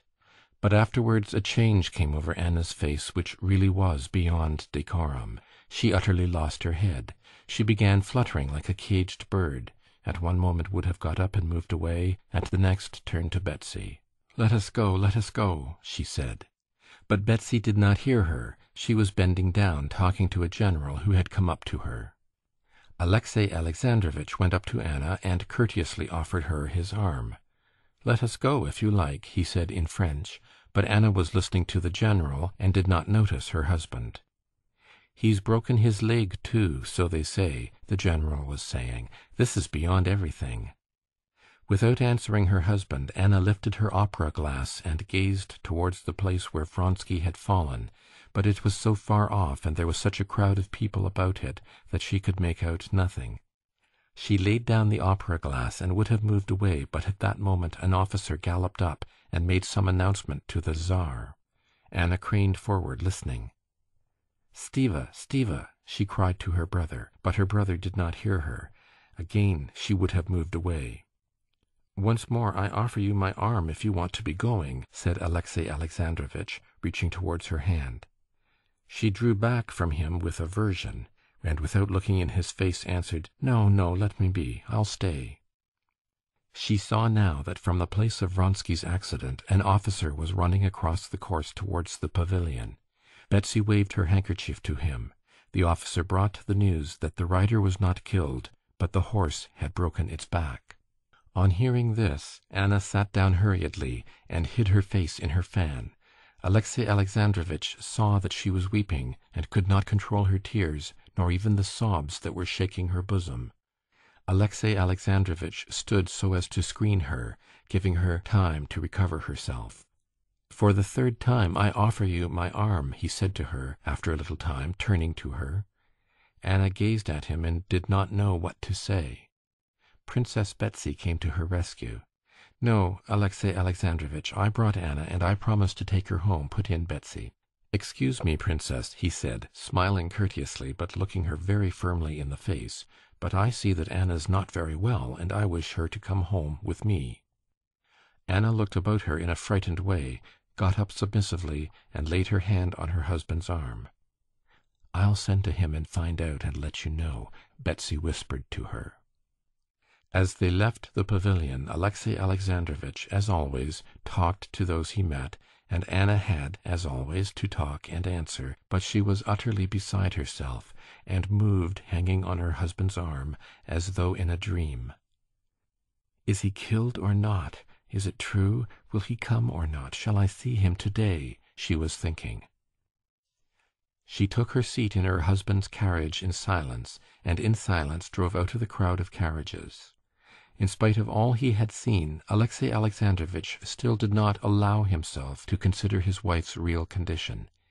He merely saw the outward symptoms.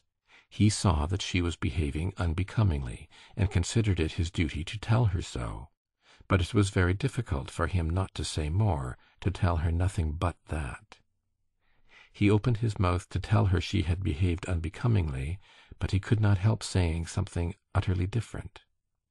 "What an inclination we all have, though, for these cruel spectacles," he said. "I observe—" "Eh? I don't understand," said Anna contemptuously. He was offended, and at once began to say what he had meant to say. "I am obliged to tell you," he began. "So now we are to have it out," she thought, and she felt frightened. "I am obliged to tell you that your behavior has been unbecoming today," he said to her in French. "In what way has my behavior been unbecoming?" she said aloud, turning her head swiftly and looking him straight in the face, not with the bright expression that seemed covering something, but with a look of determination, under which she concealed with difficulty the dismay she was feeling. "Mind," he said, pointing to the open window opposite the coachman. He got up and pulled up the window. "What did you consider unbecoming?" she repeated. "The despair you were unable to conceal at the accident to one of the riders." He waited for her to answer, but she was silent, looking straight before her. "I have already begged you so to conduct yourself in society that even malicious tongues can find nothing to say against you. There was a time when I spoke of your inward attitude, but I am not speaking of that now. Now I speak only of your external attitude. You have behaved improperly, and I would wish it not to occur again." She did not hear half of what he was saying. She felt panic-stricken before him, and was thinking whether it was true that Vronsky was not killed. Was it of him they were speaking when they said the rider was unhurt, but the horse had broken its back? She merely smiled with a pretense of irony when he finished, and made no reply because she had not heard what he said. Alexey Alexandrovitch had begun to speak boldly, but as he realized plainly what he was speaking of, the dismay she was feeling infected him too. He saw the smile, and a strange misapprehension came over him. "She is smiling at my suspicions. Yes, she will tell me directly what she told me before, that there's no foundation for my suspicions, that it's absurd." At that moment, when the revelation of everything was hanging over him, there was nothing he expected so much as that she would answer mockingly, as before, that his suspicions were absurd and utterly groundless. So terrible to him was what he knew, that now he was ready to believe anything. But the expression of her face, scared and gloomy, did not now promise even deception. "Possibly I was mistaken," said he. "If so, I beg your pardon." "No, you were not mistaken," she said deliberately, looking desperately into his cold face. "You were not mistaken. I was, and I could not help being in despair. I hear you, but I am thinking of him. I love him. I am his mistress. I can't bear you. I'm afraid of you, and I hate you. You can do what you like to me." And, dropping back into the corner of the carriage, she broke into sobs, hiding her face in her hands. Alexey Alexandrovitch did not stir, and kept looking straight before him, but his whole face suddenly bore the solemn rigidity of the dead, and his expression did not change during the whole time of the drive home. On reaching the house, he turned his head to her, still with the same expression. "Very well, but I expect a strict observance of the external forms of propriety till such time," his voice shook, "as I may take measures to secure my honor and communicate them to you." He got out first and helped her to get out. Before the servants he pressed her hand, took his seat in the carriage, and drove back to Petersburg. Immediately afterwards a footman came from Princess Betsy and brought Anna a note. "I sent to Alexey to find out how he is, and he writes me he is quite well and unhurt, but in despair." "So he will be here," she thought. "What a good thing I told him all." She glanced at her watch. She had still 3 hours to wait, and the memories of their last meeting set her blood in flame. "My God, how light it is! It's dreadful, but I do love to see his face, and I do love this fantastic light. My husband, oh, yes, well, thank God, everything's over with him." End of chapter 29.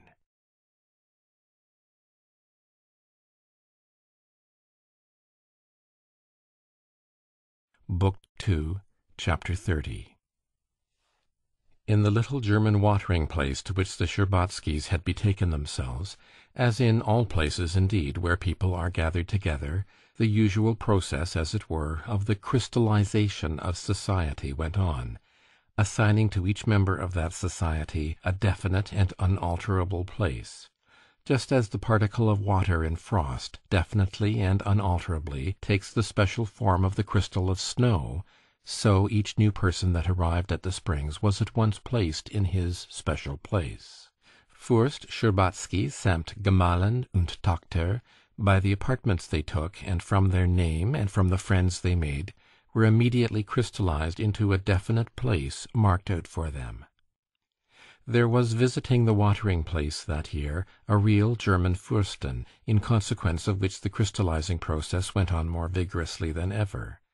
Princess Shtcherbatskaya wished, above everything, to present her daughter to this German princess, and the day after their arrival she duly performed this rite.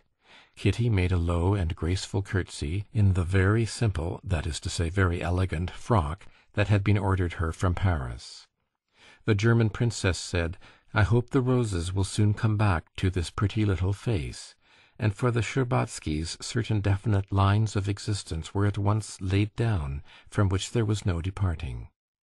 The Shtcherbatskys made the acquaintance, too, of the family of an English lady somebody, and of a German countess and her son, wounded in the last war, and of a learned Swede, and of Monsieur Canut and his sister.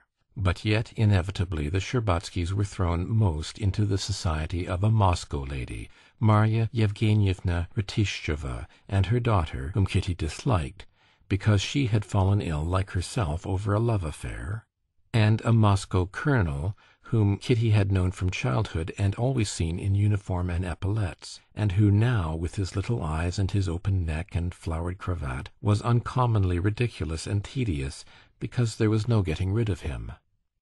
When all this was so firmly established, Kitty began to be very much bored, especially as the prince went away to Carlsbad and she was left alone with her mother. She took no interest in the people she knew, feeling that nothing fresh would come of them. Her chief mental interest in the watering place consisted in watching and making theories about the people she did not know. It was characteristic of Kitty that she always imagined everything in people in the most favorable light possible, especially in those she did not know. And now, as she made surmises as to who people were, what were their relations to one another, and what they were like, Kitty endowed them with the most marvellous and noble characters, and found confirmation of her idea in her observations. Of these people, the one that attracted her most was a Russian girl who had come to the watering place with an invalid Russian lady, Madame Stahl, as everyone called her. Madame Stahl belonged to the highest society, but she was so ill that she could not walk, and only on exceptionally fine days made her appearance at the Springs in an invalid carriage. But it was not so much from ill health as from pride, so Princess Shtcherbatskaya interpreted it, that Madame Stahl had not made the acquaintance of anyone among the Russians there. The Russian girl looked after Madame Stahl, and besides that she was, as Kitty observed, on friendly terms with all the invalids who were seriously ill, and there were many of them at the Springs, and looked after them in the most natural way. This Russian girl was not, as Kitty gathered, related to Madame Stahl, nor was she a paid attendant. Madame Stahl called her Varenka, and other people called her Mademoiselle Varenka. Apart from the interest Kitty took in this girl's relations with Madame Stahl, and with other unknown persons, Kitty, as often happened, felt an inexplicable attraction to Mademoiselle Varenka, and was aware when their eyes met that she too liked her. Of Mademoiselle Varenka one would not say that she had passed her first youth, but she was, as it were, a creature without youth. She might have been taken for 19 or for 30. If her features were criticized separately, she was handsome rather than plain, in spite of the sickly hue of her face. She would have been a good figure, too, if it had not been for her extreme thinness and the size of her head, which was too large for her medium height. But she was not likely to be attractive to men. She was like a fine flower, already past its bloom and without fragrance, though the petals were still unwithered. Moreover, she would have been unattractive to men also from the lack of just what Kitty had too much of the suppressed fire of vitality and the consciousness of her own attractiveness. She always seemed absorbed in work about which there could be no doubt, and so it seemed she could not take interest in anything outside it. It was just this contrast with her own position that was for Kitty the great attraction of Mademoiselle Varenka. Kitty felt that in her manner of life, she would find an example of what she was now so painfully seeking, interest in life, a dignity in life apart from the worldly relations of girls with men, which so revolted Kitty, and appeared to her now as a shameful hawking about of goods in search of a purchaser. The more attentively Kitty watched her unknown friend, the more convinced she was this girl was the perfect creature she fancied her, and the more eagerly she wished to make her acquaintance. The two girls used to meet several times a day, and every time they met, Kitty's eyes said, "Who are you? What are you? Are you really the exquisite creature I imagine you to be? But, for goodness' sake, don't suppose," her eyes added, "that I would force my acquaintance on you. I simply admire you and like you." "I like you too, and you're very, very sweet, and I should like you better still if I had time," answered the eyes of the unknown girl. Kitty saw indeed that she was always busy. Either she was taking the children of a Russian family home from the Springs, or fetching a shawl for a sick lady and wrapping her up in it, or trying to interest an irritable invalid, or selecting and buying cakes for tea for someone. Soon after the arrival of the Shtcherbatskys, there appeared in the morning crowd at the Springs 2 persons who attracted universal and unfavorable attention. These were a tall man with a stooping figure and large hands, in an old coat too short for him, with black, simple, and yet terrible eyes, and a pock-marked, kind-looking woman, very badly and tastelessly dressed. Recognizing these persons as Russians, Kitty had already in her imagination begun constructing a delightful and touching romance about them. But the princess, having ascertained from the visitors' list that this was Nikolai Levin and Marya Nikolaevna, explained to Kitty what a bad man this Levin was, and all her fancies about these 2 people vanished. Not so much from what her mother told her, as from the fact that it was Konstantin's brother, this pair suddenly seemed to Kitty intensely unpleasant. This Levin, with his continual twitching of his head, aroused in her now an irrepressible feeling of disgust. It seemed to her that his big, terrible eyes, which persistently pursued her, expressed a feeling of hatred and contempt, and she tried to avoid meeting him. End of chapter 30.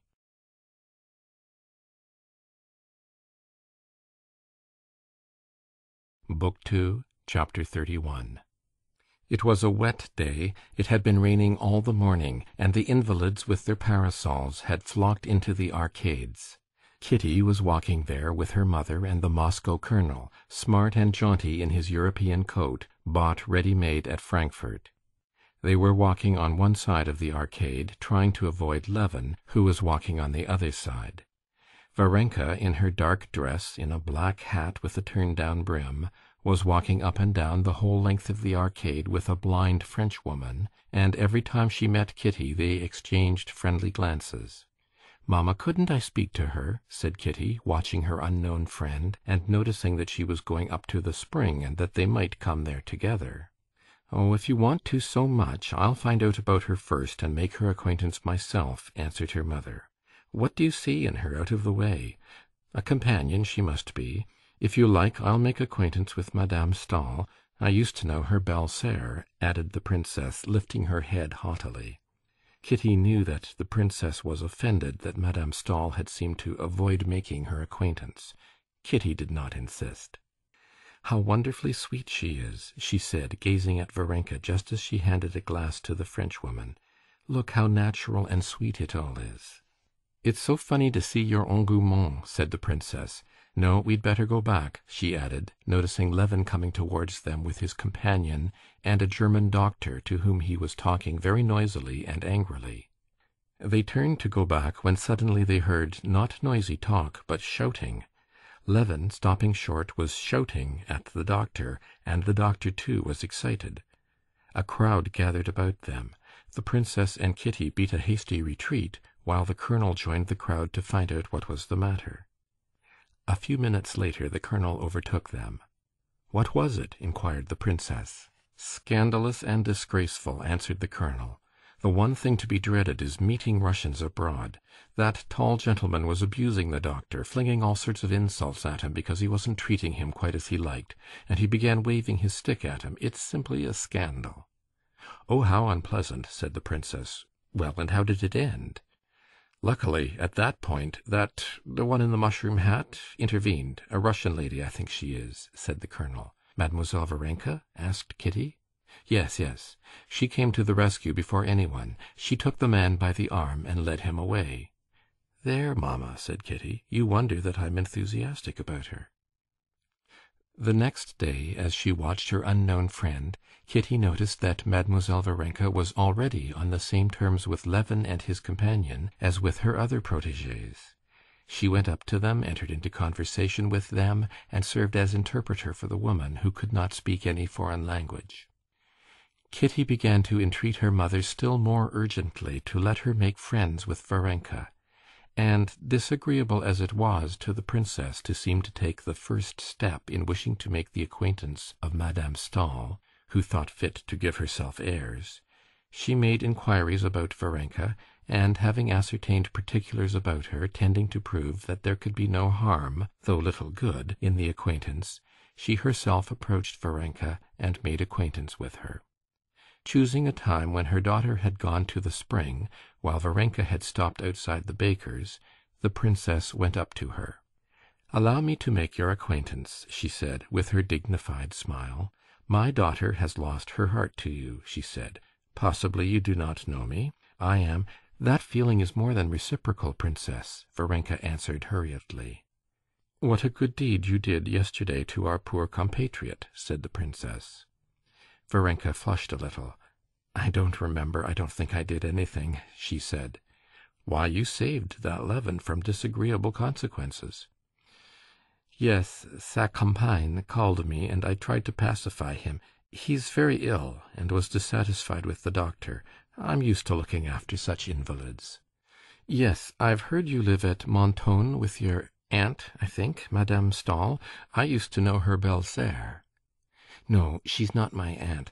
I call her mamma, but I am not related to her. I was brought up by her," answered Varenka, flushing a little again. This was so simply said, and so sweet was the truthful and candid expression of her face, that the princess saw why Kitty had taken such a fancy to Varenka. "Well, and what's this Levin going to do?" asked the princess. "He's going away," answered Varenka. At that instant Kitty came up from the spring, beaming with delight that her mother had become acquainted with her unknown friend.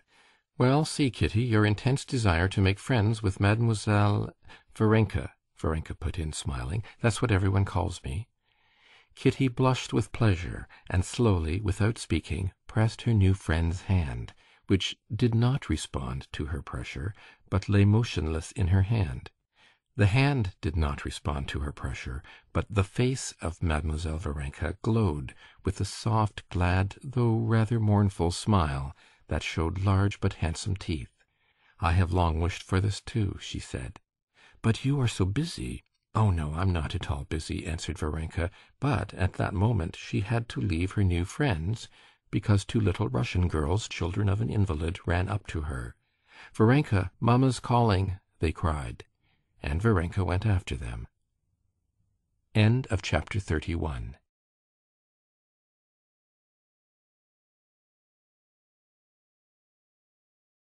Book 2, Chapter 32.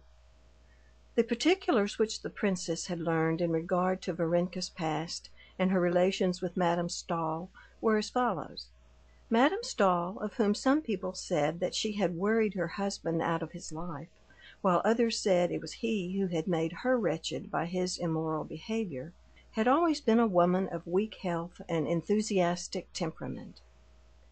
When, after her separation from her husband, she gave birth to her only child, the child had died almost immediately, and the family of Madame Stahl, knowing her sensibility and fearing the news would kill her, had substituted another child, a baby born the same night and in the same house in Petersburg, the daughter of the chief cook of the Imperial household. This was Varenka. Madame Stahl learned later on that Varenka was not her own child, but she went on bringing her up, especially as very soon afterwards Varenka had not a relation of her own living. Madame Stahl had now been living more than 10 years continuously abroad, in the south, never leaving her couch, and some people said that Madame Stahl had made her social position as a philanthropic, highly religious woman.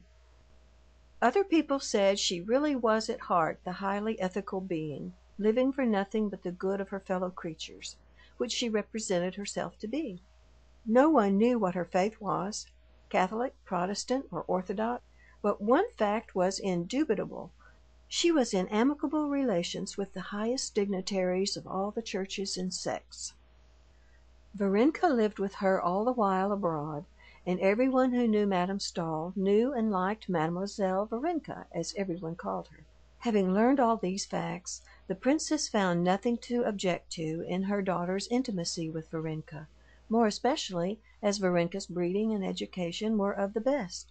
She spoke French and English extremely well, and what was of the most weight, brought a message from Madame Stahl expressing her regret that she was prevented by her ill health from making the acquaintance of the princess.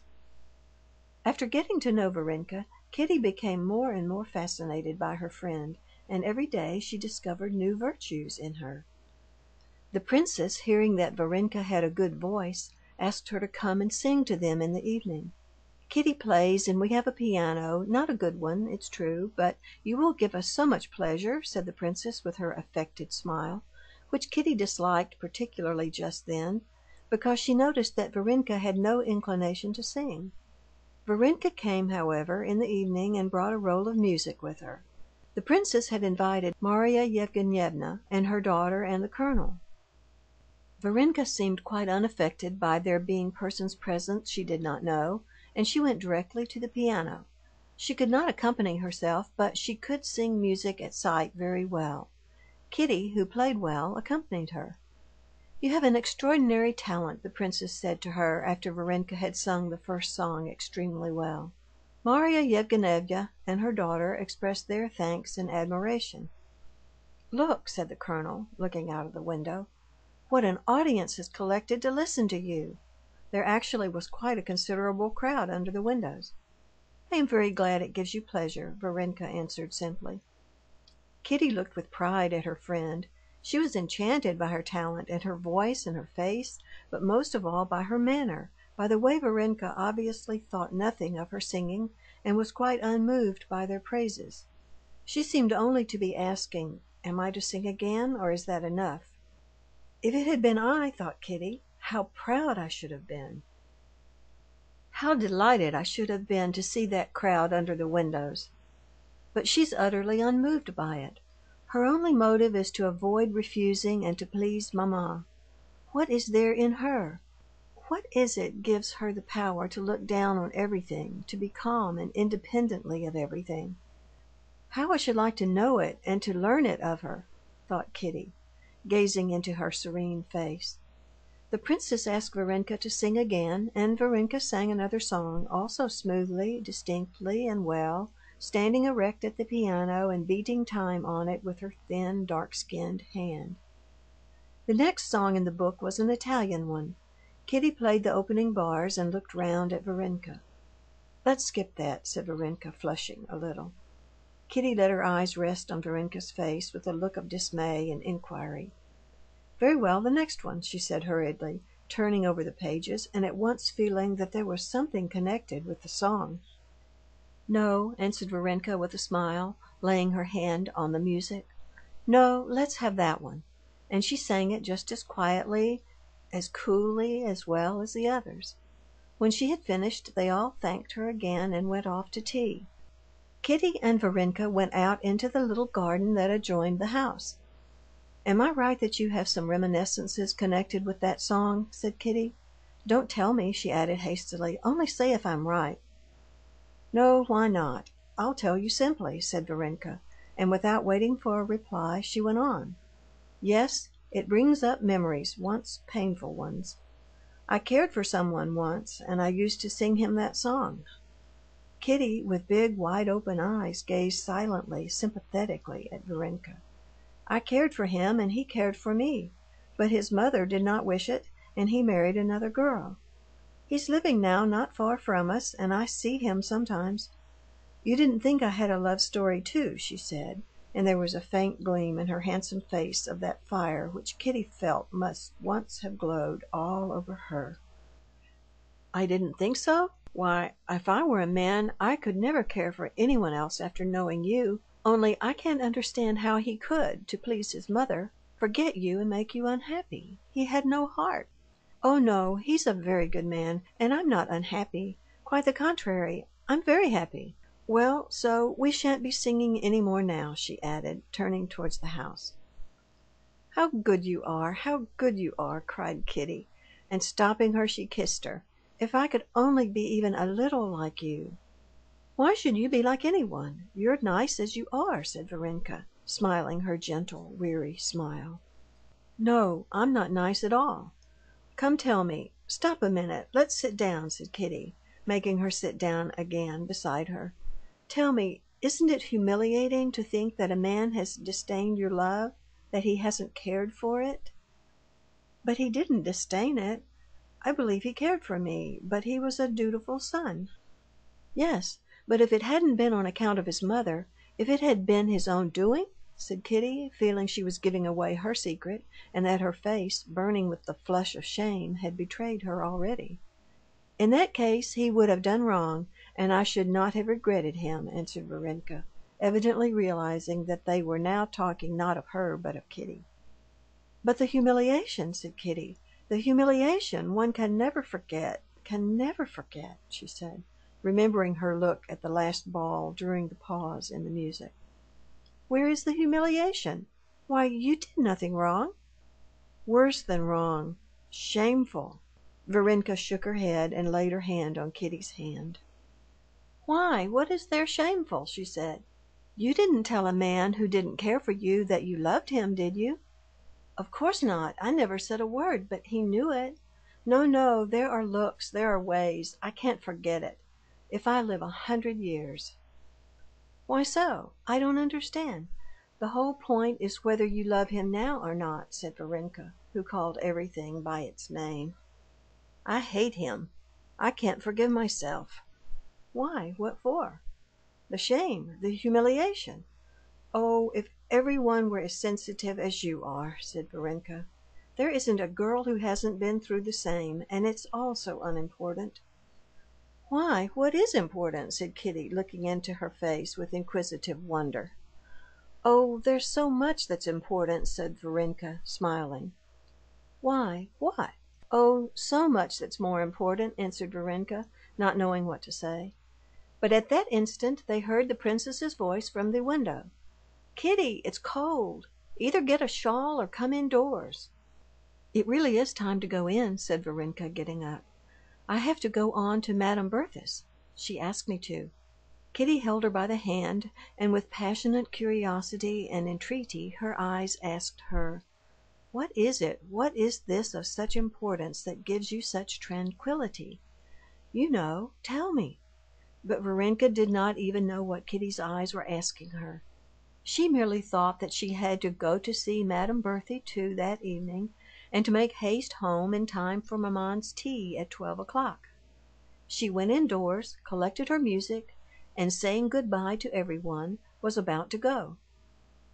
"Allow me to see you home," said the colonel. "Yes, how can you go alone at night like this?" chimed in the princess.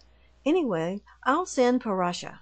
Kitty saw that Varenka could hardly restrain a smile at the idea that she needed an escort. "No, I always go about alone, and nothing ever happens to me," she said, taking her hat, and kissing Kitty once more without saying what was important. She stepped out courageously with the music under her arm and vanished into the twilight of the summer night, bearing away with her her secret of what was important and what gave her the calm and dignity so much to be envied. End of chapter 32.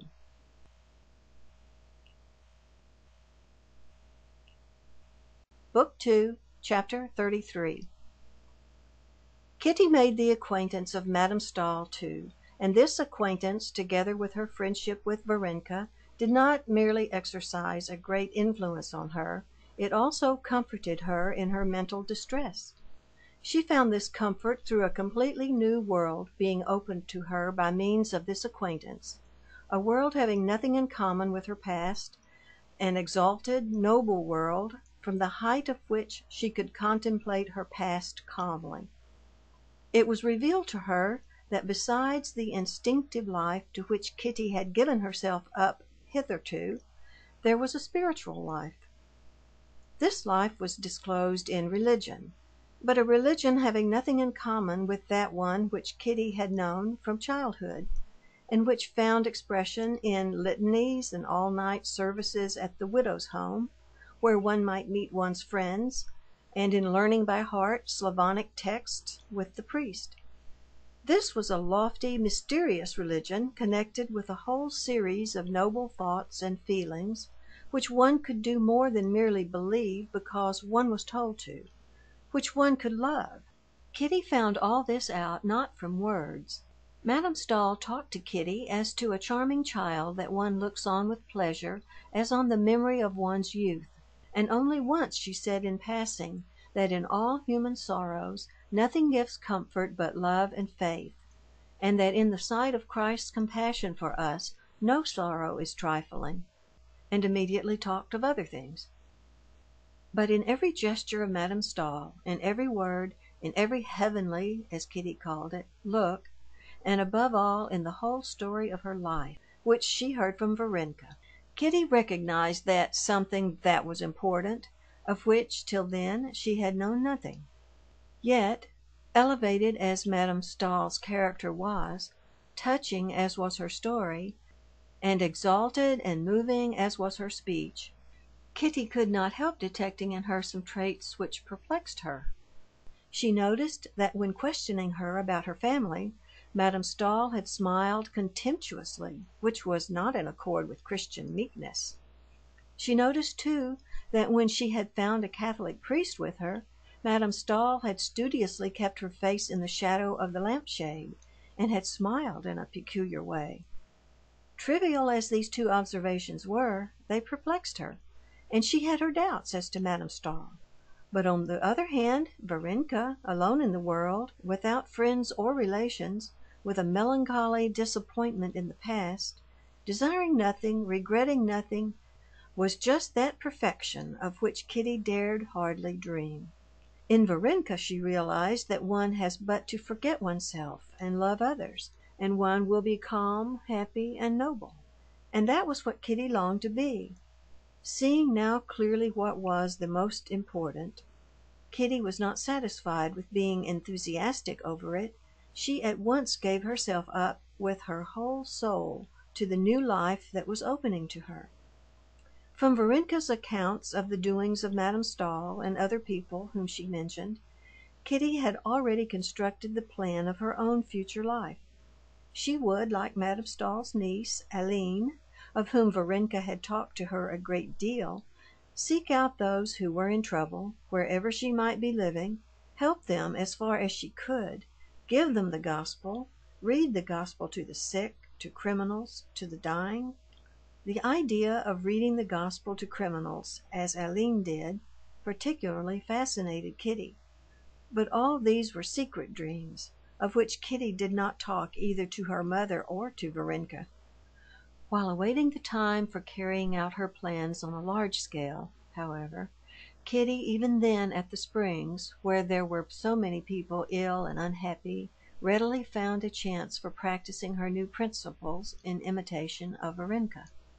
At first the princess noticed nothing but that Kitty was much under the influence of her engouement, as she called it, for Madame Stahl and still more for Varenka. She saw that Kitty did not merely imitate Varenka in her conduct, but unconsciously imitated her in her manner of walking, of talking, of blinking her eyes. But later on the princess noticed that apart from this adoration, some kind of serious spiritual change was taking place in her daughter. The princess saw that in the evenings Kitty read a French testament that Madame Stahl had given her, a thing she had never done before, that she avoided society acquaintances and associated with the sick people who were under Varenka's protection, and especially one poor family, that of a sick painter, Petrov. Kitty was unmistakably proud of playing the part of a sister of mercy in that family. All this was well enough, and the princess had nothing to say against it, especially as Petrov's wife was a perfectly nice sort of woman, and that the German princess, noticing Kitty's devotion, praised her, calling her an angel of consolation. All this would have been very well if there had been no exaggeration. But the princess saw that her daughter was rushing into extremes, and so indeed she told her. "Il ne va jamais rien outre," she said to her. Her daughter made her no reply, only in her heart she thought that one could not talk about exaggeration where Christianity was concerned. What exaggeration could there be in the practice of a doctrine where one was bidden to turn the other cheek when one was smitten, and give one's cloak if one's coat were taken? But the princess disliked this exaggeration, and disliked even more the fact that she felt her daughter did not care to show her all her heart. Kitty did in fact conceal her new views and feelings from her mother. She concealed them not because she did not respect or did not love her mother, but simply because she was her mother. She would have revealed them to anyone sooner than to her mother. "How is it Anna Pavlovna's not been to see us for so long?" the princess said one day of Madame Petrova. "I've asked her, but she seems put out about something." "No, I've not noticed it, maman," said Kitty, flushing hotly. "Is it long since you went to see them?" "We're meaning to make an expedition to the mountains tomorrow," answered Kitty. "Well, you can go," answered the princess, gazing at her daughter's embarrassed face and trying to guess the cause of her embarrassment. That day Varenka came to dinner and told them that Anna Pavlovna had changed her mind and given up the expedition for the morrow, and the princess noticed again that Kitty reddened. "Kitty, haven't you had some misunderstanding with the Petrovs?" said the princess when they were left alone. "Why has she given up sending the children and coming to see us?" Kitty answered that nothing had happened between them, and that she could not tell why Anna Pavlovna seemed displeased with her. Kitty answered perfectly truly. She did not know the reason Anna Pavlovna had changed to her, but she guessed it. She guessed at something which she could not tell her mother, which she did not put into words to herself. It was one of those things which one knows, but which one can never speak of, even to oneself. So terrible and shameful would it be to be mistaken. Again and again she went over in her memory all of her relations with the family. She remembered the simple delight expressed on the round, good-humored face of Anna Pavlovna at their meetings. She remembered their secret confabulations about the invalid, their plots to draw him away from the work which was forbidden him, and to get him out of doors, the devotion of the youngest boy who used to call her "my Kitty," and would not go to bed without her. How nice it all was! Then she recalled the thin, terribly thin figure of Petrov, with his long neck and his brown coat, his scant curly hair, his questioning blue eyes that were so terrible to Kitty at first, and his painful attempts to seem hearty and lively in her presence. She recalled the efforts she had made at first to overcome the repugnance she felt for him, as for all consumptive people, and the pains it had cost her to think of things to say to him. She recalled the timid, softened look with which he gazed at her, and the strange feeling of compassion and awkwardness, and later of a sense of her own goodness, which she had felt at it. How nice it all was! But all that was at first. Now, a few days ago, everything was suddenly spoiled. Anna Pavlovna had met Kitty with affected cordiality, and had kept continual watch on her and on her husband. Could that touching pleasure he showed when she came near be the cause of Anna Pavlovna's coolness? Yes, she mused. There was something unnatural about Anna Pavlovna, and utterly unlike her good nature, when she said angrily the day before yesterday, "There, he will keep waiting for you. He wouldn't drink his coffee without you, though he's grown so dreadfully weak." Yes, perhaps, too, she didn't like it when I gave him the rug.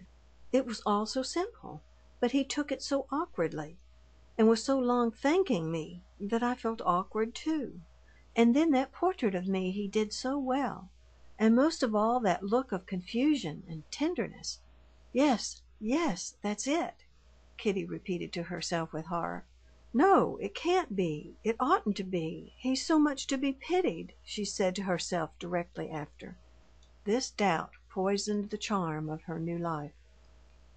End of chapter 33. Book 2, chapter 34. Before the end of the course of drinking the waters, Prince Shtcherbatsky, who had gone on from Carlsbad to Baden and Kissingen to Russian friends, to get a breath of Russian air, as he said, came back to his wife and daughter. The views of the prince and of the princess on life abroad were completely opposed. The princess thought everything delightful, and in spite of her established position in Russian society, she tried abroad to be like a European fashionable lady, which she was not, for the simple reason that she was a typical Russian gentlewoman, and so she was affected, which did not altogether suit her.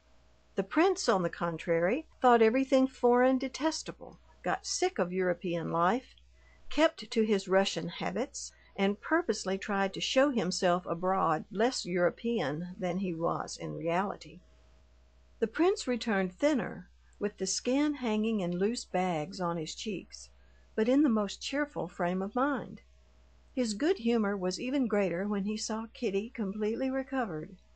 The news of Kitty's friendship with Madame Stahl and Varenka, and the reports the princess gave him of some kind of change she had noticed in Kitty, troubled the prince, and aroused his habitual feeling of jealousy of everything that drew his daughter away from him, and a dread that his daughter might have got out of the reach of his influence into regions inaccessible to him.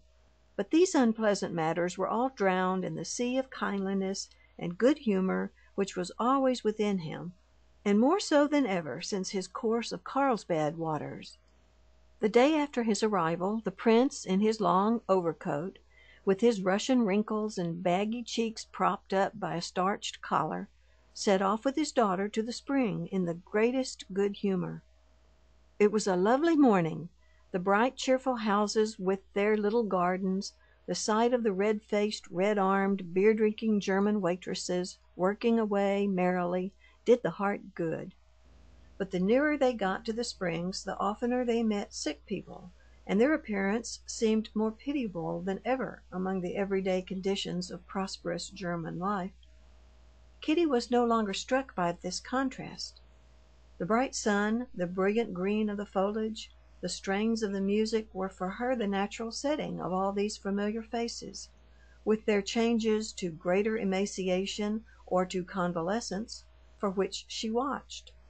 But to the prince, the brightness and gaiety of the June morning, and the sound of the orchestra playing a gay waltz then in fashion, and above all the appearance of the healthy attendants, seemed something unseemly and monstrous in conjunction with these slowly moving, dying figures gathered together from all parts of Europe. In spite of his feeling of pride, and, as it were, of the return of youth, with his favorite daughter on his arm, he felt awkward and almost ashamed of his vigorous step and his sturdy, stout limbs.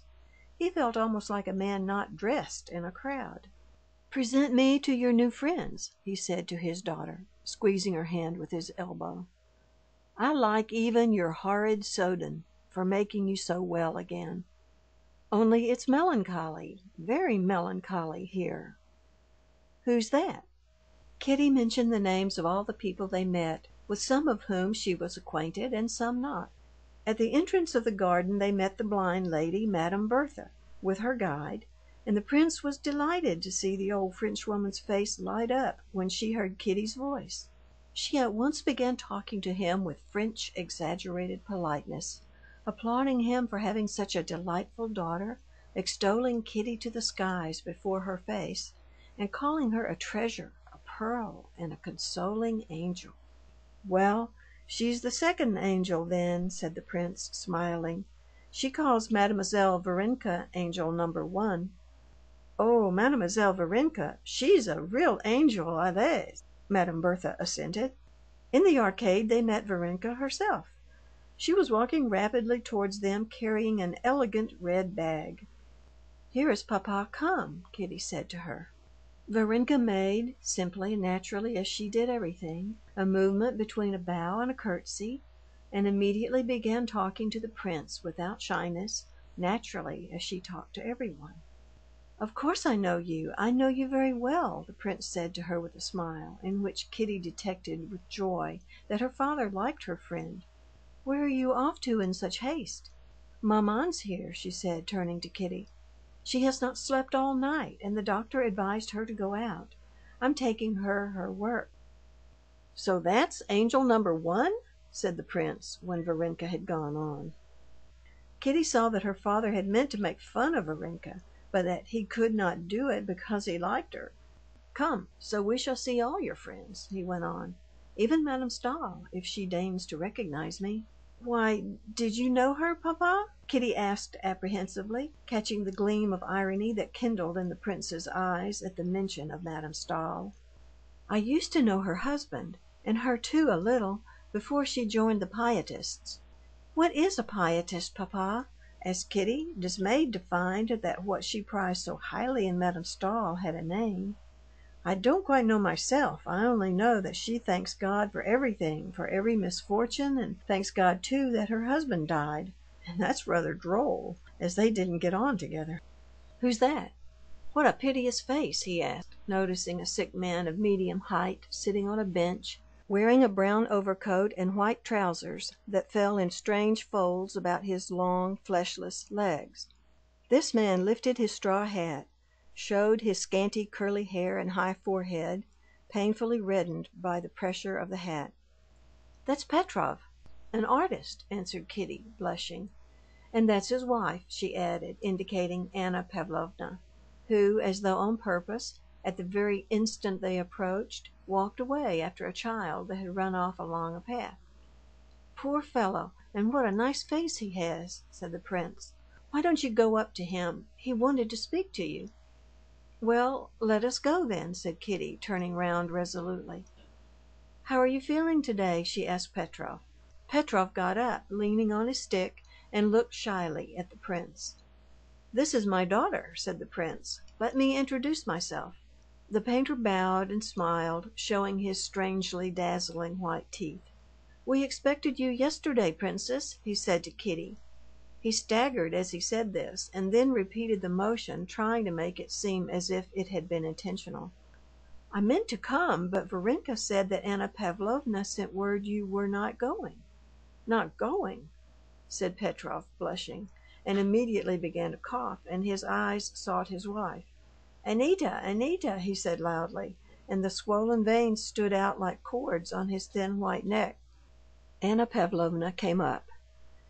"So you sent word to the princess that we weren't going?" he whispered to her angrily, losing his voice. "Good morning, princess," said Anna Pavlovna, with an assumed smile utterly unlike her former manner. "Very glad to make your acquaintance," she said to the prince. "You've long been expected, prince." "What did you send word to the princess that we weren't going for?" the artist whispered hoarsely once more, still more angrily, obviously exasperated that his voice failed him so that he could not give his words the expression he would have liked to. "Oh, mercy on us! I thought we weren't going," his wife answered crossly. "What? When?" he coughed and waved his hand. The prince took off his hat and moved away with his daughter. "Ah, ah!" he sighed deeply. "Oh, poor things!" "Yes, papa," answered Kitty. "And you must know they've 3 children, no servant, and scarcely any means. He gets something from the academy," she went on briskly, trying to drown the distress that the queer change in Anna Pavlovna's manner to her had aroused in her. "Oh, here's Madame Stahl," said Kitty, indicating an invalid carriage, where, propped on pillows, something in gray and blue was lying under a sunshade. This was Madame Stahl. Behind her stood the gloomy, healthy-looking German workman who pushed the carriage. Close by was standing a flaxen-headed Swedish count, whom Kitty knew by name. Several invalids were lingering near the low carriage, staring at the lady as though she were some curiosity. The prince went up to her, and Kitty detected that disconcerting gleam of irony in his eyes. He went up to Madame Stahl and addressed her with extreme courtesy and affability in that excellent French that so few speak nowadays. "I don't know if you remember me, but I must recall myself to thank you for your kindness to my daughter," he said, taking off his hat and not putting it on again. "Prince Alexander Shtcherbatsky," said Madame Stahl, lifting upon him her heavenly eyes, in which Kitty discerned a look of annoyance. "Delighted! I have taken a great fancy to your daughter. Are you still in weak health?" "Yes, I'm used to it," said Madame Stahl, and she introduced the prince to the Swedish count. "You are scarcely changed at all," the prince said to her. "It's 10 or 11 years since I had the honor of seeing you." "Yes, God sends the cross and sends the strength to bear it. Often one wonders, what is the goal of this life? The other side," she said angrily to Varenka, who had rearranged the rug over her feet, not to her satisfaction.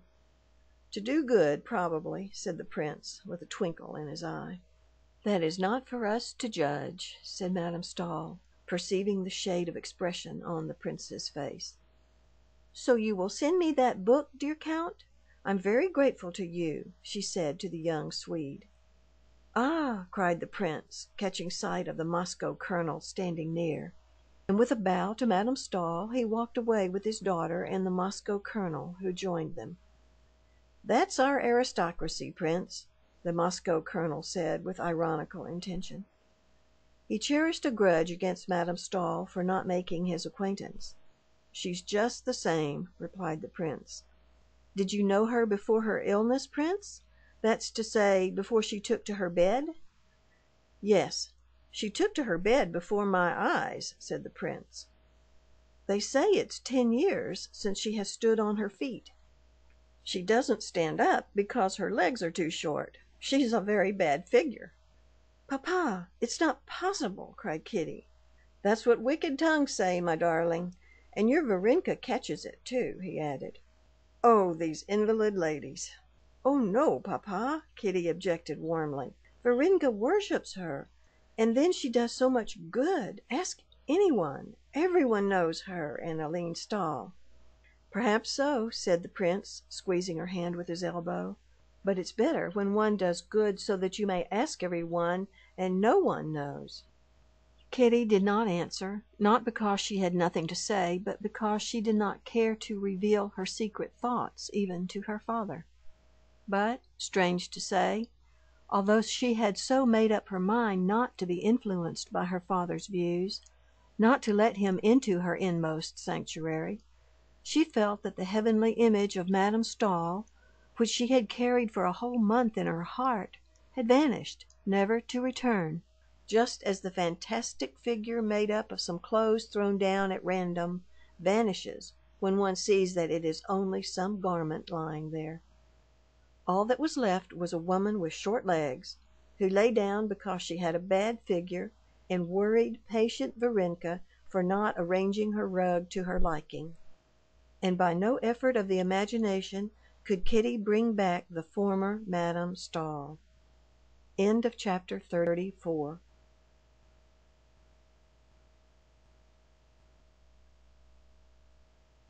Book 2, Chapter 35. The prince communicated his good humor to his own family and his friends, and even to the German landlord, in whose rooms the Shtcherbatskys were staying. On coming back with Kitty from the springs, the prince, who had asked the colonel and Marya Yevgenyevna and Varenka all to come and have coffee with them, gave orders for a table and chairs to be taken into the garden under the chestnut tree, and lunch to be laid there. The landlord and the servants, too, grew brisker under the influence of his good spirits. They knew his open-handedness, and half an hour later the invalid doctor from Hamburg, who lived on the top floor, looked enviously out of the window at the merry party of healthy Russians assembled under the chestnut tree.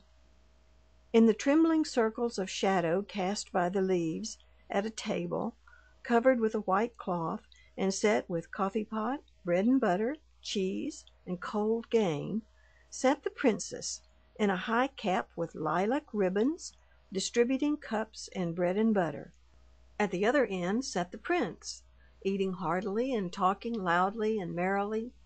The prince had spread out near him his purchases, carved boxes and knickknacks, paper knives of all sorts, of which he bought a heap at every watering place, and bestowed them upon every one, including Lieschen the servant girl, and the landlord, with whom he jested in his comically bad German, assuring him that it was not the water had cured Kitty, but his splendid cookery, especially his plum soup. The princess laughed at her husband for his Russian ways, but she was more lively and good-humored than she had been all the while she had been at the waters. The colonel smiled, as he always did, at the prince's jokes, but as far as regards Europe, of which he believed himself to be making a careful study, he took the princess's side. The simple-hearted Marya Yevgenyevna simply roared with laughter at everything absurd the prince said, and his jokes made Varenka helpless with feeble but infectious laughter, which was something Kitty had never seen before. Kitty was glad of all this, but she could not be light-hearted. She could not solve the problem her father had unconsciously set her by his good-humored view of her friends, and of the life that had so attracted her.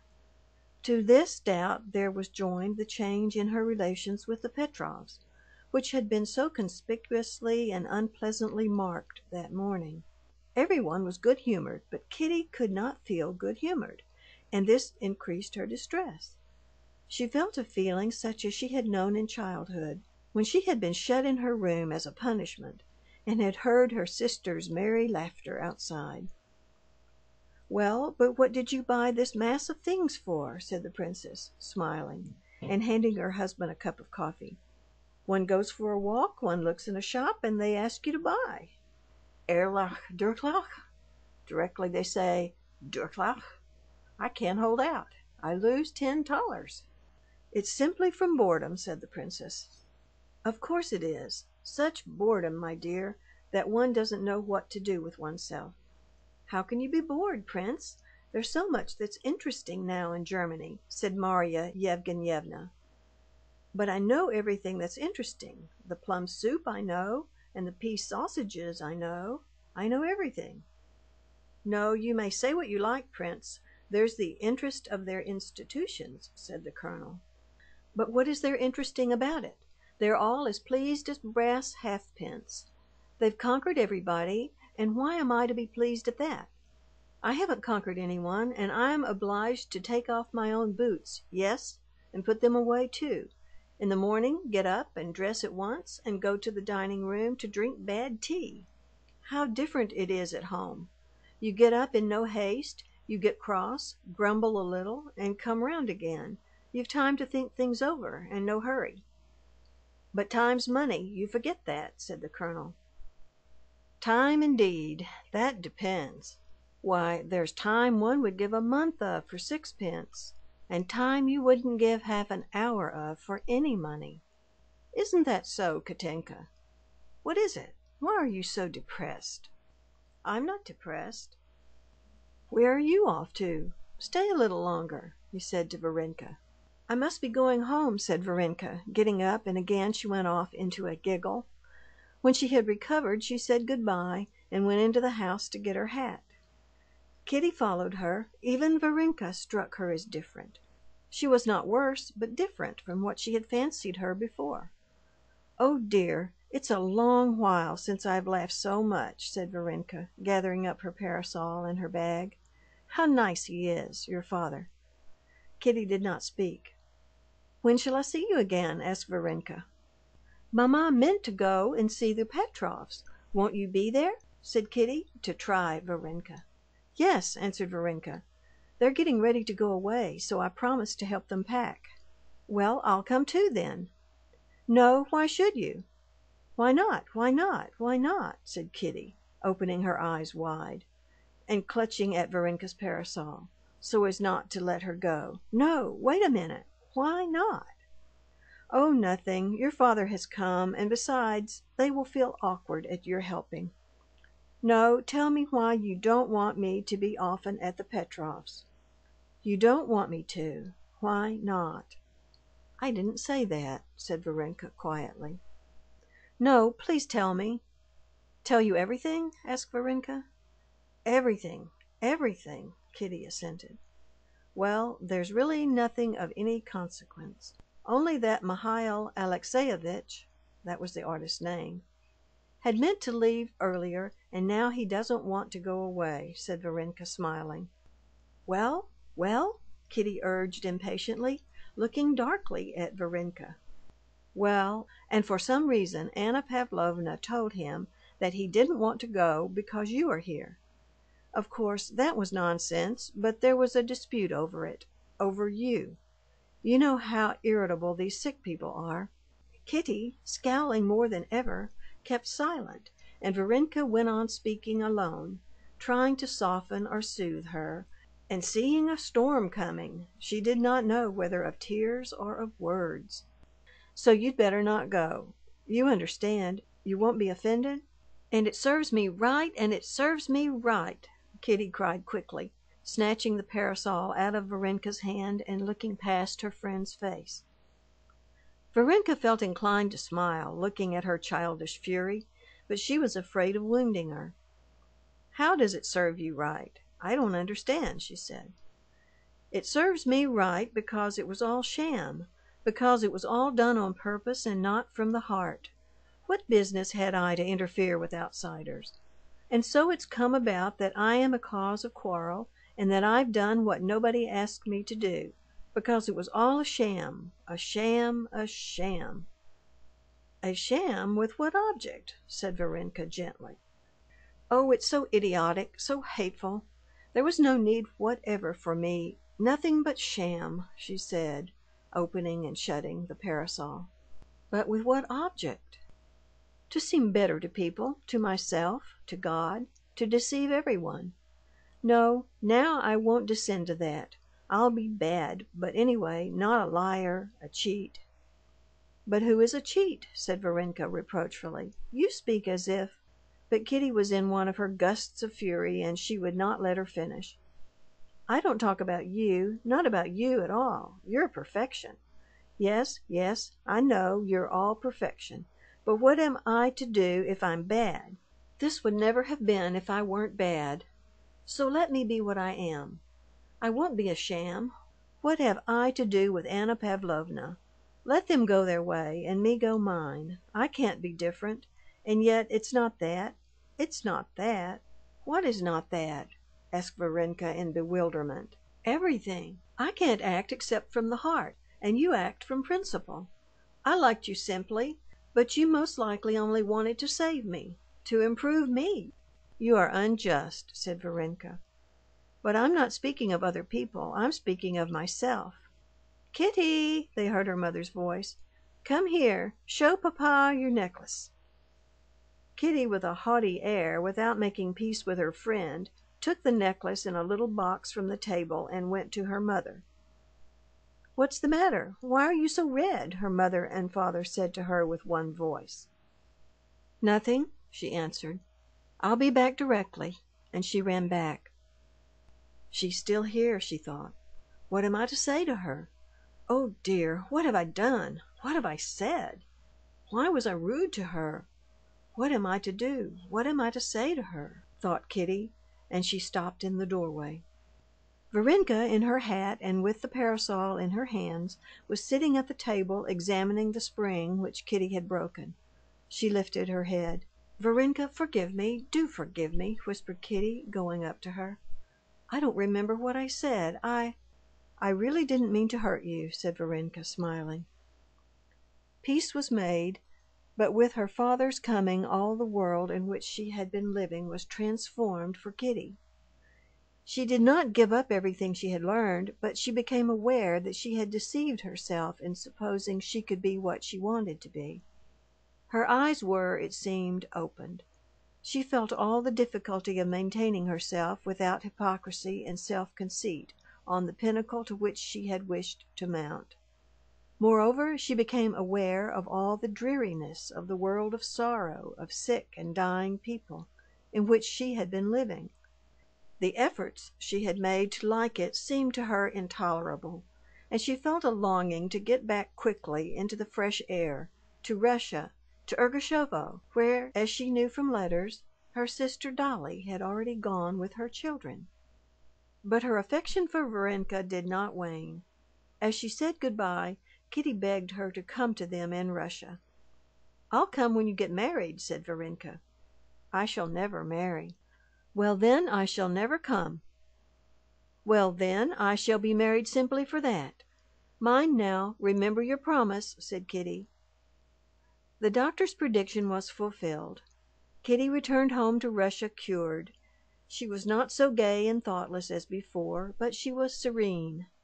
Her Moscow troubles had become a memory to her. End of Chapter 35. End of Anna Karenina, Book 2, by Leo Tolstoy, translated by Constance Garnett.